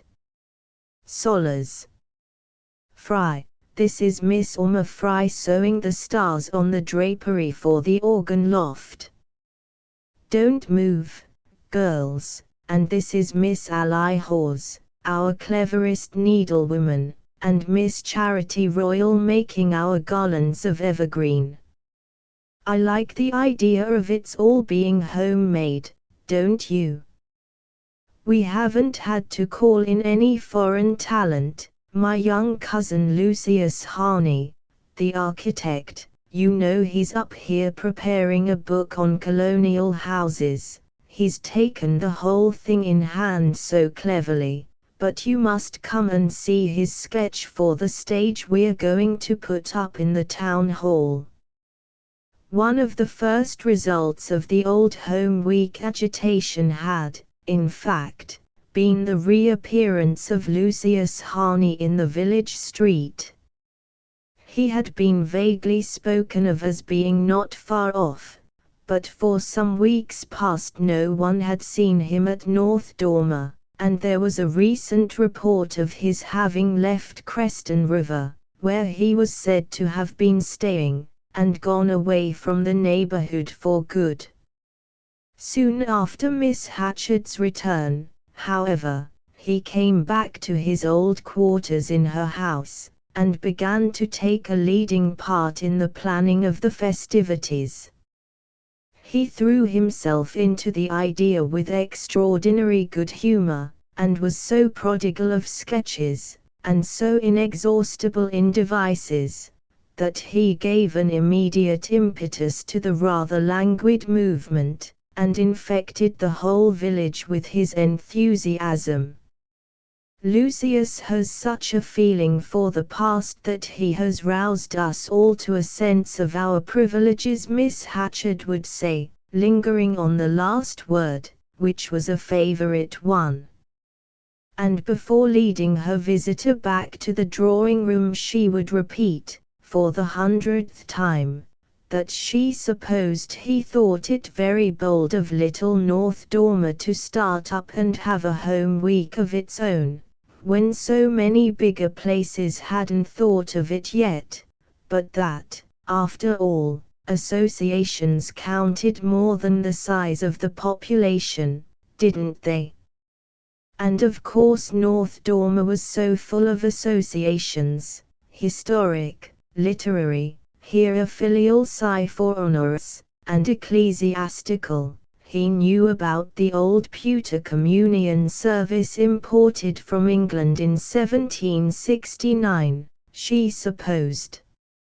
And it was so important, in a wealthy materialistic age, to set the example of reverting to the old ideals, the family and the homestead, and so on.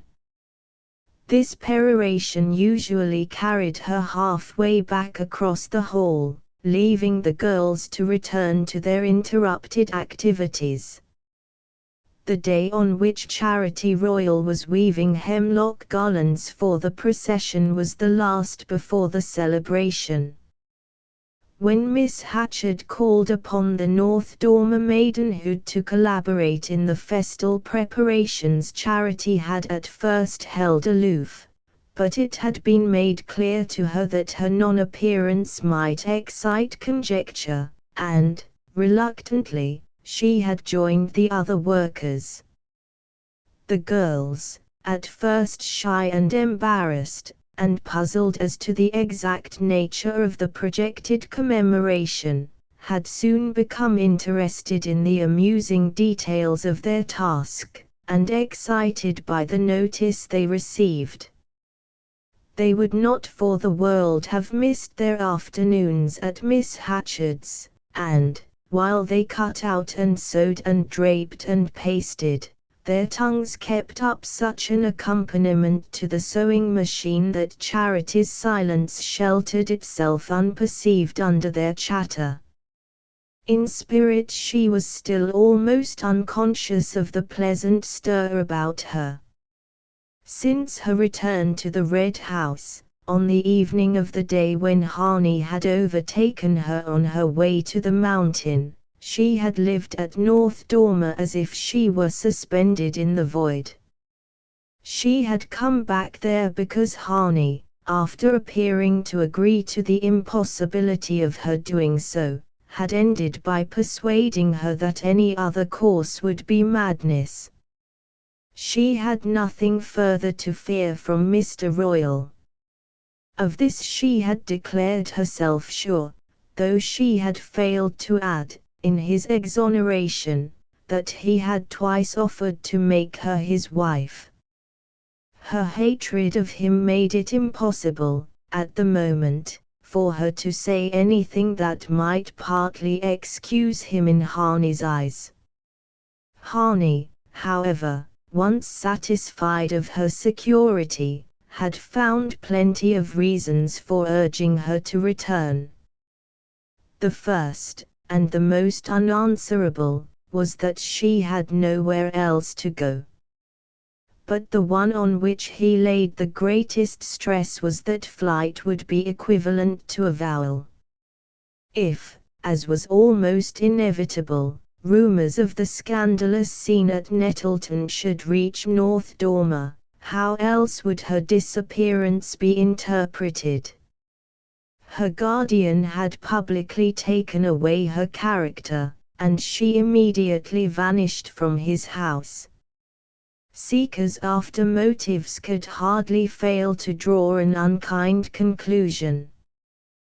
But if she came back at once, and was seen leading her usual life, the incident was reduced to its true proportions, as the outbreak of a drunken old man furious at being surprised in disreputable company. People would say that Mr. Royle had insulted his ward to justify himself, and the sordid tale would fall into its place in the chronicle of his obscure debaucheries. Charity saw the force of the argument, but if she acquiesced it was not so much because of that as because it was Harney's wish. Since that evening in the deserted house she could imagine no reason for doing or not doing anything except the fact that Harney wished or did not wish it. All her tossing contradictory impulses were merged in a fatalistic acceptance of his will. It was not that she felt in him any ascendancy of character. There were moments already when she knew she was the stronger, but that all the rest of life had become a mere cloudy rim about the central glory of their passion. Whenever she stopped thinking about that for a moment she felt as she sometimes did after lying on the grass and staring up too long at the sky. Her eyes were so full of light that everything about her was a blur. Each time that Miss Hatchard, in the course of her periodical incursions into the workroom, dropped an allusion to her young cousin, the architect, the effect was the same on Charity. The hemlock garland she was wearing fell to her knees and she sat in a kind of trance. It was so manifestly absurd that Miss Hatchard should talk of Harney in that familiar possessive way, as if she had any claim on him, or knew anything about him. She, Charity Royle, was the only being on earth who really knew him from the soles of his feet to the rumpled crest of his hair, knew the shifting lights in his eyes, and the inflections of his voice, and the things he liked and disliked, and everything there was to know about him, as minutely and yet unconsciously as a child knows the walls of the room it wakes up in every morning. It was this fact, which nobody about her guessed, or would have understood, that made her life something apart and inviolable, as if nothing had any power to hurt or disturb her as long as her secret was safe. The room in which the girls sat was the one which had been Harney's bedroom. He had been sent upstairs, to make room for the home week workers, but the furniture had not been moved, and as Charity sat there she had perpetually before her the vision she had looked in on from the midnight garden. The table at which Harney had sat was the one about which the girls were gathered, and her own seat was near the bed on which she had seen him lying. Sometimes, when the others were not looking, she bent over as if to pick up something, and laid her cheek for a moment against the pillow. Toward sunset the girls disbanded. Their work was done, and the next morning at daylight the draperies and garlands were to be nailed up, and the illuminated scrolls put in place in the town hall. The first guests were to drive over from Hepburn in time for the midday banquet under a tent in Miss Hatchard's field, and after that the ceremonies were to begin. Miss Hatchard, pale with fatigue and excitement, thanked her young assistants, and stood in the porch, leaning on her crutches and waving a farewell as she watched them troop away down the street. Charity had slipped off among the first, but at the gate she heard Ally Hawes calling after her, and reluctantly turned.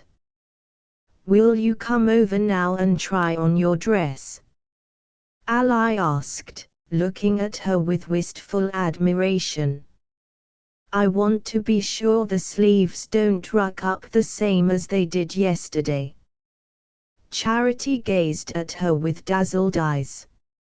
"Oh, it's lovely," she said, and hastened away without listening to Ally's protest. She wanted her dress to be as pretty as the other girls, wanted it, in fact, to outshine the rest, since she was to take part in the exercises, but she had no time just then to fix her mind on such matters. She sped up the street to the library, of which she had the key about her neck. From the passage at the back she dragged forth a bicycle, and guided it to the edge of the street. She looked about to see if any of the girls were approaching, but they had drifted away together toward the town hall, and she sprang into the saddle and turned toward the Creston Road. There was an almost continual descent to Creston, and with her feet against the pedals she floated through the still evening air like one of the hawks she had often watched slanting downward on motionless wings. 20 minutes from the time when she had left Miss Hatchard's door she was turning up the wood road on which Harney had overtaken her on the day of her flight, and a few minutes afterward she had jumped from her bicycle at the gate of the deserted house. In the gold-powdered sunset it looked more than ever like some frail shell dried and washed by many seasons, but at the back, whither Charity advanced, drawing her bicycle after her, there were signs of recent habitation. A rough door made of boards hung in the kitchen doorway, and pushing it open she entered a room furnished in primitive camping fashion. In the window was a table, also made of boards, with an earthenware jar holding a big bunch of wild asters. 2 canvas chairs stood nearby, and in one corner was a mattress with a Mexican blanket over it. The room was empty, and leaning her bicycle against the house, Charity clambered up the slope and sat down on a rock under an old apple tree.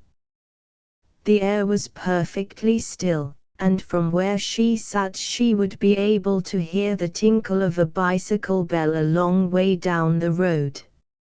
She was always glad when she got to the little house before Harney. She liked to have time to take in every detail of its secret sweetness, the shadows of the apple trees swaying on the grass, the old walnuts rounding their domes below the road, the meadows sloping westward in the afternoon light, before his first kiss blotted it all out.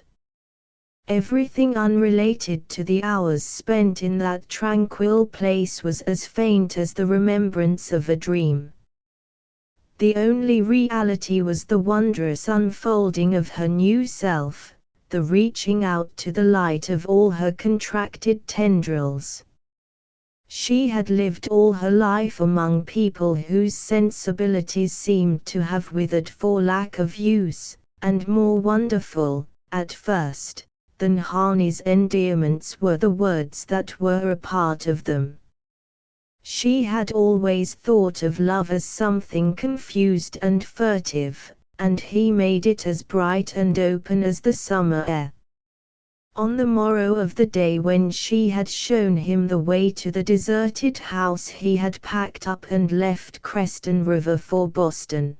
But at the first station he had jumped on the train with a handbag and scrambled up into the hills. For 2 golden rainless August weeks he had camped in the house, getting eggs and milk from the solitary farm in the valley, where no one knew him, and doing his cooking over a spirit lamp. He got up every day with the sun, took a plunge in a brown pool he knew of, and spent long hours lying in the scented hemlock woods above the house, or wandering along the yoke of the Eagle Ridge, far above the misty blue valleys that swept away east and west between the endless hills. And in the afternoon Charity came to him. With part of what was left of her savings she had hired a bicycle for a month, and every day after dinner, as soon as her guardian started to his office, she hurried to the library, got out her bicycle, and flew down the Creston Road. She knew that Mr. Royal, like everyone else in North Dormer, was perfectly aware of her acquisition. Possibly he, as well as the rest of the village, knew what use she made of it. She did not care. She felt him to be so powerless that if he had questioned her she would probably have told him the truth.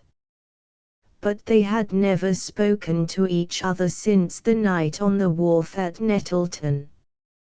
He had returned to North Dormer only on the 3rd day after that encounter, arriving just as Charity and Verna were sitting down to supper. He had drawn up his chair, taken his napkin from the sideboard drawer, pulled it out of its ring, and seated himself as unconcernedly as if he had come in from his usual afternoon session at Carrick Fries, and the long habit of the household made it seem almost natural that Charity should not so much as raise her eyes when he entered. She had simply let him understand that her silence was not accidental by leaving the table while he was still eating, and going up without a word to shut herself into her room. After that he formed the habit of talking loudly and genially to Verna whenever Charity was in the room, but otherwise there was no apparent change in their relations. She did not think connectedly of these things while she sat waiting for Harney, but they remained in her mind as a sullen background against which her short hours with him flamed out like forest fires. Nothing else mattered, neither the good nor the bad, or what might have seemed so before she knew him. He had caught her up and carried her away into a new world, from which, at stated hours, the ghost of her came back to perform certain customary acts, but also thinly and insubstantially that she sometimes wondered that the people she went about among could see her. Behind the swarthy mountain the sun had gone down in waveless gold. From a pasture up the slope a tinkle of cowbells sounded, a puff of smoke hung over the farm in the valley, trailed on the pure air and was gone. For a few minutes, in the clear light that is all shadow, fields and woods were outlined with an unreal precision, then the twilight blotted them out, and the little house turned grey and spectral under its wizened apple branches. Charity's heart contracted. The first fall of night after a day of radiance often gave her a sense of hidden menace. It was like looking out over the world as it would be when love had gone from it. She wondered if some day she would sit in that same place and watch in vain for her lover. His bicycle bell sounded down the lane, and in a minute she was at the gate and his eyes were laughing in hers. They walked back through the long grass, and pushed open the door behind the house. The room at first seemed quite dark and they had to grope their way in hand. Through the window frame the sky looked light by contrast, and above the black mass of asters in the earthen jar one white star glimmered like a moth. There was such a lot to do at the last minute, Harney was explaining, and I had to drive down to Creston to meet someone who has come to stay with my cousin for the show. He had his arms about her, and his kisses were in her hair and on her lips.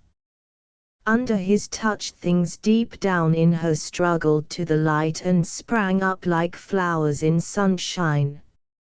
She twisted her fingers into his, and they sat down side by side on the improvised couch. She hardly heard his excuses for being late. In his absence 1,000 doubts tormented her, but as soon as he appeared she ceased to wonder where he had come from, what had delayed him, who had kept him from her. It seemed as if the places he had been in, and the people he had been with, must cease to exist when he left them, just as her own life was suspended in his absence. He continued, now, to talk to her volubly and gaily, deploring his lateness, grumbling at the demands on his time, and good-humoredly mimicking Miss Hatchard's benevolent agitation. She hurried off miles to ask Mr. Royal to speak at the town hall tomorrow. I didn't know till it was done. Charity was silent, and he added, after all, perhaps it's just as well. No one else could have done it. Charity made no answer. She did not care what part her guardian played in the morrow's ceremonies. Like all the other figures peopling her meager world, he had grown non-existent to her. She had even put off hating him. Tomorrow I shall only see you from far off, Harney continued. But in the evening there'll be the dance in the town hall. Do you want me to promise not to dance with any other girl? Any other girl? Were there any others? She had forgotten even that peril, so enclosed did he and she seem in their secret world. Her heart gave a frightened jerk. Yes, promise. He laughed and took her in his arms. You goose, not even if they're hideous. He pushed the hair from her forehead, bending her face back, as his way was, and leaning over so that his head loomed black between her eyes and the paleness of the sky, in which the white star floated. Side by side they sped back along the dark wood road to the village. A late moon was rising, full-orbed and fiery, turning the mountain ranges from fluid grey to a massive blackness, and making the upper sky so light that the stars looked as faint as their own reflections in water. At the edge of the wood, half a mile from North Dormer, Harney jumped from his bicycle, took Charity in his arms for a last kiss, and then waited while she went on alone. They were later than usual, and instead of taking the bicycle to the library she propped it against the back of the woodshed and entered the kitchen of the Red House. Verna sat there alone. When Charity came in she looked at her with mild impenetrable eyes and then took a plate and a glass of milk from the shelf and set them silently on the table. Charity nodded her thanks, and sitting down, fell hungrily upon her piece of pie and emptied the glass.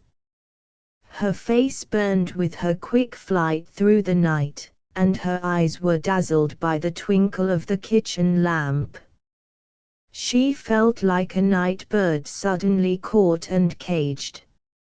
"He ain't come back since supper," Verna said.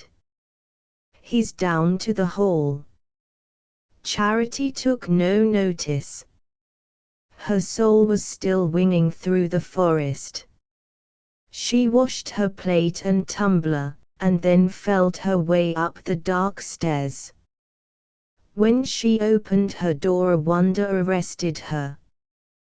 Before going out she had closed her shutters against the afternoon heat, but they had swung partly open, and a bar of moonlight, crossing the room, rested on her bed and showed a dress of China silk laid out on it in virgin whiteness.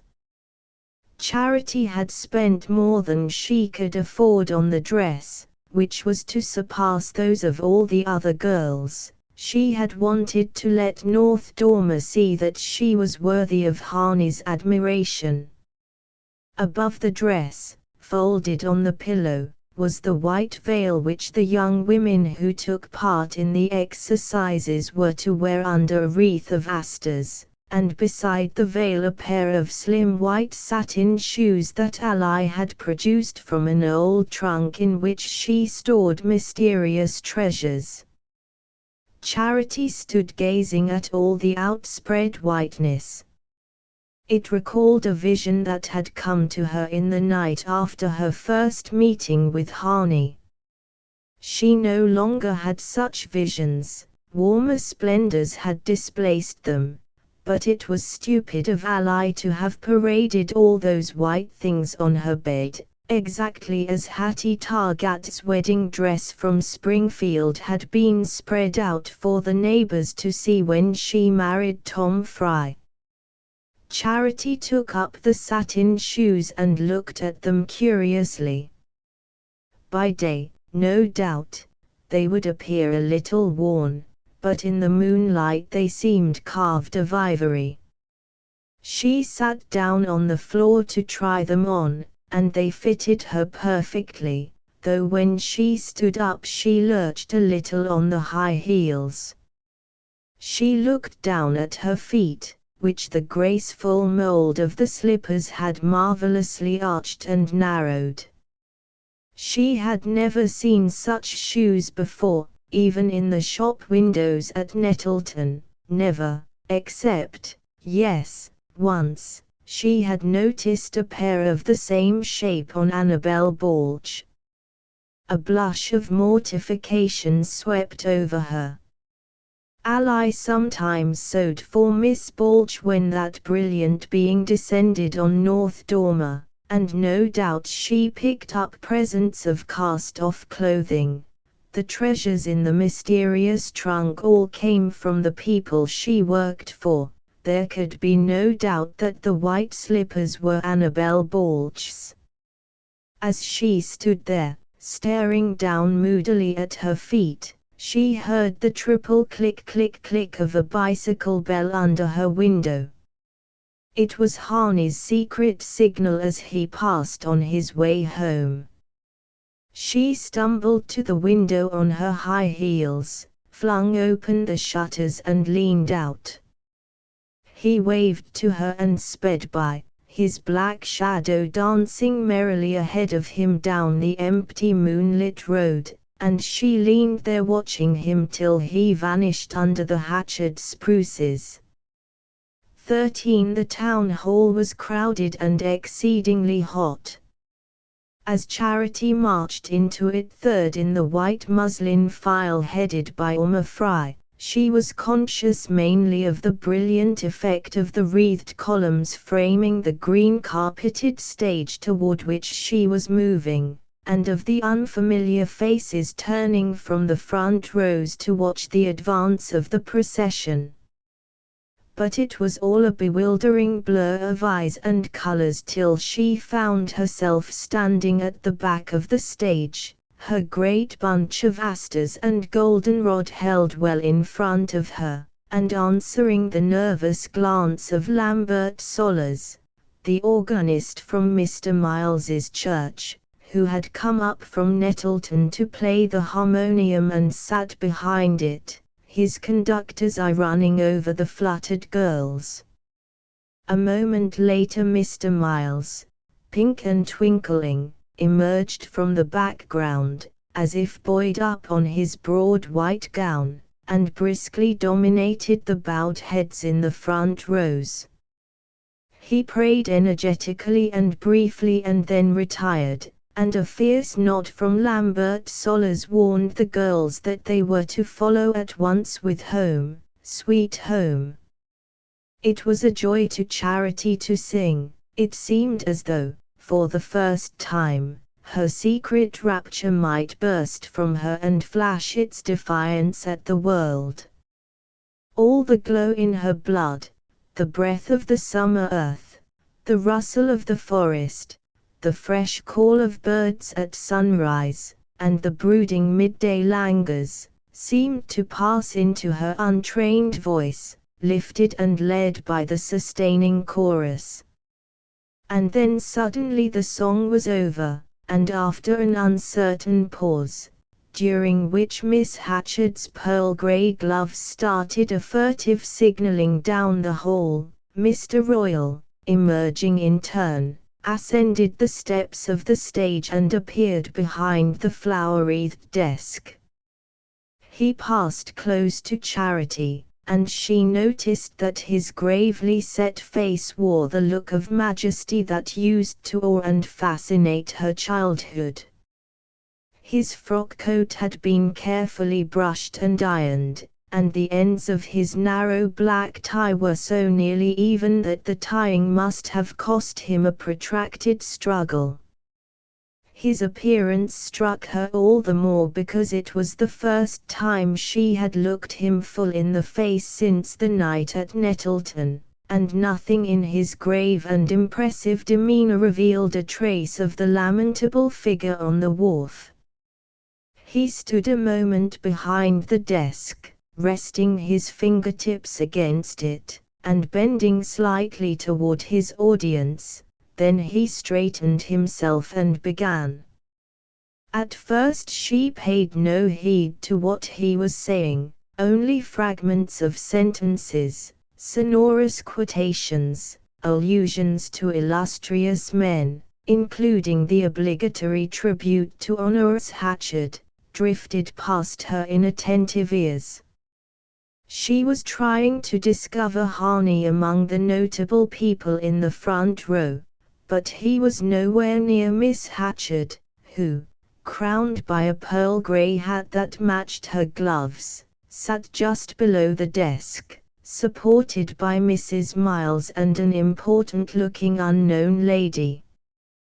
Charity was near one end of the stage, and from where she sat the other end of the first row of seats was cut off by the screen of foliage masking the harmonium.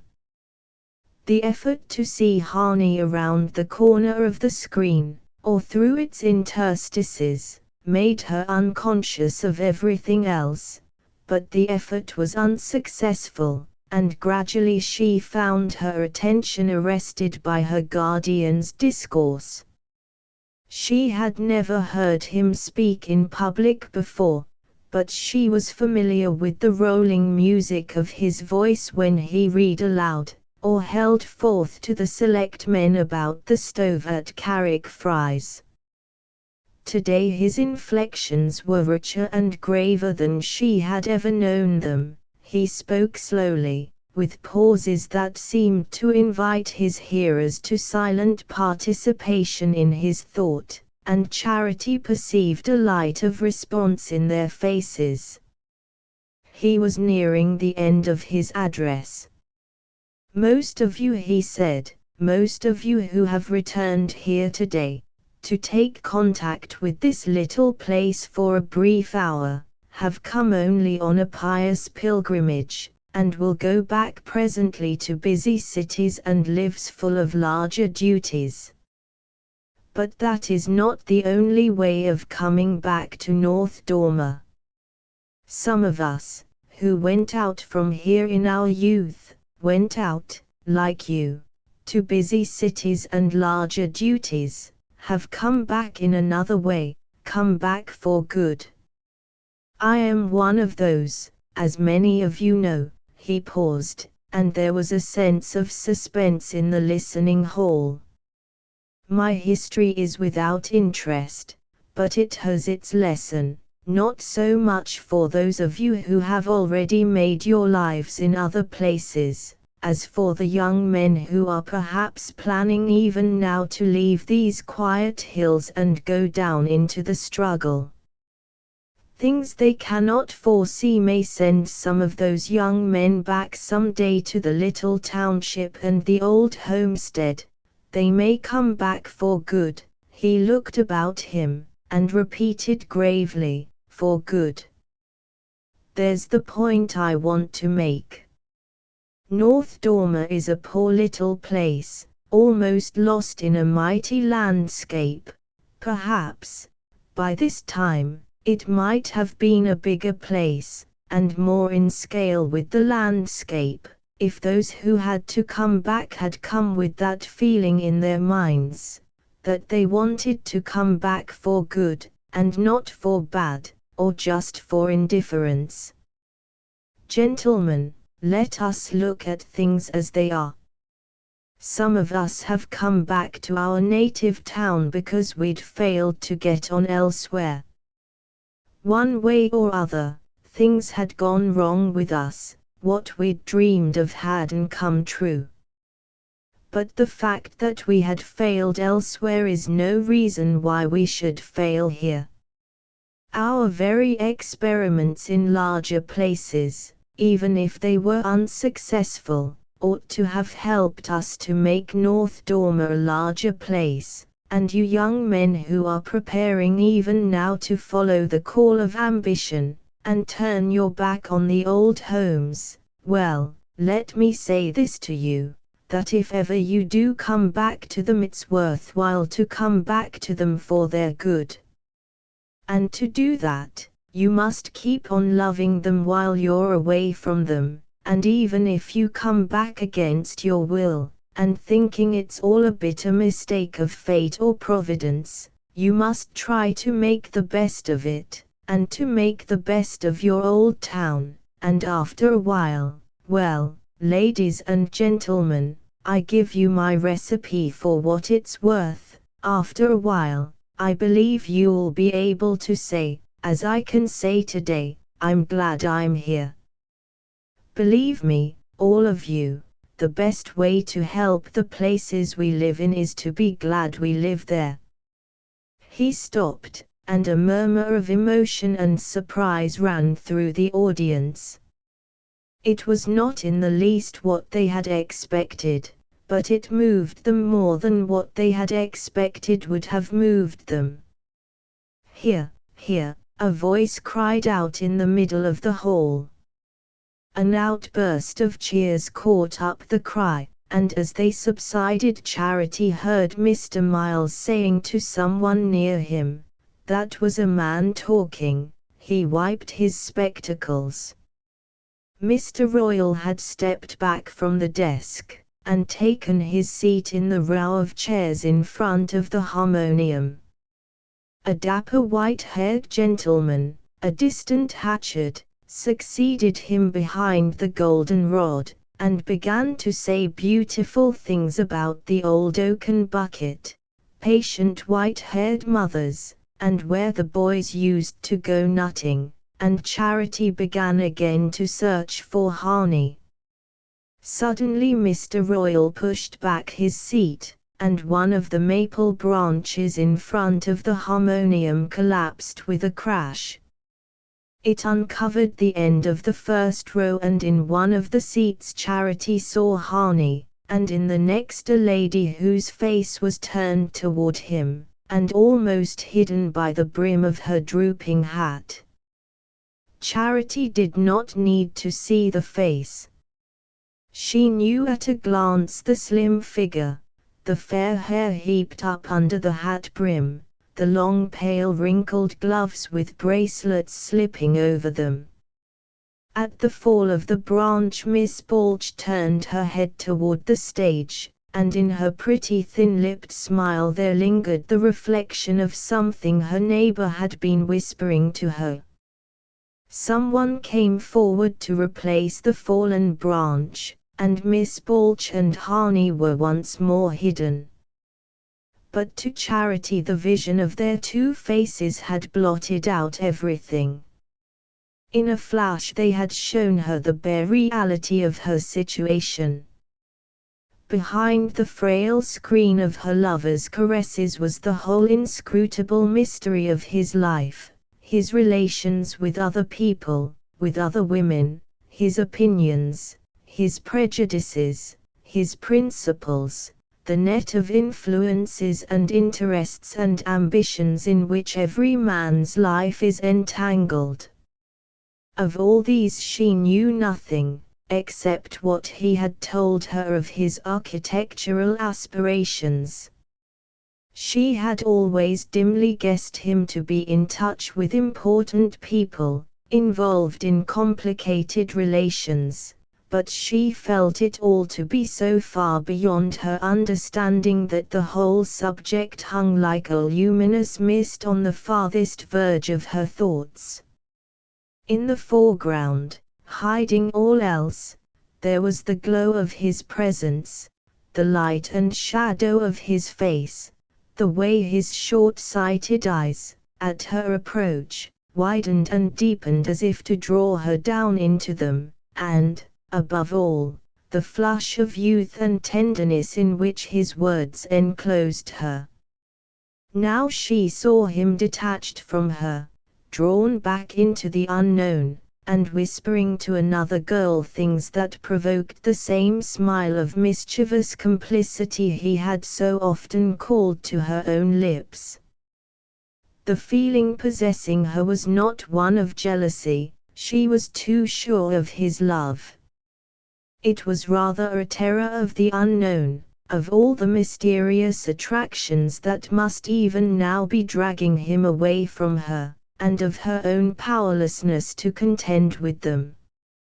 She had given him all she had, but what was it compared to the other gifts life held for him? She understood now the case of girls like herself to whom this kind of thing happened. They gave all they had, but their all was not enough, it could not buy more than a few moments. The heat had grown suffocating, she felt it descend on her in smothering waves, and the faces in the crowded hall began to dance like the pictures flashed on the screen at Nettleton. For an instant Mr. Royal's countenance detached itself from the general blur. He had resumed his place in front of the harmonium, and sat close to her, his eyes on her face, and his look seemed to pierce to the very center of her confused sensations. A feeling of physical sickness rushed over her, and then deadly apprehension. The light of the fiery hours in the little house swept back on her in a glare of fear. She forced herself to look away from her guardian, and became aware that the oratory of the hatchet cousin had ceased, and that Mr. Miles was again flapping his wings. Fragments of his peroration floated through her bewildered brain. A rich harvest of hallowed memories. A sanctified hour to which, in moments of trial, your thoughts will prayerfully return. And now, O Lord, let us humbly and fervently give thanks for this blessed day of reunion, here in the old home to which we have come back from so far. Preserve it to us, O Lord, in times to come, in all its homely sweetness, in the kindliness and wisdom of its old people, in the courage and industry of its young men, in the piety and purity of this group of innocent girls. He flapped a white wing in their direction, and at the same moment Lambert Solers, with his fierce nod, struck the opening bars of Auld Lang Syne. Charity stared straight ahead of her and then, dropping her flowers, fell face downward at Mr. Royal's feet.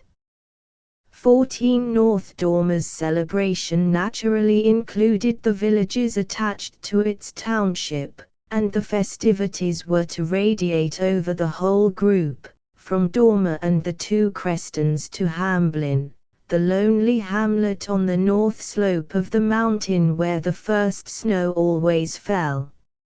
On the third day there were speeches and ceremonies at Creston and Creston River. On the fourth the principal performers were to be driven in buckboards to Dormer and Hamblin. It was on the fourth day that Charity returned for the first time to the little house. She had not seen Harney alone since they had parted at the wood's edge the night before the celebrations began. In the interval she had passed through many moods, but for the moment the terror which had seized her in the town hall had faded to the edge of consciousness. She had fainted because the hall was stiflingly hot, and because the speakers had gone on and on. Several other people had been affected by the heat, and had had to leave before the exercises were over. There had been thunder in the air all the afternoon, and everyone said afterward that something ought to have been done to ventilate the hall. At the dance that evening, where she had gone reluctantly, and only because she feared to stay away, she had sprung back into instant reassurance. As soon as she entered she had seen Harney waiting for her, and he had come up with kind gay eyes, and swept her off in a waltz. Her feet were full of music, and though her only training had been with the village youths she had no difficulty in tuning her steps to his. As they circled about the floor all her vain fears dropped from her, and she even forgot that she was probably dancing in Annabel Balch's slippers. When the waltz was over Harney, with a last hand clasp, left her to meet Miss Hatchett and Miss Balch, who were just entering. Charity had a moment of anguish as Miss Balch appeared, but it did not last. The triumphant fact of her own greater beauty, and of Harney's sense of it, swept her apprehensions aside. Miss Balch, in an unbecoming dress, looked sallow and pinched, and Charity fancied there was a worried expression in her pale-lashed eyes. She took a seat near Miss Hatchett and it was presently apparent that she did not mean to dance. Charity did not dance often either. Harney explained to her that Miss Hatchett had begged him to give each of the other girls a turn, but he went through the form of asking Charity's permission each time he led one out, and that gave her a sense of secret triumph even completer than when she was whirling about the room with him. She was thinking of all this as she waited for him in the deserted house. The late afternoon was sultry, and she had tossed aside her hat and stretched herself at full length on the Mexican blanket because it was cooler indoors than under the trees. She lay with her arms folded beneath her head, gazing out at the shaggy shoulder of the mountain. The sky behind it was full of the splintered glories of the descending sun, and before long she expected to hear Harney's bicycle bell in the lane. He had bicycled to Hamblin, instead of driving there with his cousin and her friends, so that he might be able to make his escape earlier and stop on the way back at the deserted house, which was on the road to Hamblin. They had smiled together at the joke of hearing the crowded buckboards roll by on the return, while they lay close in their hiding above the road. Such childish triumphs still gave her a sense of reckless security. Nevertheless, she had not wholly forgotten the vision of fear that had opened before her in the town hall. The sense of lastingness was gone from her, and every moment with Harney would now be ringed with doubt. The mountain was turning purple against a fiery sunset from which it seemed to be divided by a knife edge of quivering light, and above this wall of flame the whole sky was a pure pale green, like some cold mountain lake in shadow. Charity lay gazing up at it, and watching for the first white star. Her eyes were still fixed on the upper reaches of the sky when she became aware that a shadow had flitted across the glory-flooded room. It must have been Harney passing the window against the sunset. She half raised herself, and then dropped back on her folded arms. The combs had slipped from her hair, and it trailed in a rough dark rope across her breast. She lay quite still, a sleepy smile on her lips, her indolent lids half shut. There was a fumbling at the padlock and she called out, "Have you slipped the chain?" The door opened, and Mr. Royal walked into the room. She started up, sitting back against the cushions, and they looked at each other without speaking.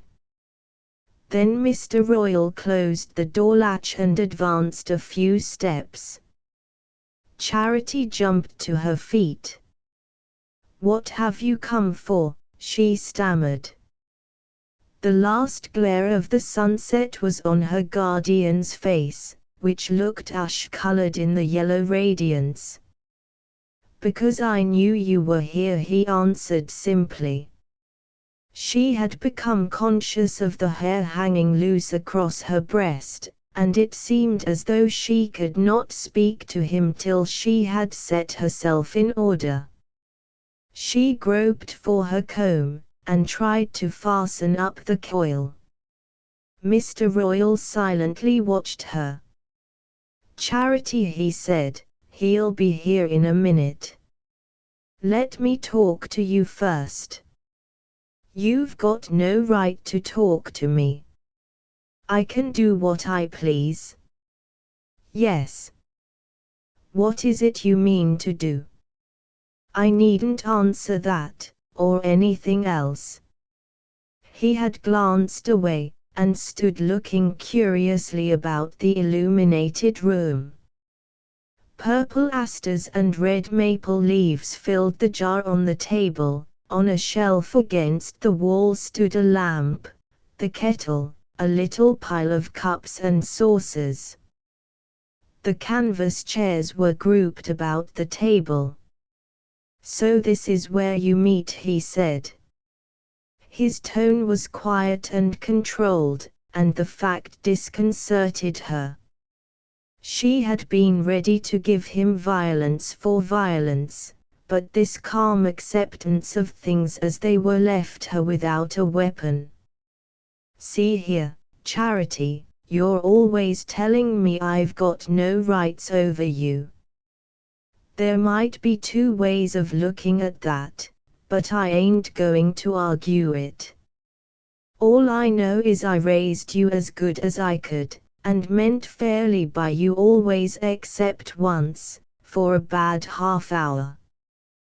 There's no justice in weighing that half-hour against the rest, and you know it. If you hadn't, you wouldn't have gone on living under my roof.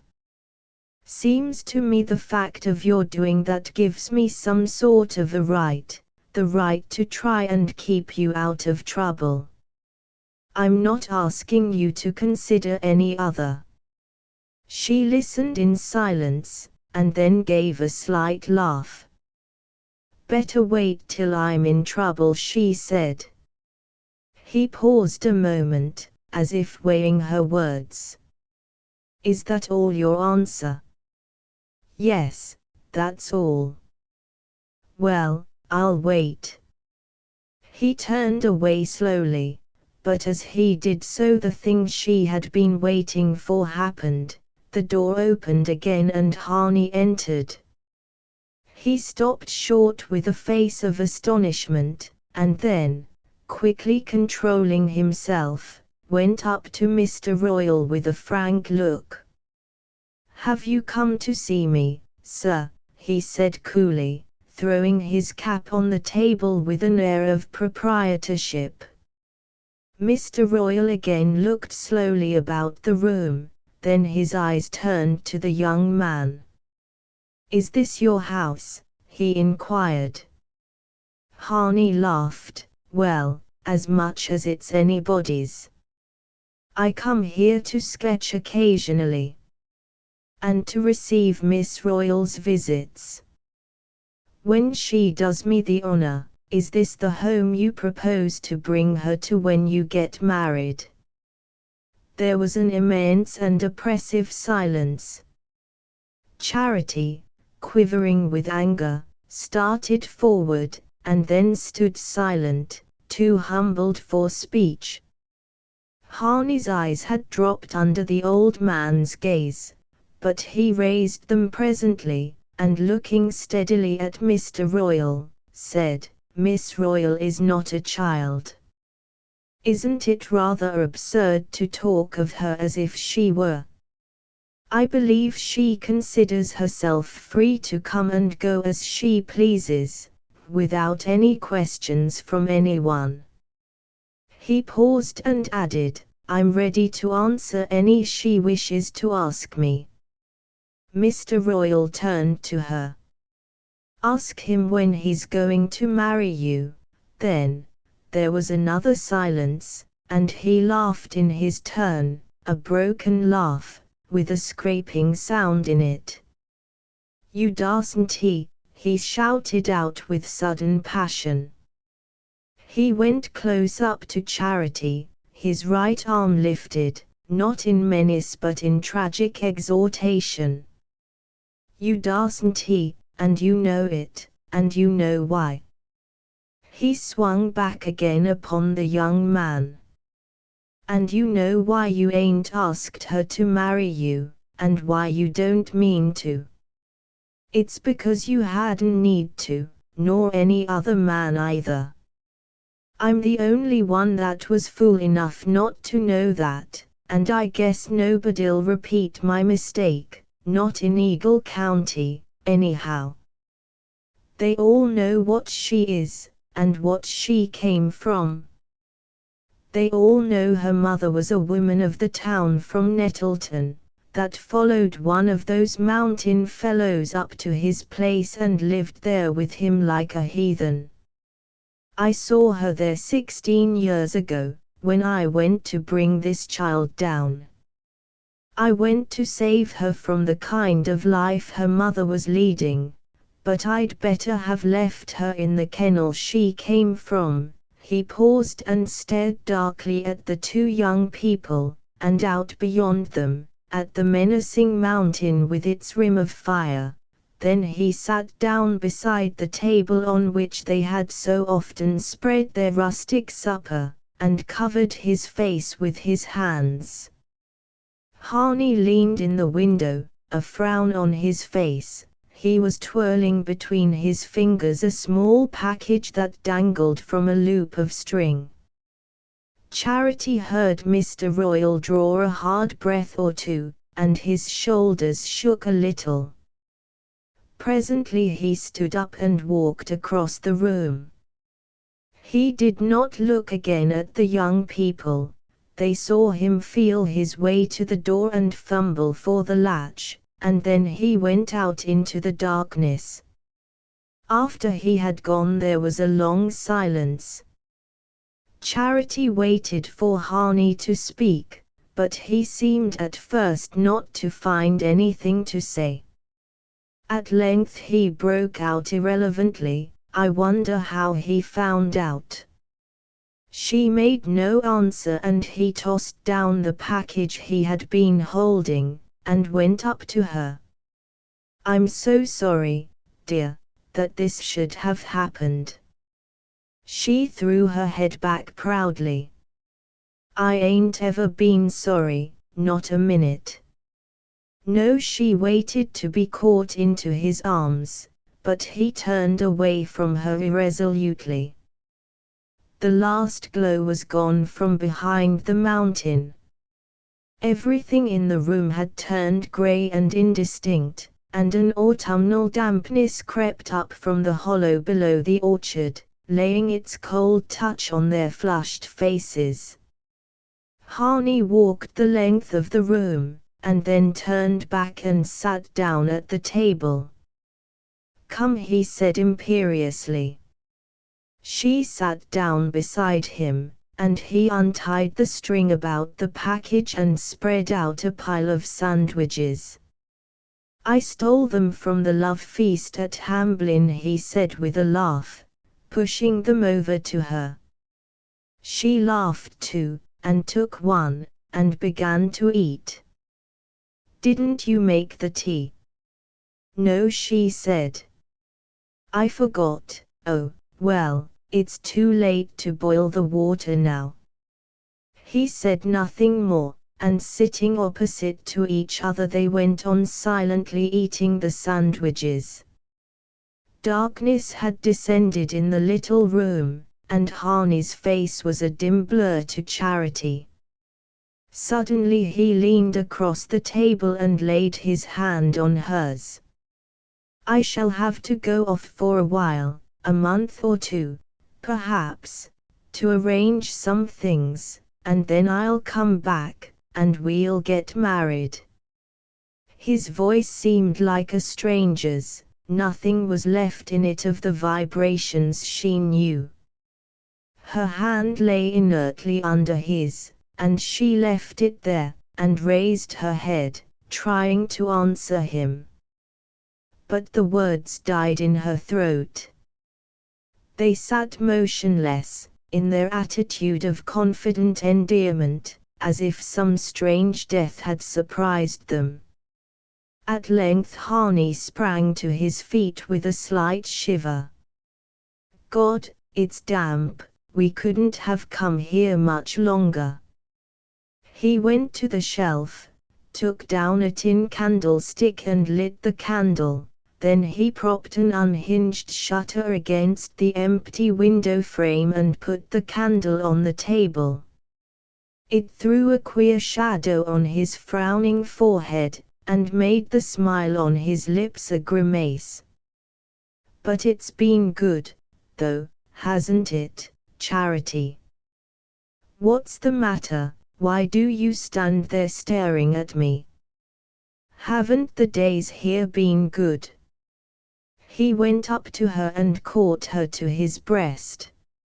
"And there'll be others, lots of others, jollier, even jollier, won't there, darling?" He turned her head back, feeling for the curve of her throat below the ear, and kissing here, there, and on the hair and eyes and lips. She clung to him desperately, and as he drew her to his knees on the couch she felt as if they were being sucked down together into some bottomless abyss. 15 That night, as usual, they said goodbye at the wood's edge. Harney was to leave the next morning early. He asked Charity to say nothing of their plans till his return, and, strangely even to herself, she was glad of the postponement.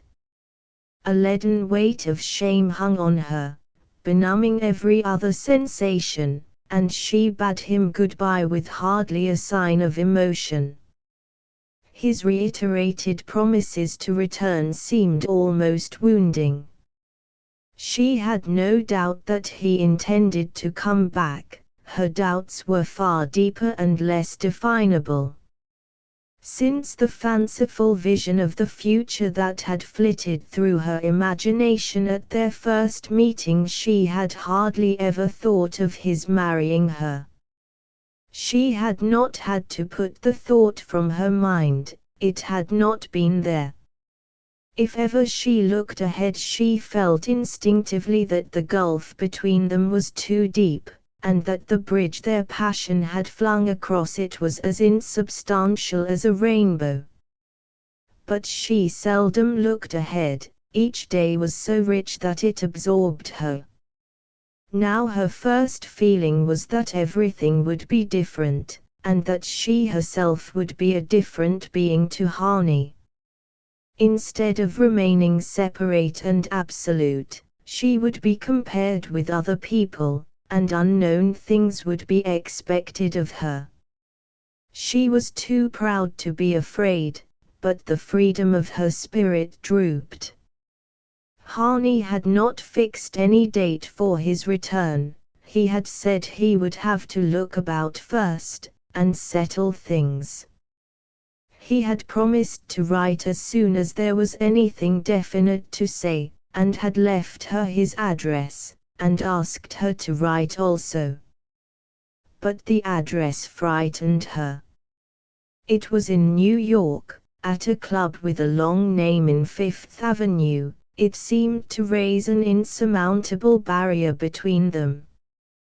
Once or twice, in the first days, she got out a sheet of paper, and sat looking at it, and trying to think what to say, but she had the feeling that her letter would never reach its destination. She had never written to anyone farther away than Hepburn. Harney's first letter came after he had been gone about 10 days. It was tender but grave, and bore no resemblance to the gay little notes he had sent her by the freckled boy from Creston River. He spoke positively of his intention of coming back, but named no date, and reminded Charity of their agreement that their plans should not be divulged till he had had time to settle things. When that would be he could not yet foresee, but she could count on his returning as soon as the way was clear. She read the letter with a strange sense of its coming from immeasurable distances and having lost most of its meaning on the way, and in reply she sent him a colored postcard of Creston Falls, on which she wrote, "With love from Charity." She felt the pitiful inadequacy of this, and understood, with a sense of despair, that in her inability to express herself she must give him an impression of coldness and reluctance, but she could not help it. She could not forget that he had never spoken to her of marriage till Mr. Royal had forced the word from his lips. Though she had not had the strength to shake off the spell that bound her to him, she had lost all spontaneity of feeling, and seemed to herself to be passively awaiting a fate she could not avert. She had not seen Mr. Royal on her return to the Red House. The morning after her parting from Harney, when she came down from her room, Verna told her that her guardian had gone off to Worcester and Portland. It was the time of year when he usually reported to the insurance agencies he represented, and there was nothing unusual in his departure except its suddenness. She thought little about him, except to be glad he was not there.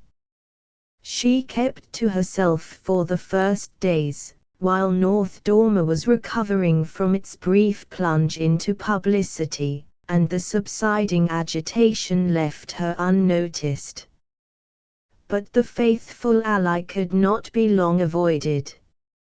For the first few days after the close of the Old Home Week festivities, Charity escaped her by roaming the hills all day when she was not at her post in the library, but after that a period of rain set in, and one pouring afternoon, Ally, sure that she would find her friend indoors, came around to the Red House with her sewing. The two girls sat upstairs in Charity's room. Charity, her idle hands in her lap, was sunk in a kind of leaden dream, through which she was only half conscious of Ally, who sat opposite her in a low rush-bottomed chair, her work pinned to her knee, and her thin lips pursed up as she bent above it. "It was my idea running a ribbon through the gauging," she said proudly, drawing back to contemplate the blouse she was trimming. "It's for Miss Balch." She was awfully pleased. She paused and then added, with a queer tremor in her piping voice, "I darsn't he have told her I got the idea from one I saw on Julia." Charity raised her eyes listlessly. "Do you still see Julia sometimes?" Ally reddened, as if the allusion had escaped her unintentionally. "Oh, it was a long time ago I seen her with those gaugings."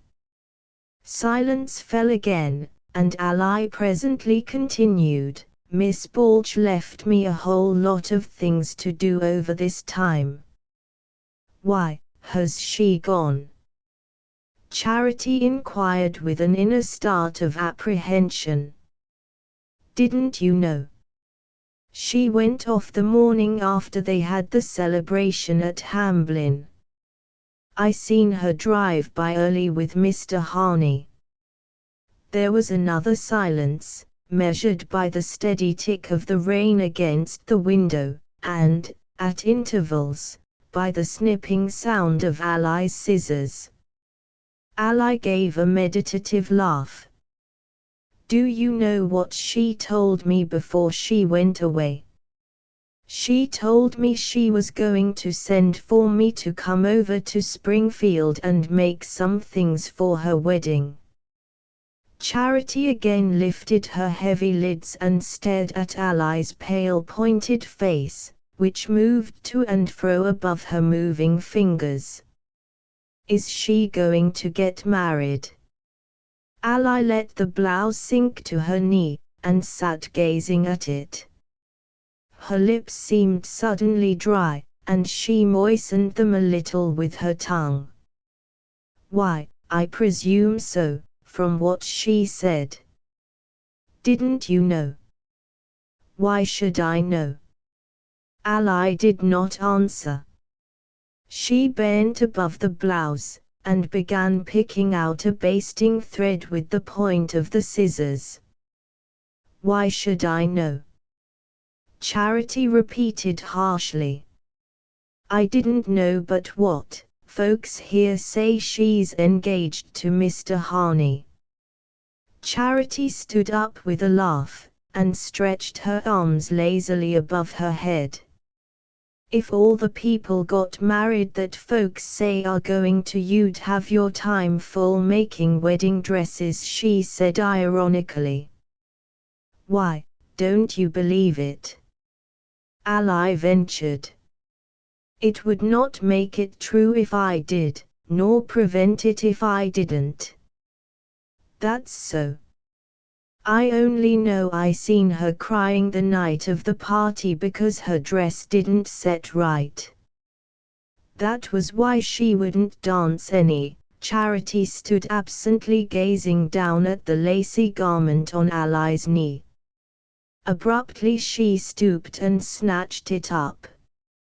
Well, I guess she won't dance in this either, she said with sudden violence, and grasping the blouse in her strong young hands she tore it in two and flung the tattered bits to the floor.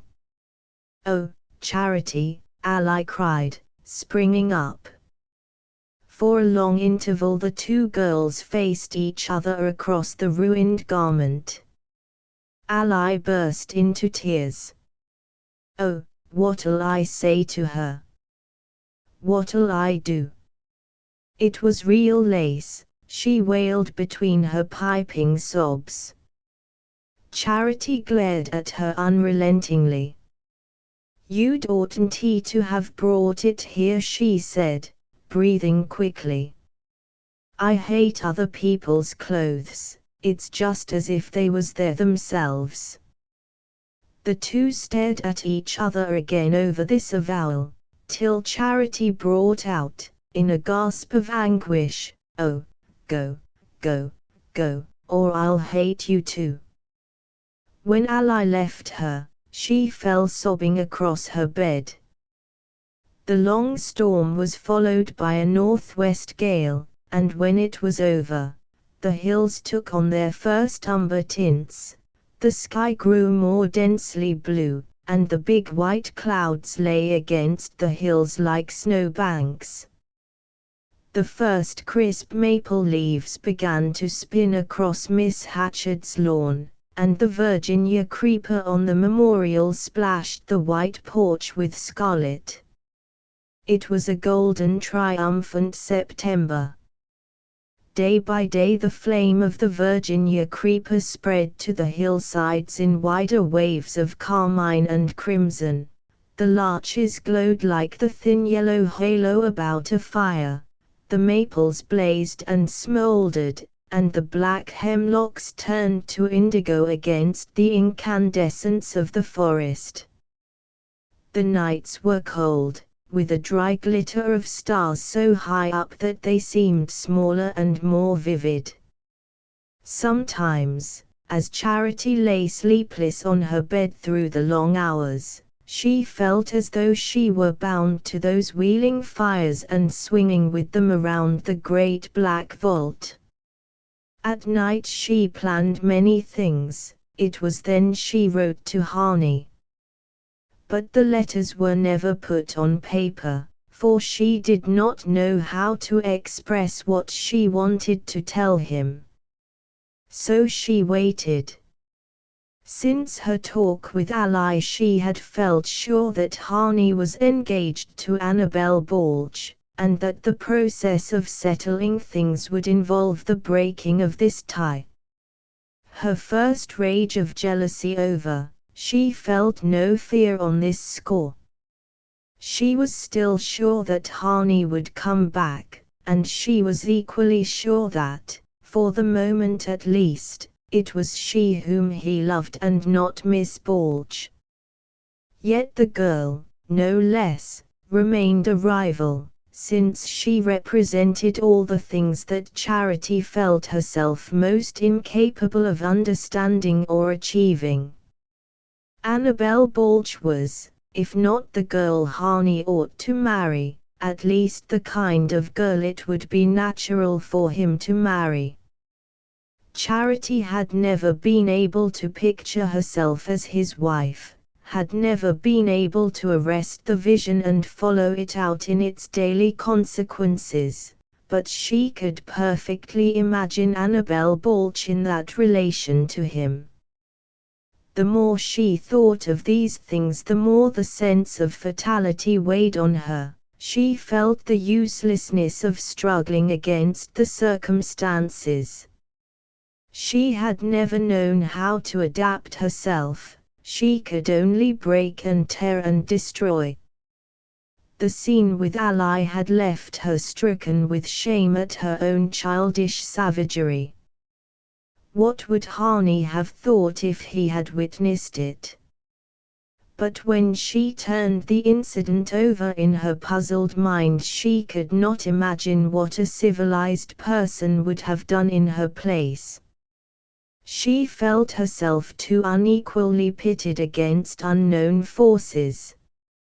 At length this feeling moved her to sudden action. She took a sheet of letter paper from Mr. Royal's office, and sitting by the kitchen lamp, one night after Verna had gone to bed, began her first letter to Harney. It was very short. I want you should marry Annabel Balch if you promised to. I think maybe you were afraid I'd feel too bad about it. I feel I'd rather you acted right. Your loving Charity. She posted the letter early the next morning, and for a few days her heart felt strangely light. Then she began to wonder why she received no answer. One day as she sat alone in the library pondering these things, the walls of books began to spin around her, and the rosewood desk to rock under her elbows. The dizziness was followed by a wave of nausea like that she had felt on the day of the exercises in the town hall. But the town hall had been crowded and stiflingly hot, and the library was empty, and so chilly that she had kept on her jacket. 5 minutes before she had felt perfectly well, and now it seemed as if she were going to die. The bit of lace at which she still languidly worked dropped from her fingers, and the steel crochet hook clattered to the floor. She pressed her temples hard between her damp hands, steadying herself against the desk while the wave of sickness swept over her. Little by little it subsided, and after a few minutes she stood up, shaken and terrified, groped for her hat, and stumbled out into the air. But the whole sunlit autumn world reeled and roared around her as she dragged herself along the interminable length of the road home. As she approached the red house she saw a buggy standing at the door, and her heart gave a leap. But it was only Mr. Royal who got out, his travelling bag in hand. He saw her coming, and waited in the porch. She was conscious that he was looking at her intently, as if there was something strange in her appearance, and she threw back her head with a desperate effort at ease.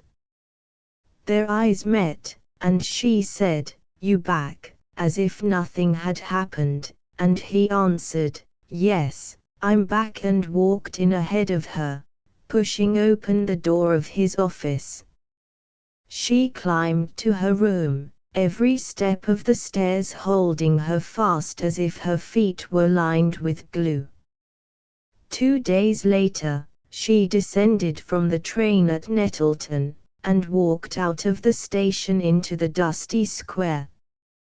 The brief interval of cold weather was over, and the day was as soft, and almost as hot, as when she and Harney had emerged on the same scene on the 4th of July. In the square the same broken-down hacks and carryalls stood drawn up in a despondent line, and the lank horses with fly nets over their withers swayed their heads drearily to and fro.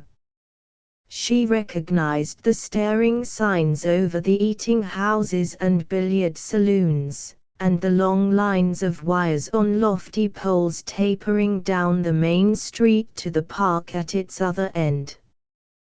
Taking the way the wires pointed, she went on hastily, with bent head, till she reached a wide transverse street with a brick building at the corner. She crossed this street and glanced furtively up at the front of the brick building. Then she returned, and entered a door opening on a flight of steep brass-rimmed stairs. On the second landing she rang a bell, and a mulatto girl with a bushy head and a frilled apron let her into a hall where a stuffed fox on his hind legs proffered a brass card tray to visitors. At the back of the hall was a glazed door marked, "Office." After waiting a few minutes in a handsomely furnished room, with plush sofas surmounted by large gold-framed photographs of showy young women, Charity was shown into the office. When she came out of the glazed door, Dr. Merkel followed, and led her into another room, smaller, and still more crowded with plush and gold frames. Dr. Merkel was a plump woman with small bright eyes, an immense mass of black hair coming down low on her forehead, and unnaturally white and even teeth. She wore a rich black dress, with gold chains and charms hanging from her bosom. Her hands were large and smooth, and quick in all their movements, and she smelt of musk and carbolic acid. She smiled on Charity with all her faultless teeth. "Sit down, my dear. Wouldn't you like a little drop of something to pick you up?" "No." "Well, just lay back a minute then. There's nothing to be done just yet, but in about a month, if you'll step round again, I could take you right into my own house for 2 or 3 days, and there wouldn't be a mite of trouble. Mercy me. The next time you'll know better than to fret like this." Charity gazed at her with widening eyes. This woman with the false hair, the false teeth, the false murderous smile, what was she offering her but immunity from some unthinkable crime? Charity, till then, had been conscious only of a vague self-disgust and a frightening physical distress. Now, of a sudden, there came to her the grave surprise of motherhood. She had come to this dreadful place because she knew of no other way of making sure that she was not mistaken about her state, and the woman had taken her for a miserable creature like Julia. The thought was so horrible that she sprang up, white and shaking, one of her great rushes of anger sweeping over her. Dr. Merkel, still smiling, also rose. "Why do you run off in such a hurry? You can stretch out right here on my sofa." She paused, and her smile grew more motherly. "Afterwards, if there's been any talk at home, and you want to get away for a while, I have a lady friend in Boston who's looking for a companion. You're the very one to suit her, my dear." Charity had reached the door. "I don't want to stay. I don't want to come back here," she stammered, her hand on the knob, but with a swift movement, Dr. Merkel edged her from the threshold. "Oh, very well. $5, please." Charity looked helplessly at the doctor's tight lips and rigid face. Her last savings had gone in repaying Ally for the cost of Miss Balch's ruined blouse, and she had had to borrow $4 from her friend to pay for her railway ticket and cover the doctor's fee. It had never occurred to her that medical advice could cost more than $2. "I didn't know. I haven't got that much," she faltered, bursting into tears. Dr. Merkel gave a short laugh which did not show her teeth, and inquired with concision if Charity supposed she ran the establishment for her own amusement. She leaned her firm shoulders against the door as she spoke, like a grim gaoler making terms with her captive. "You say you'll come round and settle later. I've heard that pretty often too. Give me your address, and if you can't pay me I'll send the bill to your folks." "What? I can't understand what you say." "That don't suit you either. My, you're pretty particular for a girl that ain't got enough to settle her own bills." She paused, and fixed her eyes on the brooch with a blue stone that Charity had pinned to her blouse. "Ain't you ashamed to talk that way to a lady that's got to earn her living, when you go about with jewelry like that on you?" "It ain't in my line, and I do it only as a favor, but if you're a mind to leave that brooch as a pledge, I don't say no." "Yes, of course, you can get it back when you bring me my money." On the way home, she felt an immense and unexpected quietude. It had been horrible to have to leave Harney's gift in the woman's hands, but even at that price the news she brought away had not been too dearly bought. She sat with half-closed eyes as the train rushed through the familiar landscape, and now the memories of her former journey, instead of flying before her like dead leaves, seemed to be ripening in her blood like sleeping grain. She would never again know what it was to feel herself alone. Everything seemed to have grown suddenly clear and simple. She no longer had any difficulty in picturing herself as Harney's wife now that she was the mother of his child, and compared to her sovereign right Annabel Balch's claim seemed no more than a girl's sentimental fancy. That evening, at the gate of the Red House, she found Ally waiting in the dusk. "I was down at the post office just as they were closing up, and Will Targat said there was a letter for you, so I brought it." Ally held out the letter, looking at Charity with piercing sympathy. Since the scene of the torn blouse there had been a new and fearful admiration in the eyes she bent on her friend. Charity snatched the letter with a laugh. "Oh, thank you. Good night," she called out over her shoulder as she ran up the path. If she had lingered a moment she knew she would have had Ally at her heels. She hurried upstairs and felt her way into her dark room. Her hands trembled as she groped for the matches and lit her candle, and the flap of the envelope was so closely stuck that she had to find her scissors and slit it open. At length she read, "Dear Charity, I have your letter, and it touches me more than I can say. Won't you trust me, in return, to do my best? There are things it is hard to explain, much less to justify, but your generosity makes everything easier. All I can do now is to thank you from my soul for understanding. Your telling me that you wanted me to do right has helped me beyond expression. If ever there is a hope of realizing what we dreamed of, you will see me back on the instant, and I haven't yet lost that hope."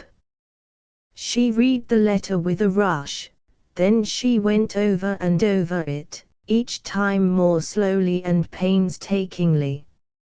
It was so beautifully expressed that she found it almost as difficult to understand as the gentleman's explanation of the Bible pictures at Nettleton, but gradually she became aware that the gist of its meaning lay in the last few words. If ever there is a hope of realizing what we dreamed of, but then he wasn't even sure of that. She understood now that every word and every reticence was an avowal of Annabel Balch's prior claim. It was true that he was engaged to her, and that he had not yet found a way of breaking his engagement. As she read the letter over, Charity understood what it must have cost him to write it. He was not trying to evade an importunate claim, he was honestly and contritely struggling between opposing duties. She did not even reproach him in her thoughts for having concealed from her that he was not free. She could not see anything more reprehensible in his conduct than in her own. From the first she had needed him more than he had wanted her, and the power that had swept them together had been as far beyond resistance as a great gale loosening the leaves of the forest. Only, there stood between them, fixed and upright in the general upheaval, the indestructible figure of Annabel Balch. Face to face with his admission of the fact, she sat staring at the letter. A cold tremor ran over her, and the hard sobs struggled up into her throat and shook her from head to foot. For a while she was caught and tossed on great waves of anguish that left her hardly conscious of anything but the blind struggle against their assaults. Then, little by little, she began to relive, with a dreadful poignancy, each separate stage of her poor romance.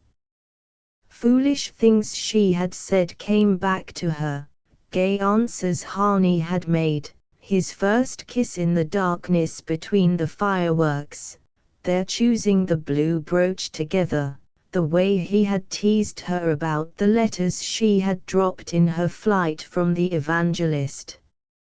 All these memories, and 1,000 others, hummed through her brain till his nearness grew so vivid that she felt his fingers in her hair, and his warm breath on her cheek as he bent her head back like a flower. These things were hers, they had passed into her blood, and become a part of her, they were building the child in her womb. It was impossible to tear asunder strands of life so interwoven. The conviction gradually strengthened her, and she began to form in her mind the first words of the letter she meant to write to Harney. She wanted to write it at once, and with feverish hands she began to rummage in her drawer for a sheet of letter paper. But there was none left, she must go downstairs to get it. She had a superstitious feeling that the letter must be written on the instant, that setting down her secret in words would bring her reassurance and safety, and taking up her candle she went down to Mr. Royal's office. At that hour she was not likely to find him there, he had probably had his supper and walked over to Carrick Friars. She pushed open the door of the unlit room, and the light of her lifted candle fell on his figure, seated in the darkness in his high-backed chair. His arms lay along the arms of the chair, and his head was bent a little, but he lifted it quickly as Charity entered. She started back as their eyes met, remembering that her own were red with weeping, and that her face was livid with the fatigue and emotion of her journey. But it was too late to escape, and she stood and looked at him in silence. He had risen from his chair, and came toward her with outstretched hands.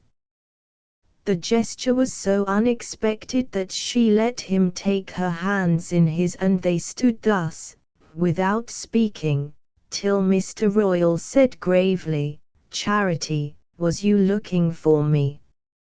She freed herself abruptly and fell back. "Me? No, she set down the candle on his desk. I wanted some letter paper, that's all.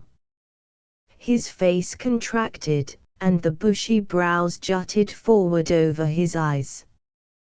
Without answering, he opened the drawer of the desk, took out a sheet of paper and an envelope, and pushed them toward her. "Do you want a stamp too?" he asked. She nodded, and he gave her the stamp.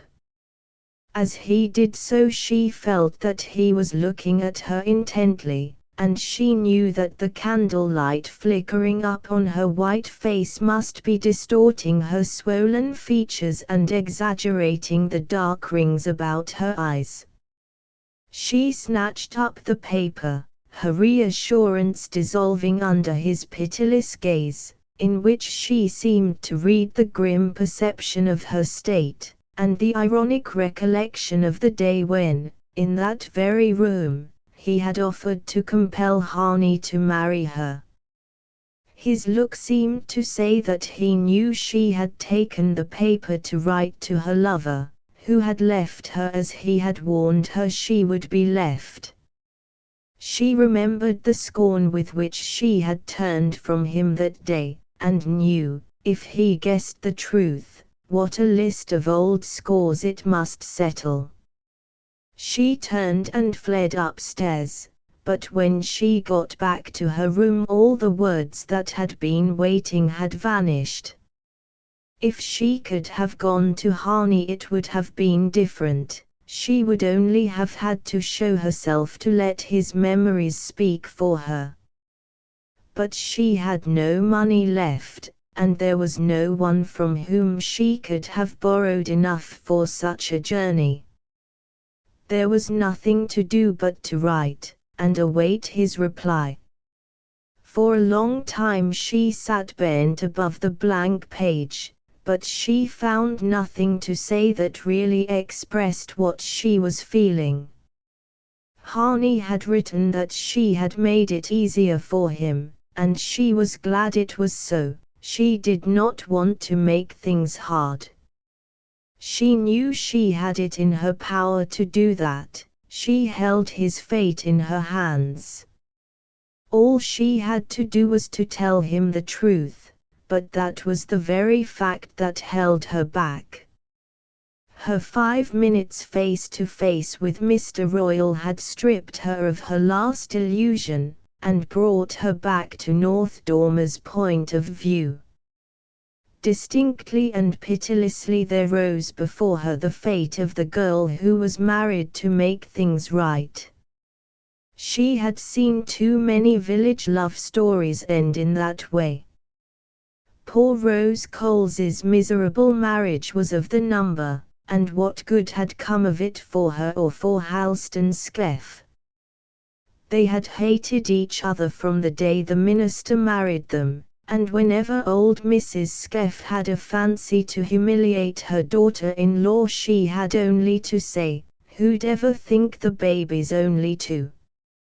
And for a 7 months child, ain't it a wonder what a size he is?" North Dormer had treasures of indulgence for brands in the burning, but only derision for those who succeeded in getting snatched from it. And Charity had always understood Julia Hawes's refusal to be snatched. Only, was there no alternative but Julia's? Her soul recoiled from the vision of the white-faced woman among the plush sofas and gilt frames. In the established order of things as she knew them she saw no place for her individual adventure. She sat in her chair without undressing till faint grey streaks began to divide the black slats of the shutters. Then she stood up and pushed them open, letting in the light. The coming of a new day brought a sharper consciousness of ineluctable reality, and with it a sense of the need of action. She looked at herself in the glass, and saw her face, white in the autumn dawn, with pinched cheeks and dark-ringed eyes, and all the marks of her state that she herself would never have noticed, but that Dr. Merkel's diagnosis had made plain to her. She could not hope that those signs would escape the watchful village. Even before her figure lost its shape, she knew her face would betray her. Leaning from her window, she looked out on the dark and empty scene, the ashen houses with shuttered windows, the grey road climbing the slope to the hemlock belt above the cemetery, and the heavy mass of the mountain black against a rainy sky. To the east a space of light was broadening above the forest, but over that also the clouds hung. Slowly her gaze travelled across the fields to the rugged curve of the hills. She had looked out so often on that lifeless circle, and wondered if anything could ever happen to anyone who was enclosed in it. Almost without conscious thought her decision had been reached. As her eyes had followed the circle of the hills, her mind had also travelled the old round. She supposed it was something in her blood that made the mountain the only answer to her questioning, the inevitable escape from all that hemmed her in and beset her. At any rate, it began to loom against the rainy dawn, and the longer she looked at it the more clearly she understood that now at last she was really going there. 16 The rain held off, and an hour later, when she started, wild gleams of sunlight were blowing across the fields. After Harney's departure she had returned her bicycle to its owner at Creston, and she was not sure of being able to walk all the way to the mountain. The deserted house was on the road, but the idea of spending the night there was unendurable, and she meant to try to push on to Hamblin, where she could sleep under a woodshed if her strength should fail her. Her preparations had been made with quiet forethought. Before starting she had forced herself to swallow a glass of milk and eat a piece of bread, and she had put in her canvas satchel a little packet of the chocolate that Harney always carried in his bicycle bag. She wanted above all to keep up her strength, and reach her destination without attracting notice. Mile by mile she retraced the road over which she had so often flown to her lover. When she reached the turn where the wood road branched off from the Creston Highway, she remembered the gospel tent, long since folded up and transplanted, and her start of involuntary terror when the fat evangelist had said, "Your Savior knows everything. Come and confess your guilt." There was no sense of guilt in her now, but only a desperate desire to defend her secret from irreverent eyes, and begin life again among people to whom the harsh code of the village was unknown. The impulse did not shape itself in thought, she only knew she must save her baby, and hide herself with it somewhere where no one would ever come to trouble them. She walked on and on, growing more heavy-footed as the day advanced. It seemed a cruel chance that compelled her to retrace every step of the way to the deserted house, and when she came in sight of the orchard, and the silver-grey roof slanting crookedly through the laden branches, her strength failed her and she sat down by the roadside. She sat there a long time, trying to gather the courage to start again, and walk past the broken gate and the untrimmed rose bushes strung with scarlet hips. A few drops of rain were falling, and she thought of the warm evenings when she and Harney had sat embraced in the shadowy room, and the noise of summer showers on the roof had rustled through their kisses. At length she understood that if she stayed any longer the rain might compel her to take shelter in the house overnight, and she got up and walked on, averting her eyes as she came abreast of the white gate and the tangled garden. The hours wore on, and she walked more and more slowly, pausing now and then to rest, and to eat a little bread and an apple picked up from the roadside. Her body seemed to grow heavier with every yard of the way, and she wondered how she would be able to carry her child later, if already he laid such a burden on her. A fresh wind had sprung up, scattering the rain and blowing down keenly from the mountain. Presently the clouds lowered again, and a few white darts struck her in the face. It was the first snow falling over Hamblin. The roofs of the lonely village were only half a mile ahead, and she was resolved to push beyond it, and try to reach the mountain that night.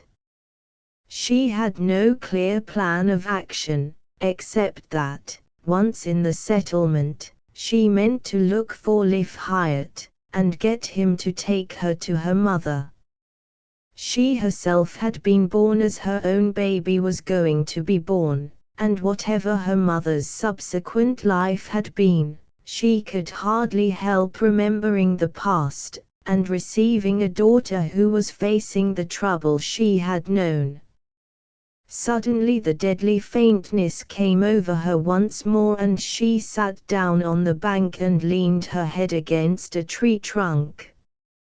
The long road and the cloudy landscape vanished from her eyes, and for a time she seemed to be circling about in some terrible wheeling darkness. Then that too faded.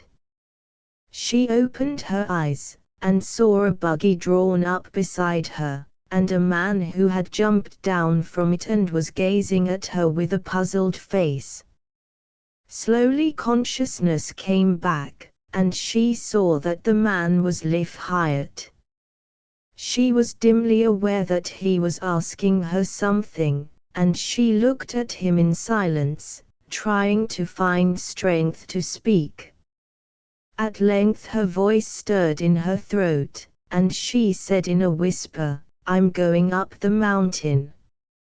"Up the mountain," he repeated, drawing aside a little, and as he moved she saw behind him, in the buggy, a heavily coated figure with a familiar pink face and gold spectacles on the bridge of a Grecian nose. "Charity! What on earth are you doing here?" Mr. Miles exclaimed, throwing the reins on the horse's back and scrambling down from the buggy. She lifted her heavy eyes to his. "I'm going to see my mother." The two men glanced at each other, and for a moment neither of them spoke. Then Mr. Miles said, "You look ill, my dear, and it's a long way. Do you think it's wise?" Charity stood up. "I've got to go to her." A vague mirthless grin contracted Leif Hyatt's face, and Mr. Miles again spoke uncertainly. "You know, then, you'd been told." She stared at him. "I don't know what you mean." "I want to go to her." Mr. Miles was examining her thoughtfully. She fancied she saw a change in his expression, and the blood rushed to her forehead. "I just want to go to her," she repeated.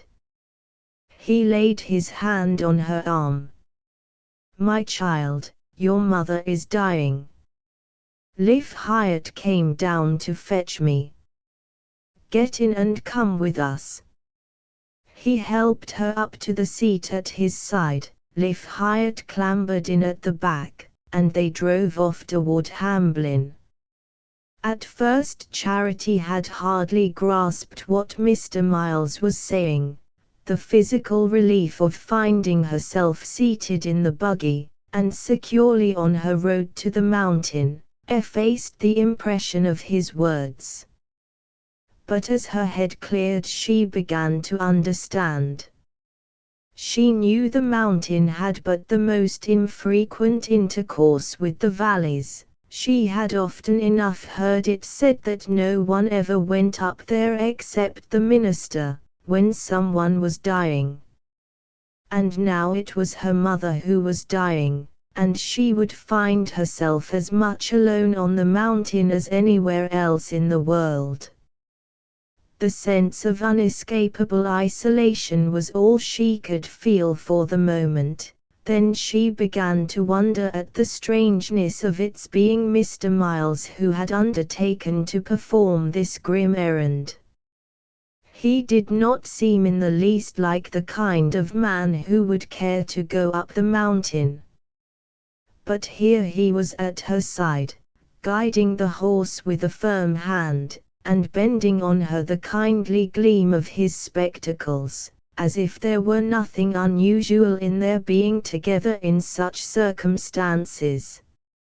For a while she found it impossible to speak, and he seemed to understand this, and made no attempt to question her.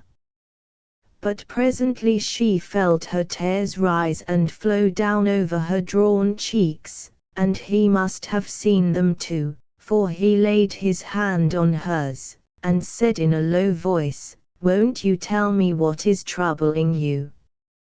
She shook her head, and he did not insist, but after a while he said, in the same low tone, so that they should not be overheard, "Charity, what do you know of your childhood, before you came down to North Dormer?"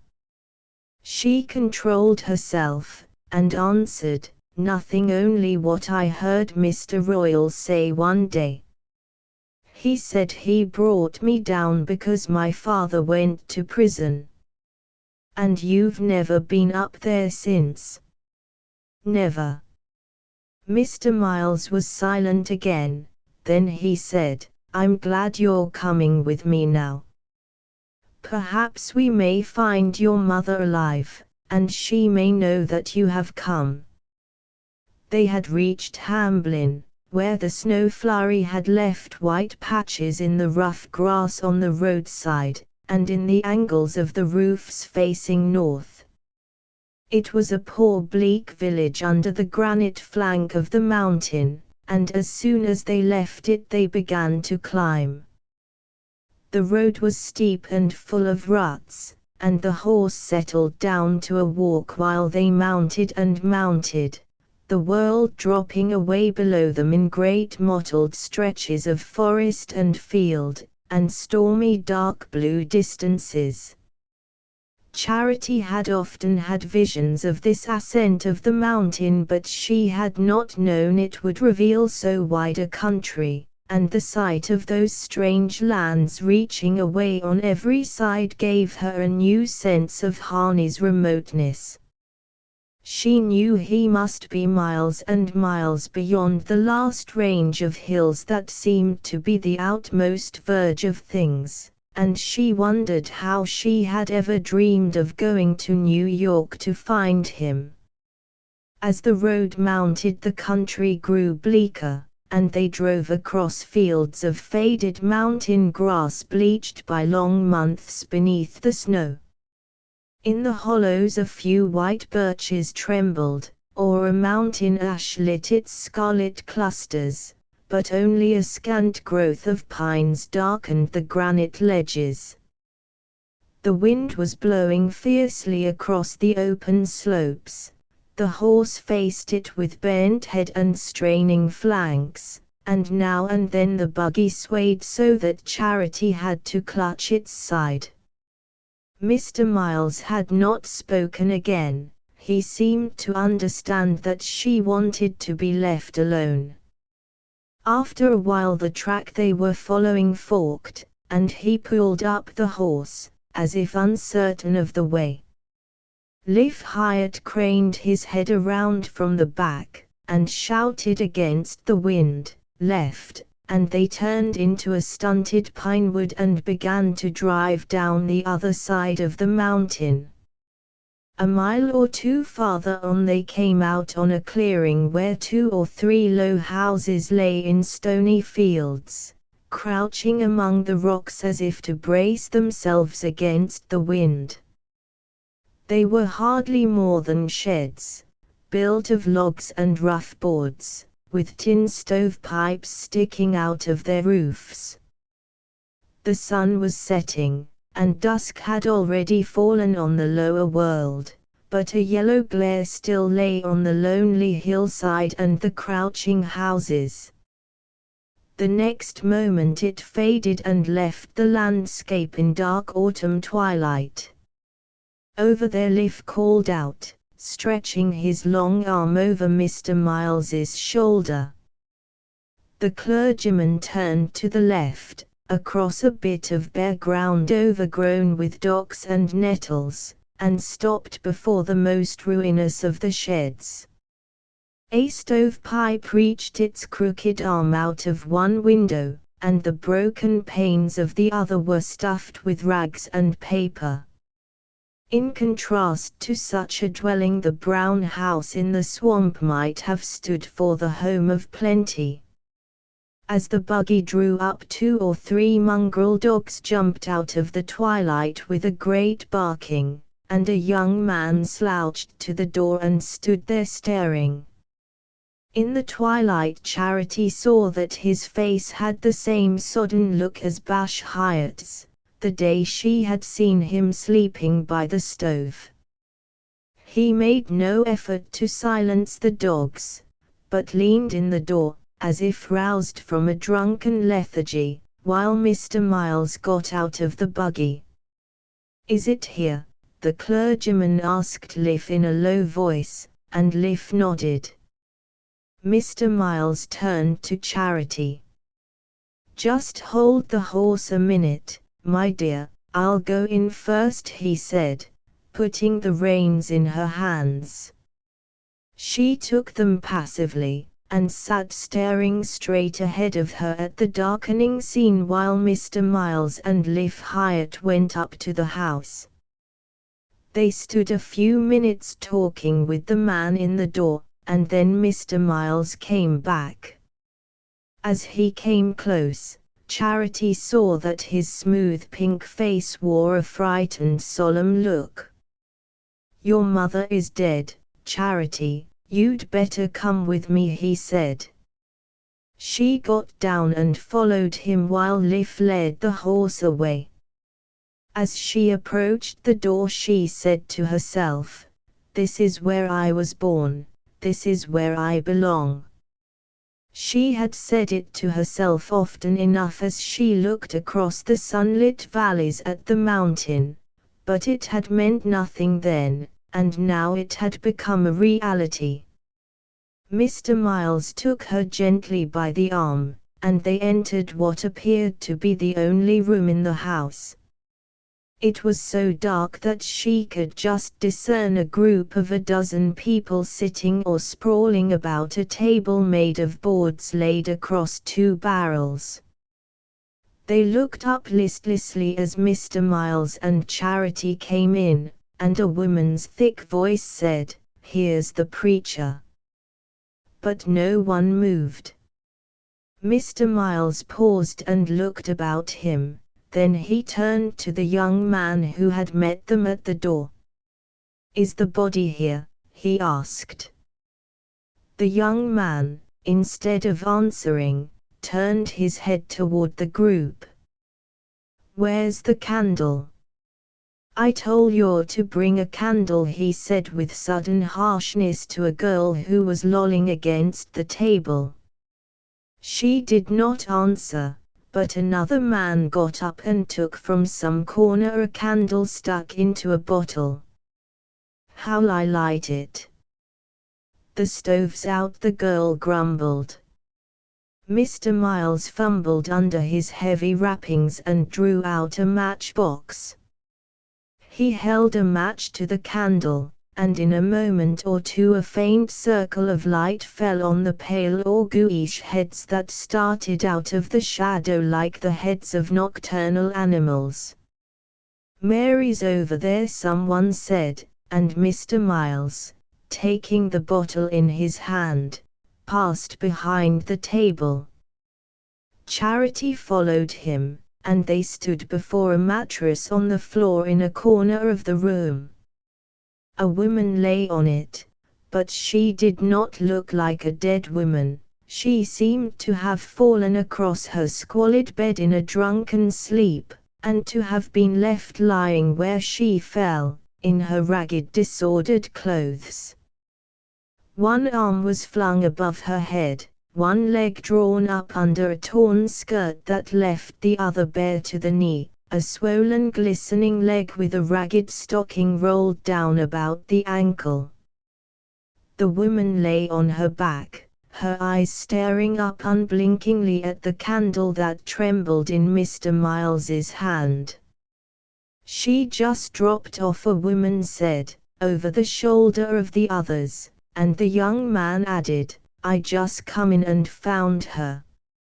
An elderly man with lank hair and a feeble grin pushed between them.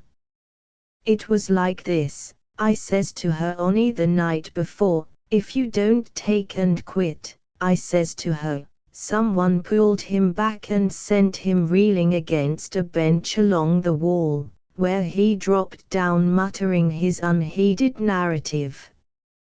There was a silence.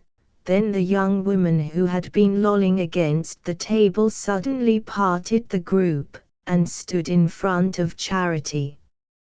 She was healthier and robuster looking than the others, and her weather-beaten face had a certain sullen beauty. "Who's the girl? Who brought her here?" she said, fixing her eyes mistrustfully on the young man who had rebuked her for not having a candle ready. Mr. Miles spoke. "I brought her. She is Mary Hyatt's daughter." "What? Her too?" the girl sneered, and the young man turned on her with an oath. "Shut your mouth, damn you, or get out of here," he said. Then he relapsed into his former apathy, and dropped down on the bench, leaning his head against the wall. Mr. Miles had set the candle on the floor and taken off his heavy coat. He turned to Charity. "Come and help me," he said. He knelt down by the mattress, and pressed the lids over the dead woman's eyes. Charity, trembling and sick, knelt beside him, and tried to compose her mother's body. She drew the stocking over the dreadful glistening leg, and pulled the skirt down to the battered upturned boots. As she did so, she looked at her mother's face, thin yet swollen, with lips parted in a frozen gasp above the broken teeth. There was no sign in it of anything human. She lay there like a dead dog in a ditch. Charity's hands grew cold as they touched her. Mr. Miles drew the woman's arms across her breast and laid his coat over her. Then he covered her face with his handkerchief, and placed the bottle with the candle in it at her head. Having done this, he stood up. "Is there no coffin?" he asked, turning to the group behind him. There was a moment of bewildered silence, then the fierce girl spoke up. "You'd oughta brought it with you." "Where'd we get one here, I'd like to know?" Mr. Miles, looking at the others, repeated, "Is it possible you have no coffin ready?" "That's what I say, them that has it sleeps better," an old woman murmured. "But then she never had no bed." "And the stove warn't he hers," said the lank-haired man, on the defensive. Mr. Miles turned away from them and moved a few steps apart. He had drawn a book from his pocket, and after a pause he opened it and began to read, holding the book at arm's length and low down, so that the pages caught the feeble light.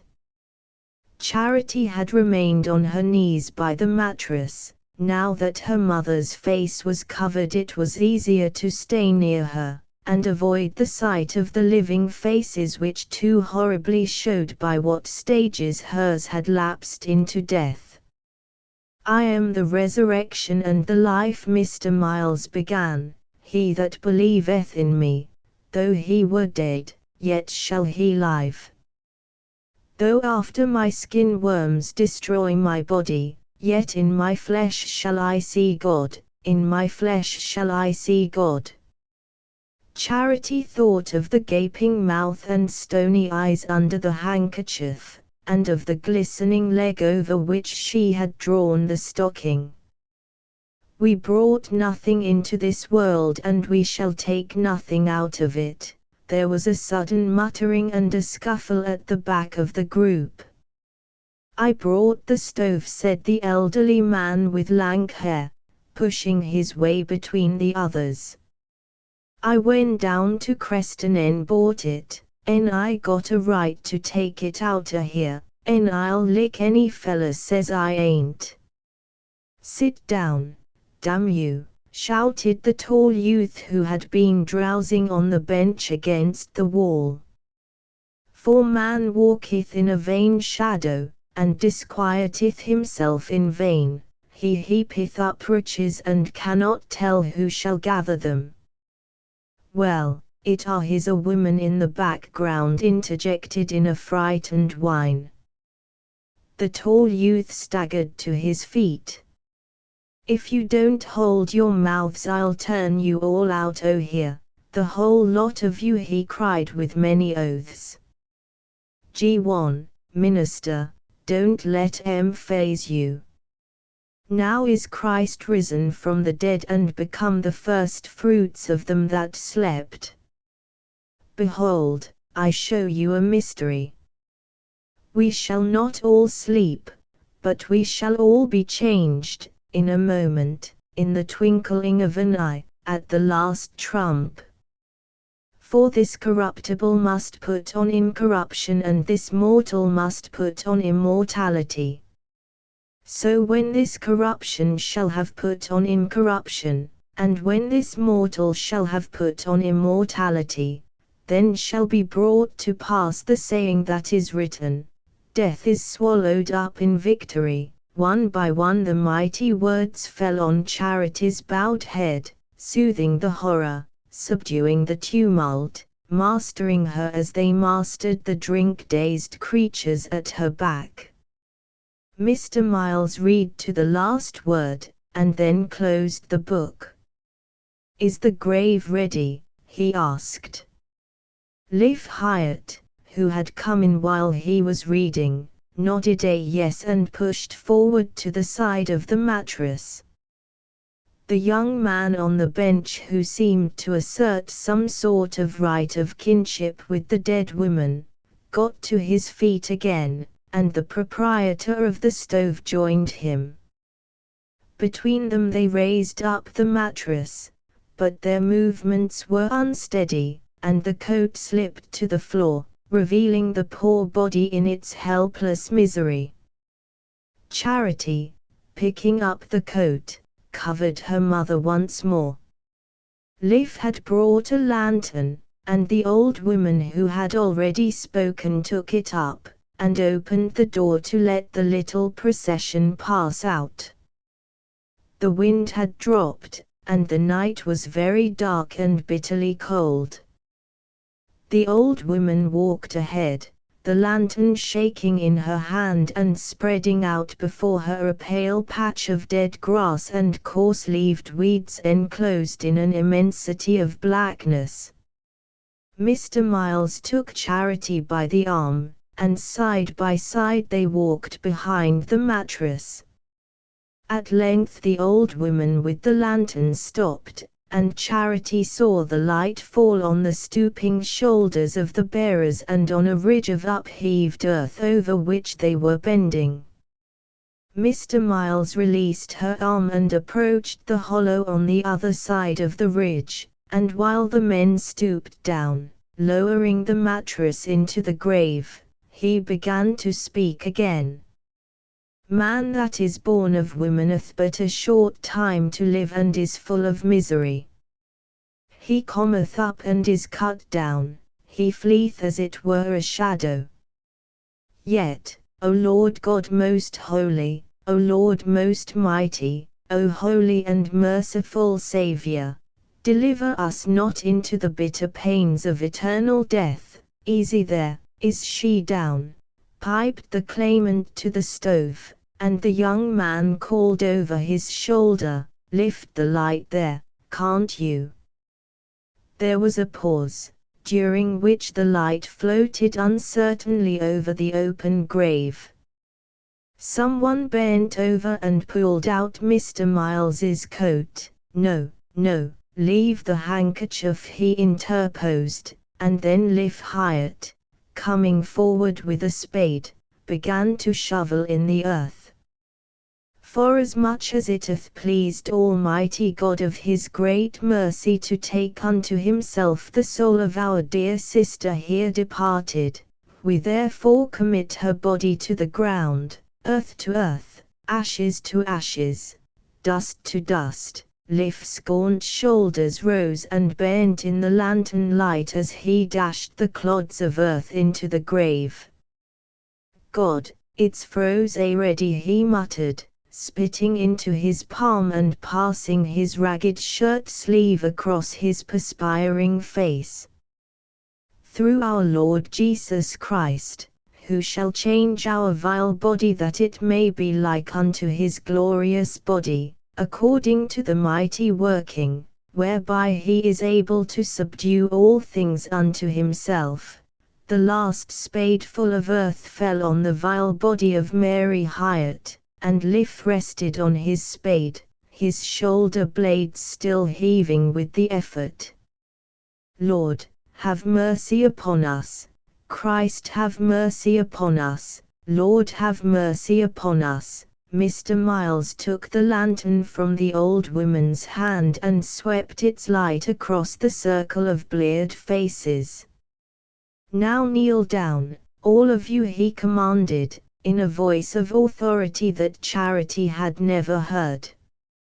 She knelt down at the edge of the grave, and the others, stiffly and hesitatingly, got to their knees beside her. Mr. Miles knelt, too. And now pray with me, you know this prayer, he said, and he began, Our Father which art in heaven. One or two of the women falteringly took the words up, and when he ended, the lank-haired man flung himself on the neck of the tall youth. It was this way, he said.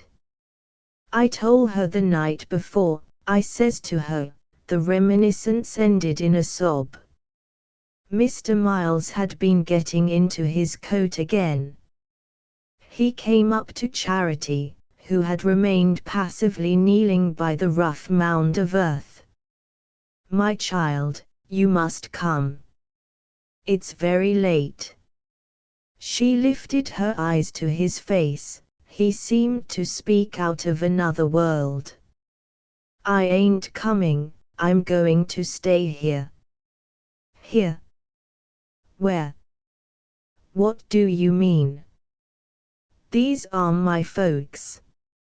I'm going to stay with them. Mr. Miles lowered his voice. But it's not possible, you don't know what you are doing. You can't stay among these people, you must come with me. She shook her head and rose from her knees. The group about the grave had scattered in the darkness, but the old woman with the lantern stood waiting. Her mournful withered face was not unkind, and Charity went up to her. Have you got a place where I can lie down for the night? she asked. Liv came up, leading the buggy out of the night. He looked from one to the other with his feeble smile. She's my mother. She'll take you home, he said, and he added, raising his voice to speak to the old woman, it's the girl from Lawyer Royals, Mary's girl, you remember. The woman nodded and raised her sad old eyes to Charity's. When Mr. Miles and Liv clambered into the buggy, she went ahead with the lantern to show them the track they were to follow, then she turned back, and in silence she and Charity walked away together through the night. 17 Charity lay on the floor on a mattress, as her dead mother's body had lain. The room in which she lay was cold and dark and low-ceilinged, and even poorer and barer than the scene of Mary Hyatt's earthly pilgrimage. On the other side of the fireless stove Liv Hyatt's mother slept on a blanket, with 2 children, her grandchildren, she said, rolled up against her like sleeping puppies. They had their thin clothes spread over them, having given the only other blanket to their guest. Through the small square of glass in the opposite wall Charity saw a deep funnel of sky, so black, so remote, so palpitating with frosty stars that her very soul seemed to be sucked into it. Up there somewhere, she supposed, the God whom Mr. Miles had invoked was waiting for Mary Hyatt to appear. What a long flight it was! And what would she have to say when she reached him? Charity's bewildered brain labored with the attempt to picture her mother's past, and to relate it in any way to the designs of a just but merciful God, but it was impossible to imagine any link between them. She herself felt as remote from the poor creature she had seen lowered into her hastily dug grave as if the height of the heavens divided them. She had seen poverty and misfortune in her life, but in a community where poor thrifty Mrs. Hawes and the industrious ally represented the nearest approach to destitution, there was nothing to suggest the savage misery of the mountain farmers. As she lay there, half-stunned by her tragic initiation, Charity vainly tried to think herself into the life about her. But she could not even make out what relationship these people bore to each other, or to her dead mother.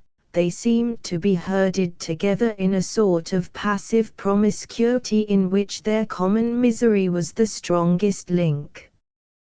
She tried to picture to herself what her life would have been if she had grown up on the mountain, running wild in rags, sleeping on the floor curled up against her mother, like the pale-faced children huddled against old Mrs. Hyatt, and turning into a fierce bewildered creature like the girl who had apostrophized her in such strange words. She was frightened by the secret affinity she had felt with this girl, and by the light it threw on her own beginnings. Then she remembered what Mr. Royal had said in telling her story to Lucius Harney. Yes, there was a mother, but she was glad to have the child go. She'd have given her to anybody. Well, after all, was her mother so much to blame? Charity, since that day, had always thought of her as destitute of all human feeling. Now she seemed merely pitiful. What mother would not want to save her child from such a life? Charity thought of the future of her own child, and tears welled into her aching eyes, and ran down over her face. If she had been less exhausted, less burdened with his weight, she would have sprung up then and there and fled away. The grim hours of the night dragged themselves slowly by, and at last the sky paled and dawn threw a cold blue beam into the room. She lay in her corner staring at the dirty floor, the clothesline hung with decaying rags, the old woman huddled against the cold stove, and the light gradually spreading across the wintry world, and bringing with it a new day in which she would have to live, to choose, to act, to make herself a place among these people, or to go back to the life she had left. A mortal lassitude weighed on her. There were moments when she felt that all she asked was to go on lying there unnoticed. Then her mind revolted at the thought of becoming one of the miserable herd from which she sprang, and it seemed as though, to save her child from such a fate, she would find strength to travel any distance, and bear any burden life might put on her. Vague thoughts of Nettleton flitted through her mind. She said to herself that she would find some quiet place where she could bear her child, and give it to decent people to keep, and then she would go out like Julia Hawes and earn its living and hers. She knew that girls of that kind sometimes made enough to have their children nicely cared for, and every other consideration disappeared in the vision of her baby, cleaned and combed and rosy, and hidden away somewhere where she could run in and kiss it, and bring it pretty things to wear. Anything was better than to add another life to the nest of misery on the mountain. The old woman and the children were still sleeping when Charity rose from her mattress. Her body was stiff with cold and fatigue, and she moved slowly lest her heavy steps should rouse them. She was faint with hunger, and had nothing left in her satchel, but on the table she saw the half of a stale loaf. No doubt it was to serve as the breakfast of old Mrs. Hyatt and the children, but Charity did not care. She had her own baby to think of. She broke off a piece of the bread and ate it greedily, then her glance fell on the thin faces of the sleeping children, and filled with compunction she rummaged in her satchel for something with which to pay for what she had taken. She found one of the pretty chemises that Ally had made for her, with a blue ribbon run through its edging. It was one of the dainty things on which she had squandered her savings, and as she looked at it the blood rushed to her forehead. She laid the chemise on the table, and stealing across the floor lifted the latch and went out. The morning was icy cold and a pale sun was just rising above the eastern shoulder of the mountain. The houses scattered on the hillside lay cold and smokeless under the sun-flecked clouds, and not a human being was in sight. Charity paused on the threshold and tried to discover the road by which she had come the night before. Across the field surrounding Mrs. Hyatt's shanty she saw the tumble-down house in which she supposed the funeral service had taken place. The trail ran across the ground between the two houses and disappeared in the pinewood on the flank of the mountain, and a little way to the right, under a wind-beaten thorn, a mound of fresh earth made a dark spot on the fawn-colored stubble. Charity walked across the field to the ground. As she approached it she heard a bird's note in the still air, and looking up she saw a brown song sparrow perched in an upper branch of the thorn above the grave. She stood a minute listening to his small solitary song, then she rejoined the trail and began to mount the hill to the pine wood. Thus far she had been impelled by the blind instinct of flight, but each step seemed to bring her nearer to the realities of which her feverish vigil had given only a shadowy image. Now that she walked again in a daylight world, on the way back to familiar things, her imagination moved more soberly. On one point she was still decided: she could not remain at North Dormer, and the sooner she got away from it the better. But everything beyond was darkness. As she continued to climb, the air grew keener, and when she passed from the shelter of the pines to the open grassy roof of the mountain, the cold wind of the night before sprang out on her. She bent her shoulders and struggled on against it for a while, but presently her breath failed, and she sat down under a ledge of rock overhung by shivering birches. From where she sat she saw the trail wandering across the bleached grass in the direction of Hamblin, and the granite wall of the mountain falling away to infinite distances. On that side of the ridge the valleys still lay in wintry shadow, but in the plain beyond the sun was touching village roofs and steeples, and gilding the haze of smoke over far-off invisible towns. Charity felt herself a mere speck in the lonely circle of the sky. The events of the last 2 days seemed to have divided her forever from her short dream of bliss. Even Harney's image had been blurred by that crushing experience. She thought of him as so remote from her that he seemed hardly more than a memory. In her fagged and floating mind only one sensation had the weight of reality: it was the bodily burden of her child. But for it she would have felt as rootless as the whiffs of thistledown the wind blew past her. Her child was like a load that held her down, and yet like a hand that pulled her to her feet. She said to herself that she must get up and struggle on. Her eyes turned back to the trail across the top of the mountain, and in the distance she saw a buggy against the sky. She knew its antique outline, and the gaunt build of the old horse pressing forward with lowered head, and after a moment she recognized the heavy bulk of the man who held the reins.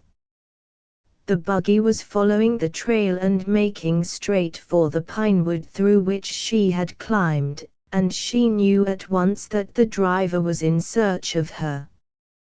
Her first impulse was to crouch down under the ledge till he had passed, but the instinct of concealment was overruled by the relief of feeling that someone was near her in the awful emptiness.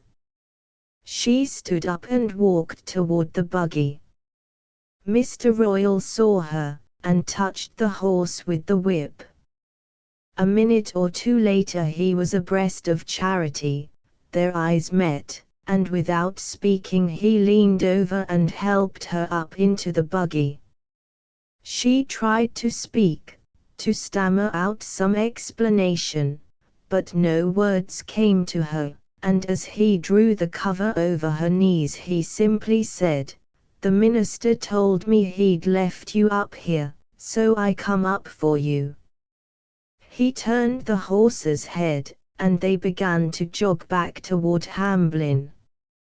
Charity sat speechless, staring straight ahead of her, and Mr. Royal occasionally uttered a word of encouragement to the horse. "Get along there, Dan. I gave him a rest at Hamblin, but I brought him along pretty quick, and it's a stiff pull up here against the wind." As he spoke it occurred to her for the first time that to reach the top of the mountain so early he must have left North Dormer at the coldest hour of the night, and have travelled steadily but for the halt at Hamblin, and she felt a softness at her heart which no act of his had ever produced since he had brought her the Crimson Rambler because she had given up boarding school to stay with him. After an interval he began again. It was a day just like this, only spitting snow, when I come up here for you the first time. Then, as if fearing that she might take his remark as a reminder of past benefits, he added quickly, I dunno's you think it was such a good job, either. Yes, I do, she murmured, looking straight ahead of her. Well, he said, I tried. He did not finish the sentence, and she could think of nothing more to say. Ho, there, Dan, step out, he muttered, jerking the bridle. We ain't home yet. You cold? He asked abruptly. She shook her head, but he drew the cover higher up, and stooped to tuck it in about the ankles. She continued to look straight ahead. Tears of weariness and weakness were dimming her eyes and beginning to run over, but she dared not wipe them away lest he should observe the gesture. They drove in silence, following the long loops of the descent upon Hamblin, and Mr. Royal did not speak again till they reached the outskirts of the village. Then he let the reins droop on the dashboard and drew out his watch. Charity, he said, you look fair done up, and North Dormer's a goodish way off. I've figured out that we'd do better to stop here long enough for you to get a mouthful of breakfast and then drive down to Creston and take the train. She roused herself from her apathetic musing. The train? What train? Mr. Royal, without answering, let the horse jog on till they reached the door of the first house in the village. This is old Mrs. Hobart's place, he said. She'll give us something hot to drink. Charity, half unconsciously, found herself getting out of the buggy and following him in at the open door. They entered a decent kitchen with a fire crackling in the stove. An old woman with a kindly face was setting out cups and saucers on the table. She looked up and nodded as they came in, and Mr. Royal advanced to the stove, clapping his numb hands together. Well, Mrs. Hobart, you got any breakfast for this young lady?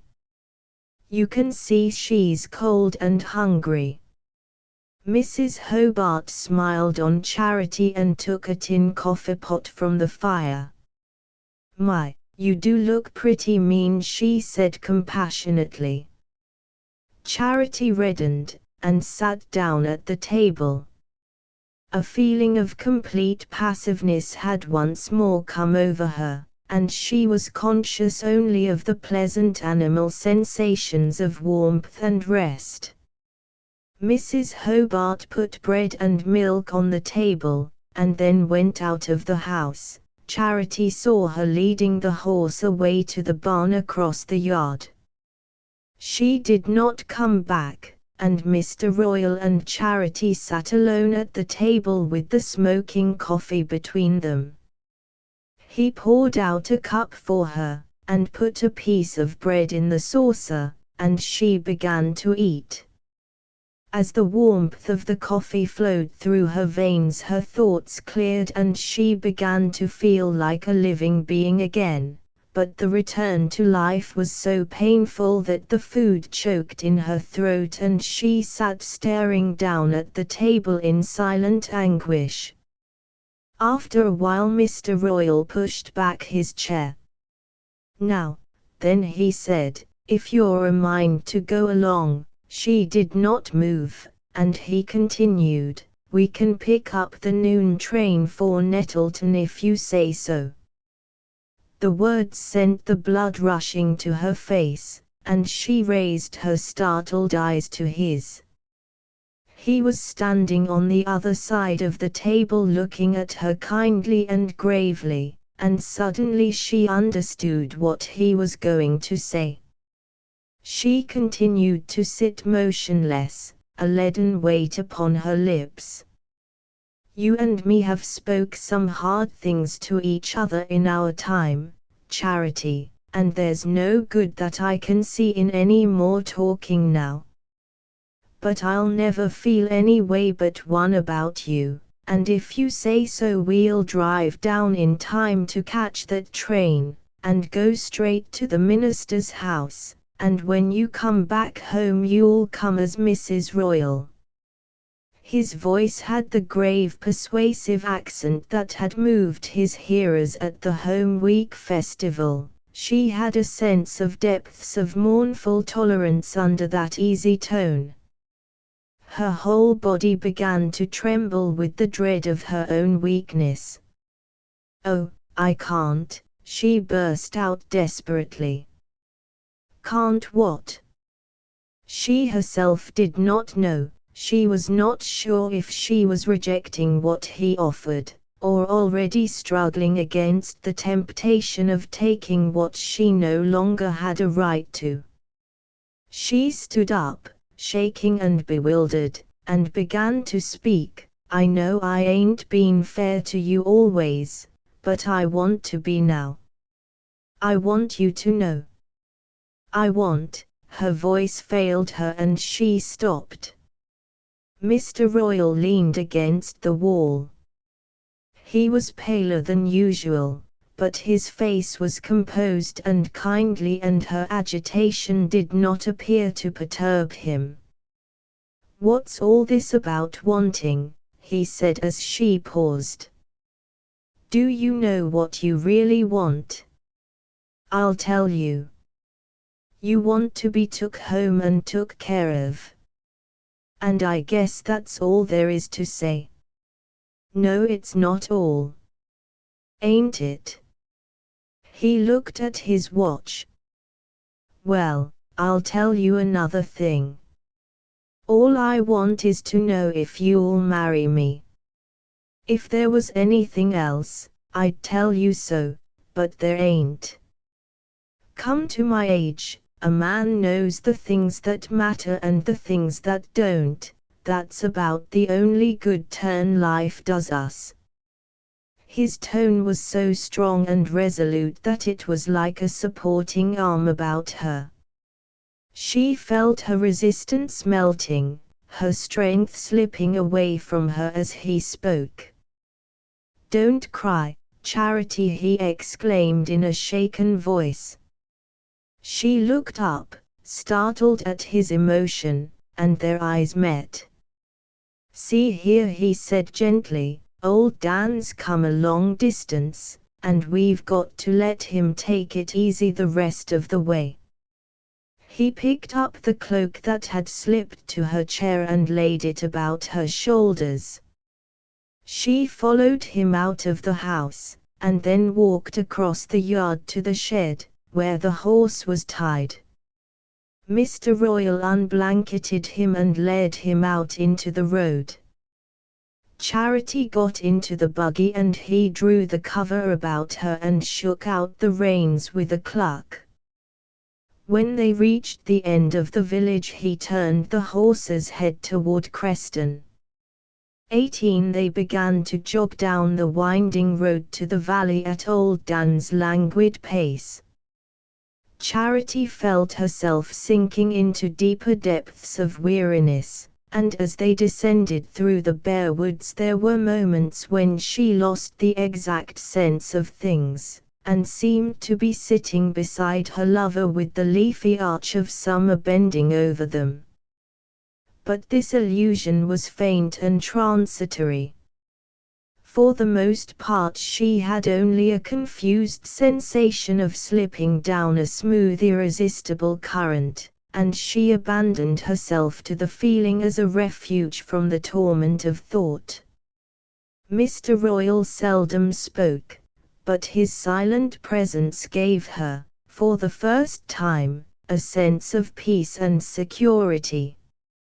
She knew that where he was there would be warmth, rest, silence, and for the moment they were all she wanted. She shut her eyes, and even these things grew dim to her. In the train, during the short run from Creston to Nettleton, the warmth aroused her, and the consciousness of being under strange eyes gave her a momentary energy. She sat upright, facing Mr. Royal, and stared out of the window at the denuded country. 48 hours earlier, when she had last traversed it, many of the trees still held their leaves, but the high wind of the last 2 nights had stripped them, and the lines of the landscape were as finely penciled as in December. A few days of autumn cold had wiped out all trace of the rich fields and languid groves through which she had passed on the 4th of July, and with the fading of the landscape those fervid hours had faded, too. She could no longer believe that she was the being who had lived them. She was someone to whom something irreparable and overwhelming had happened, but the traces of the steps leading up to it had almost vanished. When the train reached Nettleton and she walked out into the square at Mr. Royal's side, the sense of unreality grew more overpowering. The physical strain of the night and day had left no room in her mind for new sensations, and she followed Mr. Royal as passively as a tired child. As in a confused dream, she presently found herself sitting with him in a pleasant room, at a table with a red and white tablecloth on which hot food and tea were placed. He filled her cup and plate, and whenever she lifted her eyes from them she found his resting on her with the same steady tranquil gaze that had reassured and strengthened her when they had faced each other in old Mrs. Hobart's kitchen. As everything else in her consciousness grew more and more confused and immaterial, became more and more like the universal shimmer that dissolves the world to failing eyes, Mr. Royal's presence began to detach itself with rocky firmness from this elusive background. She had always thought of him, when she thought of him at all, as of someone hateful and obstructive, but whom she could outwit and dominate when she chose to make the effort. Only once, on the day of the Old Home Week celebration, while the stray fragments of his address drifted across her troubled mind, had she caught a glimpse of another being, a being so different from the dull-witted enemy with whom she had supposed herself to be living that even through the burning mist of her own dreams he had stood out with startling distinctness. For a moment, then, what he said, and something in his way of saying it, had made her see why he had always struck her as such a lonely man. But the mist of her dreams had hidden him again, and she had forgotten that fugitive impression. It came back to her now, as they sat at the table, and gave her, through her own immeasurable desolation, a sudden sense of their nearness to each other. But all these feelings were only brief streaks of light in the grey blur of her physical weakness. Through it she was aware that Mr. Royal presently left her sitting by the table in the warm room, and came back after an interval with a carriage from the station, a closed hack with sunburnt blue silk blinds, in which they drove together to a house covered with creepers and standing next to a church with a carpet of turf before it. They got out at this house, and the carriage waited while they walked up the path and entered a wainscoted hall and then a room full of books. In this room a clergyman whom Charity had never seen received them pleasantly, and asked them to be seated for a few minutes while witnesses were being summoned. Charity sat down obediently, and Mr. Royal, his hands behind his back, paced slowly up and down the room. As he turned and faced Charity, she noticed that his lips were twitching a little, but the look in his eyes was grave and calm. Once he paused before her and said timidly, "Your hair's got kinda loose with the wind," and she lifted her hands and tried to smooth back the locks that had escaped from her braid. There was a looking glass in a carved frame on the wall, but she was ashamed to look at herself in it, and she sat with her hands folded on her knee till the clergyman returned. Then they went out again, along a sort of arcaded passage, and into a low vaulted room with a cross on an altar, and rows of benches. The clergyman, who had left them at the door, presently reappeared before the altar in a surplice, and a lady who was probably his wife, and a man in a blue shirt who had been raking dead leaves on the lawn, came in and sat on one of the benches. The clergyman opened a book and signed to Charity and Mr. Royal to approach. Mr. Royal advanced a few steps, and Charity followed him as she had followed him to the buggy when they went out of Mrs. Hobart's kitchen. She had the feeling that if she ceased to keep close to him, and do what he told her to do, the world would slip away from beneath her feet. The clergyman began to read, and on her dazed mind there rose the memory of Mr. Miles, standing the night before in the desolate house of the mountain, and reading out of the same book words that had the same dread sound of finality, "I require and charge you both, as ye will answer at the dreadful day of judgment when the secrets of all hearts shall be disclosed, that if either of you know any impediment whereby ye may not be lawfully joined together." Charity raised her eyes and met Mr. Royal's. They were still looking at her kindly and steadily. "I will," she heard him say a moment later, after another interval of words that she had failed to catch. She was so busy trying to understand the gestures that the clergyman was signaling to her to make that she no longer heard what was being said. After another interval the lady on the bench stood up, and taking her hand put it in Mr. Royal's. It lay enclosed in his strong palm and she felt a ring that was too big for her being slipped on her thin finger. She understood then that she was married. Late that afternoon Charity sat alone in a bedroom of the fashionable hotel where she and Harney had vainly sought a table on the 4th of July. She had never before been in so handsomely furnished a room. The mirror above the dressing table reflected the high headboard and fluted pillow slips of the double bed, and a bedspread so spotlessly white that she had hesitated to lay her hat and jacket on it. The humming radiator diffused an atmosphere of drowsy warmth, and through a half-open door she saw the glitter of the nickel taps above twin marble basins. For a while the long turmoil of the night and day had slipped away from her and she sat with closed eyes, surrendering herself to the spell of warmth and silence. But presently this merciful apathy was succeeded by the sudden acuteness of vision with which sick people sometimes wake out of a heavy sleep. As she opened her eyes they rested on the picture that hung above the bed. It was a large engraving with a dazzling white margin enclosed in a white frame of bird's eye maple with an inner scroll of gold.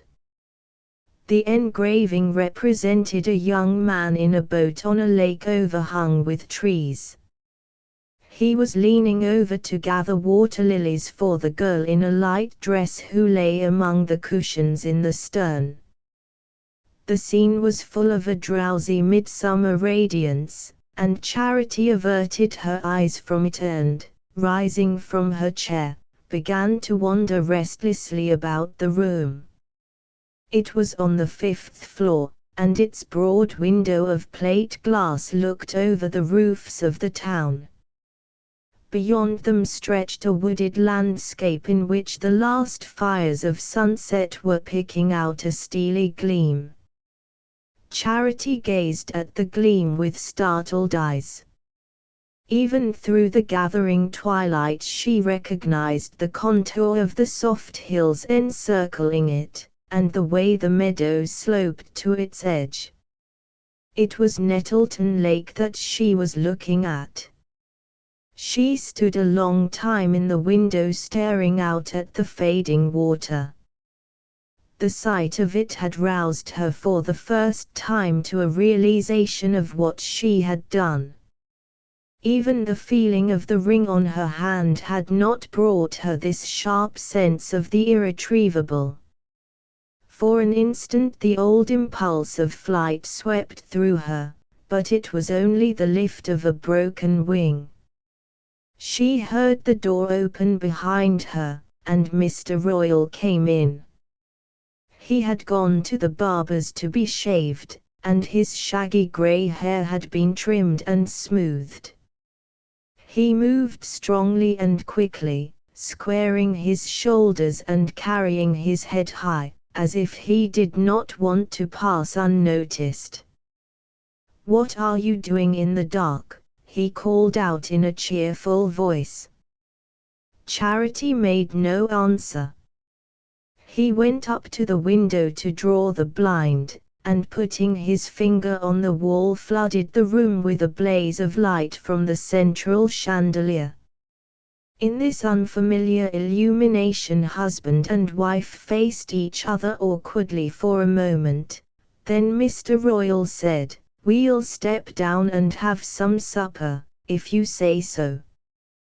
The thought of food filled her with repugnance, but not daring to confess it, she smoothed her hair and followed him to the lift. An hour later, coming out of the glare of the dining room, she waited in the marble-paneled hall while Mr. Royal, before the brass lattice of one of the corner counters, selected a cigar and bought an evening paper. Men were lounging in rocking chairs under the blazing chandeliers, travelers coming and going, bells ringing, porters shuffling by with luggage. Over Mr. Royal's shoulder, as he leaned against the counter, a girl with her hair puffed high smirked and nodded at a dapper drummer who was getting his key at the desk across the hall. Charity stood among these cross-currents of life as motionless and inert as if she had been one of the tables screwed to the marble floor. All her soul was gathered up into one sick sense of coming doom, and she watched Mr. Royal in fascinated terror while he pinched the cigars in successive boxes and unfolded his evening paper with a steady hand. Presently he turned and joined her. "You go right along up to bed, I'm going to sit down here and have my smoke," he said. He spoke as easily and naturally as if they had been an old couple, long used to each other's ways, and her contracted heart gave a flutter of relief. She followed him to the lift, and he put her in and enjoined the buttoned and braided boy to show her to her room. She groped her way in through the darkness, forgetting where the electric button was, and not knowing how to manipulate it. But a white autumn moon had risen, and the illuminated sky put a pale light in the room. By it she undressed, and after folding up the ruffled pillow slips crept timidly under the spotless counterpane. She had never felt such smooth sheets or such light warm blankets, but the softness of the bed did not soothe her. She lay there trembling with a fear that ran through her veins like ice. "What have I done? Oh, what have I done?" she whispered, shuddering to her pillow, and pressing her face against it to shut out the pale landscape beyond the window. She lay in the darkness straining her ears, and shaking at every footstep that approached. Suddenly she sat up and pressed her hands against her frightened heart. A faint sound had told her that someone was in the room, but she must have slept in the interval, for she had heard no one enter. The moon was setting beyond the opposite roofs, and in the darkness outlined against the grey square of the window, she saw a figure seated in the rocking chair. The figure did not move, it was sunk deep in the chair, with bowed head and folded arms, and she saw that it was Mr. Royal who sat there. He had not undressed, but had taken the blanket from the foot of the bed and laid it across his knees. Trembling and holding her breath, she watched him, fearing that he had been roused by her movement, but he did not stir, and she concluded that he wished her to think he was asleep. As she continued to watch him, ineffable relief stole slowly over her, relaxing her strained nerves and exhausted body.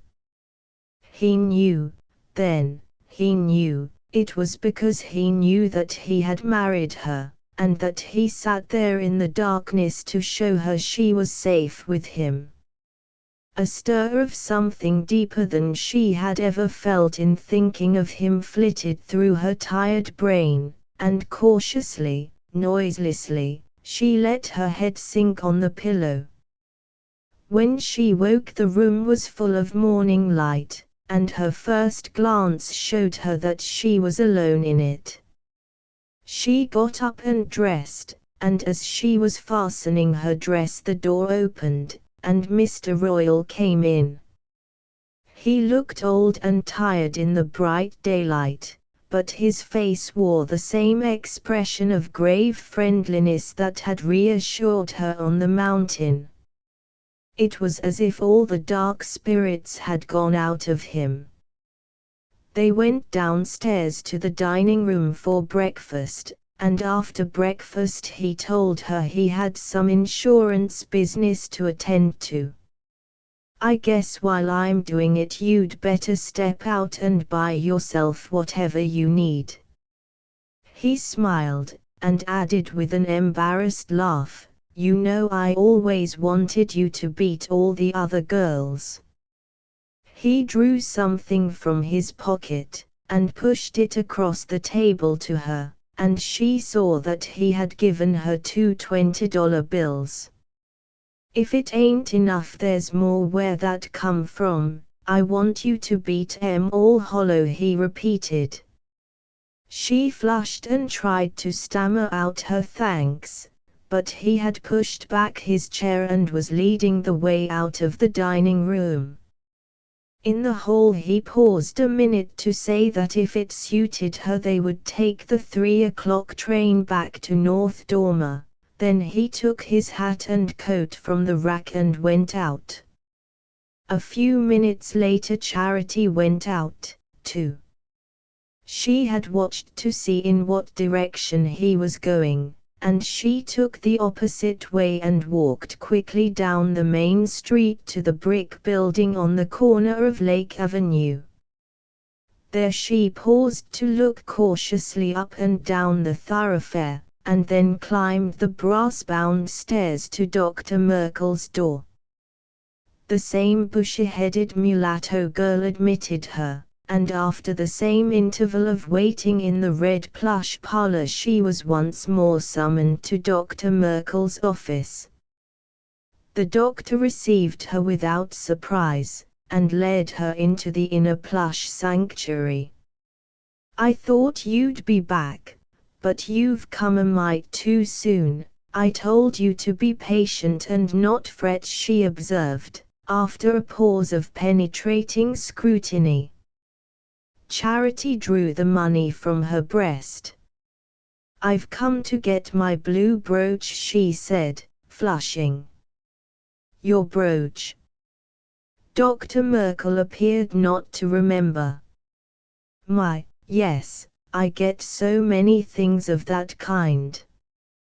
"Well, my dear, you'll have to wait while I get it out of the safe.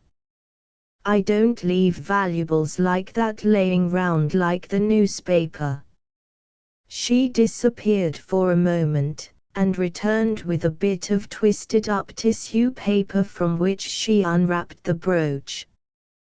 Charity, as she looked at it, felt a stir of warmth at her heart.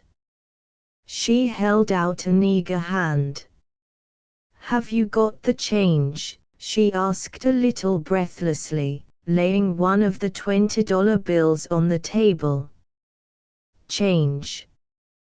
What'd I want to have change for? I only see 2 20s there," Dr. Merkel answered brightly.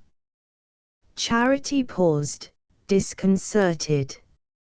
"I thought you said it was $5 a visit." "For you, as a favor, I did. But how about the responsibility and the insurance?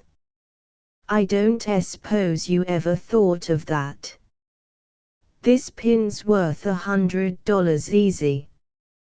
If it had got lost or stole, where'd I been when you come to claim it?" Charity remained silent, puzzled and half convinced by the argument, and Dr. Merkel promptly followed up her advantage. "I didn't ask you for your brooch, my dear. I'd a good deal ruther folks paid me my regular charge than have them put me to all this trouble." She paused, and Charity, seized with a desperate longing to escape, rose to her feet and held out one of the bills. "Will you take that?" she asked. "No, I won't take that, my dear, but I'll take it with its mate, and hand you over a signed receipt if you don't trust me." "Oh, but I can't, it's all I've got," Charity exclaimed. Dr. Merkel looked up at her pleasantly from the plush sofa. "It seems you got married yesterday, up to the Episcopal Church. I heard all about the wedding from the minister's choirman. It would be a pity, wouldn't it, to let Mr. Royal know you had an account running here? I just put it to you as your own mother might." Anger flamed up in Charity, and for an instant she thought of abandoning the brooch and letting Dr. Merkel do her worst. But how could she leave her only treasure with that evil woman? She wanted it for her baby, she meant it, in some mysterious way, to be a link between Harney's child and its unknown father. Trembling and hating herself while she did it, she laid Mr. Royal's money on the table, and catching up the brooch fled out of the room and the house. In the street she stood still, dazed by this last adventure. But the brooch lay in her bosom like a talisman, and she felt a secret lightness of heart. It gave her strength, after a moment, to walk on slowly in the direction of the post office, and go in through the swinging doors. At one of the windows she bought a sheet of letter paper, an envelope and a stamp. Then she sat down at a table and dipped the rusty post office pen in ink. She had come there possessed with a fear which had haunted her ever since she had felt Mr. Royal's ring on her finger, the fear that Harney might, after all, free himself and come back to her. It was a possibility which had never occurred to her during the dreadful hours after she had received his letter. Only when the decisive step she had taken made longing turn to apprehension did such a contingency seem conceivable. She addressed the envelope, and on the sheet of paper she wrote, "I'm married to Mr. Royal. I'll always remember you. Charity." The last words were not in the least what she had meant to write. They had flowed from her pen irresistibly. She had not had the strength to complete her sacrifice, but, after all, what did it matter? Now that there was no chance of ever seeing Harney again, why should she not tell him the truth? When she had put the letter in the box, she went out into the busy sunlit street and began to walk to the hotel. Behind the plate-glass windows of the department stores she noticed the tempting display of dresses and dress materials that had fired her imagination on the day when she and Harney had looked in at them together. They reminded her of Mr. Royal's injunction to go out and buy all she needed. She looked down at her shabby dress, and wondered what she should say when he saw her coming back empty-handed. As she drew near the hotel she saw him waiting on the doorstep, and her heart began to beat with apprehension. He nodded and waved his hand at her approach, and they walked through the hall and went upstairs to collect their possessions, so that Mr. Royal might give up the key of the room when they went down again for their midday dinner.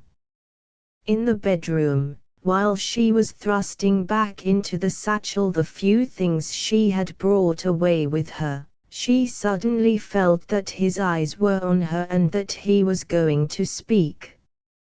She stood still, her half-folded nightgown in her hand, while the blood rushed up to her drawn cheeks. "Well, did you rig yourself out handsomely?"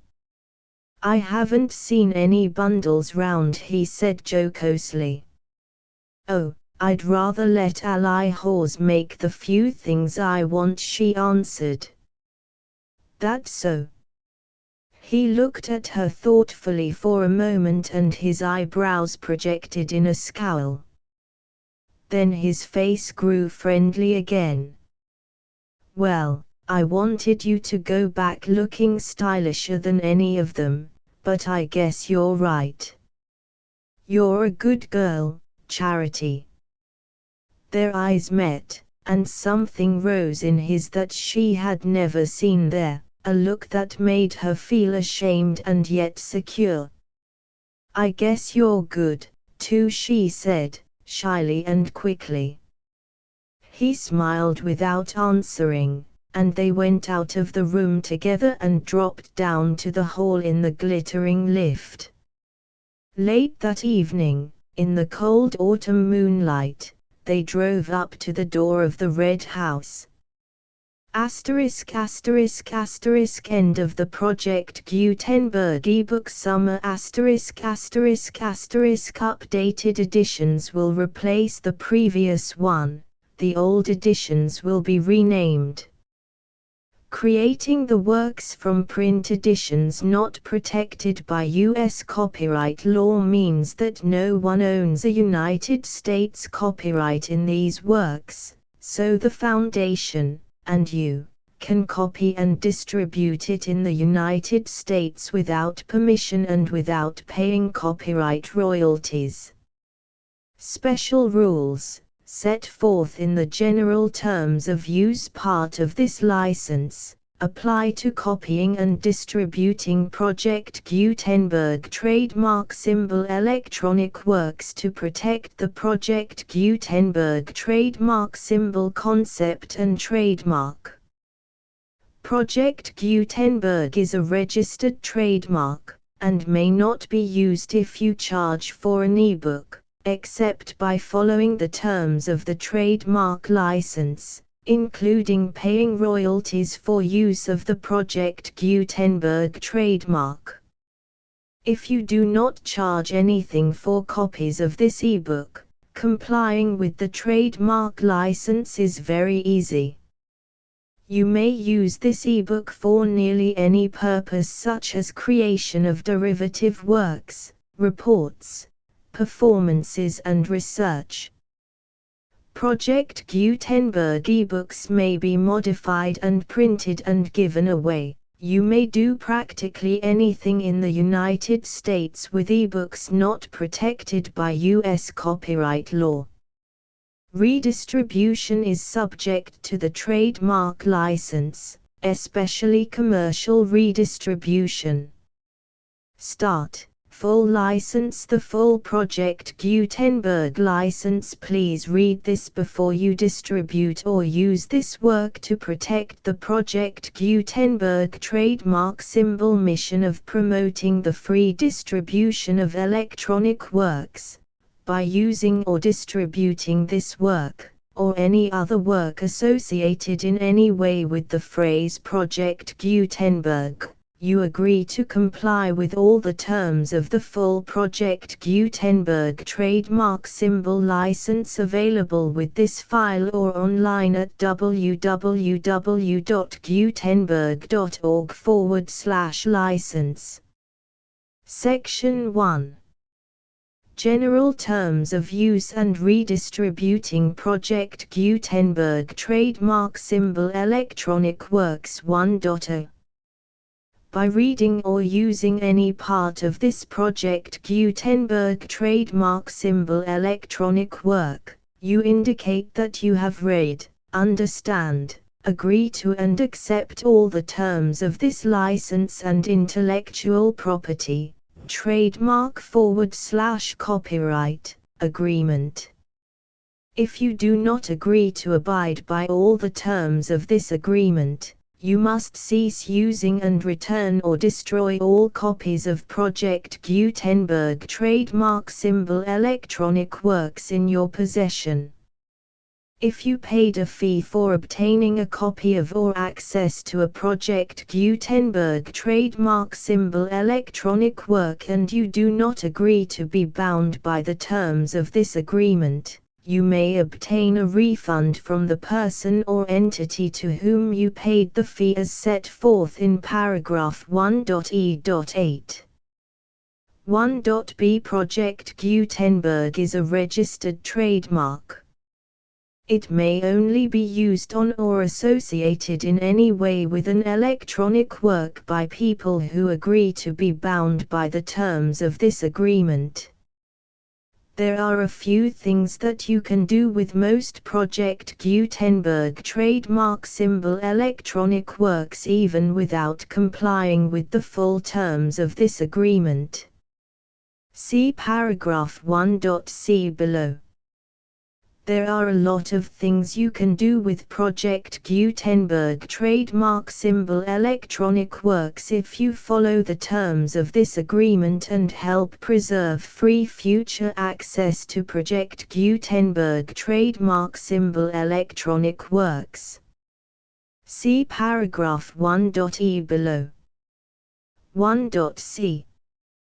The Project Gutenberg Literary Archive Foundation, the Foundation or PGLAF, owns a compilation copyright in the collection of Project Gutenberg trademark symbol electronic works. Nearly all the individual works in the collection are in the public domain in the United States. If an individual work is unprotected by copyright law in the United States and you are located in the United States, we do not claim a right to prevent you from copying, distributing, performing, displaying or creating derivative works based on the work as long as all references to Project Gutenberg are removed. Of course, we hope that you will support the Project Gutenberg trademark symbol mission of promoting free access to electronic works by freely sharing Project Gutenberg trademark symbol works in compliance with the terms of this agreement for keeping the Project Gutenberg trademark symbol name associated with the work. You can easily comply with the terms of this agreement by keeping this work in the same format with its attached full Project Gutenberg trademark symbol license when you share it without charge with others. 1.d. The copyright laws of the place where you are located also govern what you can do with this work. Copyright laws in most countries are in a constant state of change. If you are outside the United States, check the laws of your country in addition to the terms of this agreement before downloading, copying, displaying, performing, distributing or creating derivative works based on this work or any other Project Gutenberg trademark symbol work. The Foundation makes no representations concerning the copyright status of any work in any country other than the United States. 1.e. Unless you have removed all references to Project Gutenberg, 1.e.1.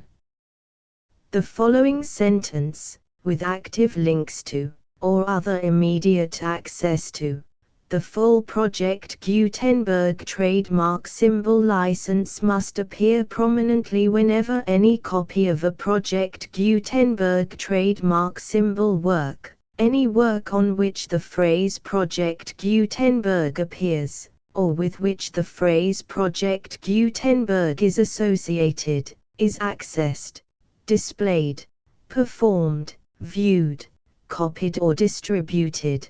This ebook is for the use of anyone anywhere in the United States and most other parts of the world at no cost and with almost no restrictions whatsoever. You may copy it, give it away or reuse it under the terms of the Project Gutenberg license included with this ebook or online at www.gutenberg.org. If you are not located in the United States, you will have to check the laws of the country where you are located before using this ebook. 1.e.2. If an individual Project Gutenberg trademark symbol electronic work is derived from texts not protected by U.S. copyright law, does not contain a notice indicating that it is posted with permission of the copyright holder, the work can be copied and distributed to anyone in the United States without paying any fees or charges. If you are redistributing or providing access to a work with the phrase Project Gutenberg associated with or appearing on the work, you must comply either with the requirements of paragraphs 1.e.1 through 1.e.7 or obtain permission for the use of the work and the Project Gutenberg trademark symbol trademark as set forth in paragraphs 1.e.8 or 1.e.9. 1.e.3. If an individual Project Gutenberg trademark symbol electronic work is posted with the permission of the copyright holder, your use and distribution must comply with both paragraphs 1.e.1 through 1.e.7 and any additional terms imposed by the copyright holder. Additional terms will be linked to the Project Gutenberg trademark symbol license for all works posted with the permission of the copyright holder found at the beginning of this work. 1.e.4. Do not unlink or detach or remove the full Project Gutenberg trademark symbol license terms from this work, or any files containing a part of this work or any other work associated with Project Gutenberg trademark symbol. 1.e.5. Do not copy, display, perform, distribute or redistribute this electronic work, or any part of this electronic work, without prominently displaying the sentence set forth in paragraph 1.e.1 with active links or immediate access to the full terms of the Project Gutenberg trademark symbol license. 1.e.6. You may convert to and distribute this work in any binary, compressed, marked up, non-proprietary or proprietary form, including any word processing or hypertext form. However, if you provide access to or distribute copies of a Project Gutenberg trademark symbol work in a format other than plain vanilla ASCII or other format used in the official version posted on the official Project Gutenberg trademark symbol website, www.gutenberg.org, you must, at no additional cost, fee or expense to the user, provide a copy, a means of exporting a copy, or a means of obtaining a copy upon request, of the work in its original plain vanilla ASCII or other form. Any alternate format must include the full Project Gutenberg trademark symbol license as specified in paragraph 1.e.1. 1.e.7. Do not charge a fee for access to, viewing, displaying, performing, copying or distributing any Project Gutenberg trademark symbol works unless you comply with paragraph 1.e.8 or 1.e.9. 1.e.8. You may charge a reasonable fee for copies of or providing access to or distributing Project Gutenberg trademark symbol electronic works provided that you pay a royalty fee of 20% of the gross profits you derive from the use of Project Gutenberg trademark symbol works calculated using the method you already use to calculate your applicable taxes. The fee is owed to the owner of the Project Gutenberg trademark symbol trademark, but he has agreed to donate royalties under this paragraph to the Project Gutenberg Literary Archive Foundation. Royalty payments must be paid within 60 days following each date on which you prepare, or are legally required to prepare, your periodic tax returns. Royalty payments should be clearly marked as such and sent to the Project Gutenberg Literary Archive Foundation at the address specified in Section 4, Information about donations to the Project Gutenberg Literary Archive Foundation. You provide a full refund of any money paid by a user who notifies you in writing, or by email, within 30 days of receipt that he does not agree to the terms of the full Project Gutenberg trademark symbol license. You must require such a user to return or destroy all copies of the works possessed in a physical medium and discontinue all use of and all access to other copies of Project Gutenberg trademark symbol works. You provide, in accordance with paragraph 1.f.3, a full refund of any money paid for a work or a replacement copy, if a defect in the electronic work is discovered and reported to you within 90 days of receipt of the work. You comply with all other terms of this agreement for free distribution of Project Gutenberg trademark symbol works. 1.e.9.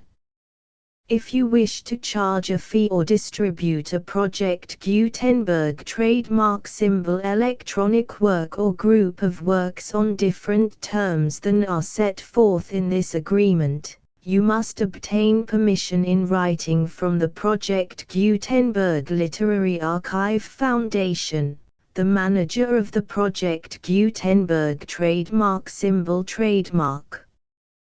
Contact the Foundation as set forth in Section 3 below. 1.f1.f.1 Project Gutenberg volunteers and employees expend considerable effort to identify, do copyright research on, transcribe and proofread works not protected by U.S. copyright law in creating the Project Gutenberg trademark symbol collection. Despite these efforts, Project Gutenberg trademark symbol electronic works, and the medium on which they may be stored, may contain defects such as, but not limited to, incomplete, inaccurate or corrupt data, transcription errors, a copyright or other intellectual property infringement, a defective or damaged disk or other medium, a computer virus, or computer codes that damage or cannot be read by your equipment. 1.f.2 Limited warranty, disclaimer of damages, except for the right of replacement or refund described in paragraph 1.f.3, the Project Gutenberg Literary Archive Foundation, the owner of the Project Gutenberg trademark symbol trademark, and any other party distributing a Project Gutenberg trademark symbol electronic work under this agreement, disclaim all liability to you for damages, costs and expenses, including legal fees. You agree that you have no remedies for negligence, strict liability, breach of warranty or breach of contract except those provided in paragraph 1.f.3. You agree that the Foundation, the trademark owner, and any distributor under this agreement will not be liable to you for actual, direct, indirect, consequential, punitive or incidental damages even if you give notice of the possibility of such damage. 1.f.3 Limited right of replacement or refund. If you discover a defect in this electronic work within 90 days of receiving it, you can receive a refund of the money, if any, you paid for it by sending a written explanation to the person you received the work from. If you received the work on a physical medium, you must return the medium with your written explanation. The person or entity that provided you with the defective work may elect to provide a replacement copy in lieu of a refund.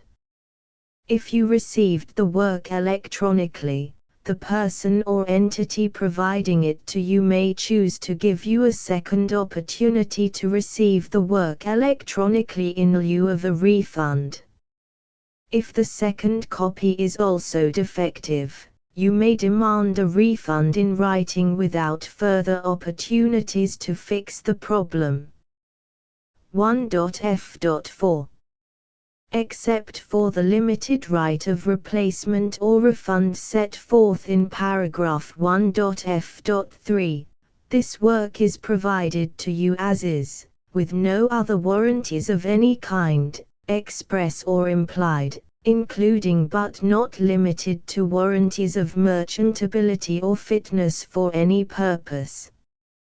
1.f.5 Some states do not allow disclaimers of certain implied warranties or the exclusion or limitation of certain types of damages. If any disclaimer or limitation set forth in this agreement violates the law of the state applicable to this agreement, the agreement shall be interpreted to make the maximum disclaimer or limitation permitted by the applicable state law. The invalidity or unenforceability of any provision of this agreement shall not void the remaining provisions. 1.f.6 Indemnity. You agree to indemnify and hold the foundation, the trademark owner, any agent or employee of the foundation, anyone providing copies of Project Gutenberg trademark symbol electronic works in accordance with this agreement, and any volunteers associated with the production, promotion and distribution of Project Gutenberg trademark symbol electronic works, harmless from all liability, costs and expenses, including legal fees, that arise directly or indirectly from any of the following which you do or cause to occur. A. Distribution of this or any Project Gutenberg trademark symbol work. B. Alteration, modification, or additions or deletions to any Project Gutenberg trademark symbol work, and C. Any defect you cause. Section 2. Information about the mission of Project Gutenberg trademark symbol. Project Gutenberg trademark symbol is synonymous with the free distribution of electronic works in formats readable by the widest variety of computers, including obsolete, old, middle-aged and new computers. It exists because of the efforts of hundreds of volunteers and donations from people in all walks of life. Volunteers and financial support to provide volunteers with the assistance they need are critical to reaching Project Gutenberg trademark symbol's goals and ensuring that the Project Gutenberg trademark symbol collection will remain freely available for generations to come. In 2001, the Project Gutenberg Literary Archive Foundation was created to provide a secure and permanent future for Project Gutenberg trademark symbol and future generations. To learn more about the Project Gutenberg Literary Archive Foundation and how your efforts and donations can help, see sections 3 and 4 and the Foundation information page at www.gutenberg.org. Section 3. Information about the Project Gutenberg Literary Archive Foundation. The Project Gutenberg Literary Archive Foundation is a non-profit 501(c)(3) educational corporation organized under the laws of the state of Mississippi and granted tax-exempt status by the Internal Revenue Service. The Foundation's IN or Federal Tax Identification Number is 64-6221541. Contributions to the Project Gutenberg Literary Archive Foundation are tax-deductible to the full extent permitted by U.S. federal laws and your state's laws. The Foundation's business office is located at 809 North 1500 West, Salt Lake City, UT 84116. 801-596-1887. Email contact links and up-to-date contact information can be found at the Foundation's website and official page at www.gutenberg.org/contact section 4. Information about donations to the Project Gutenberg Literary Archive Foundation. Project Gutenberg trademark symbol depends upon and cannot survive without widespread public support and donations to carry out its mission of increasing the number of public domain and licensed works that can be freely distributed in machine-readable form accessible by the widest array of equipment, including outdated equipment. Many small donations, $1 to $5,000, are particularly important to maintaining tax-exempt status with the IRS. The Foundation is committed to complying with the laws regulating charities and charitable donations in all 50 states of the United States. Compliance requirements are not uniform and it takes a considerable effort, much paperwork and many fees to meet and keep up with these requirements. We do not solicit donations in locations where we have not received written confirmation of compliance. To send donations or determine the status of compliance for any particular state, visit www.gutenberg.org/donate.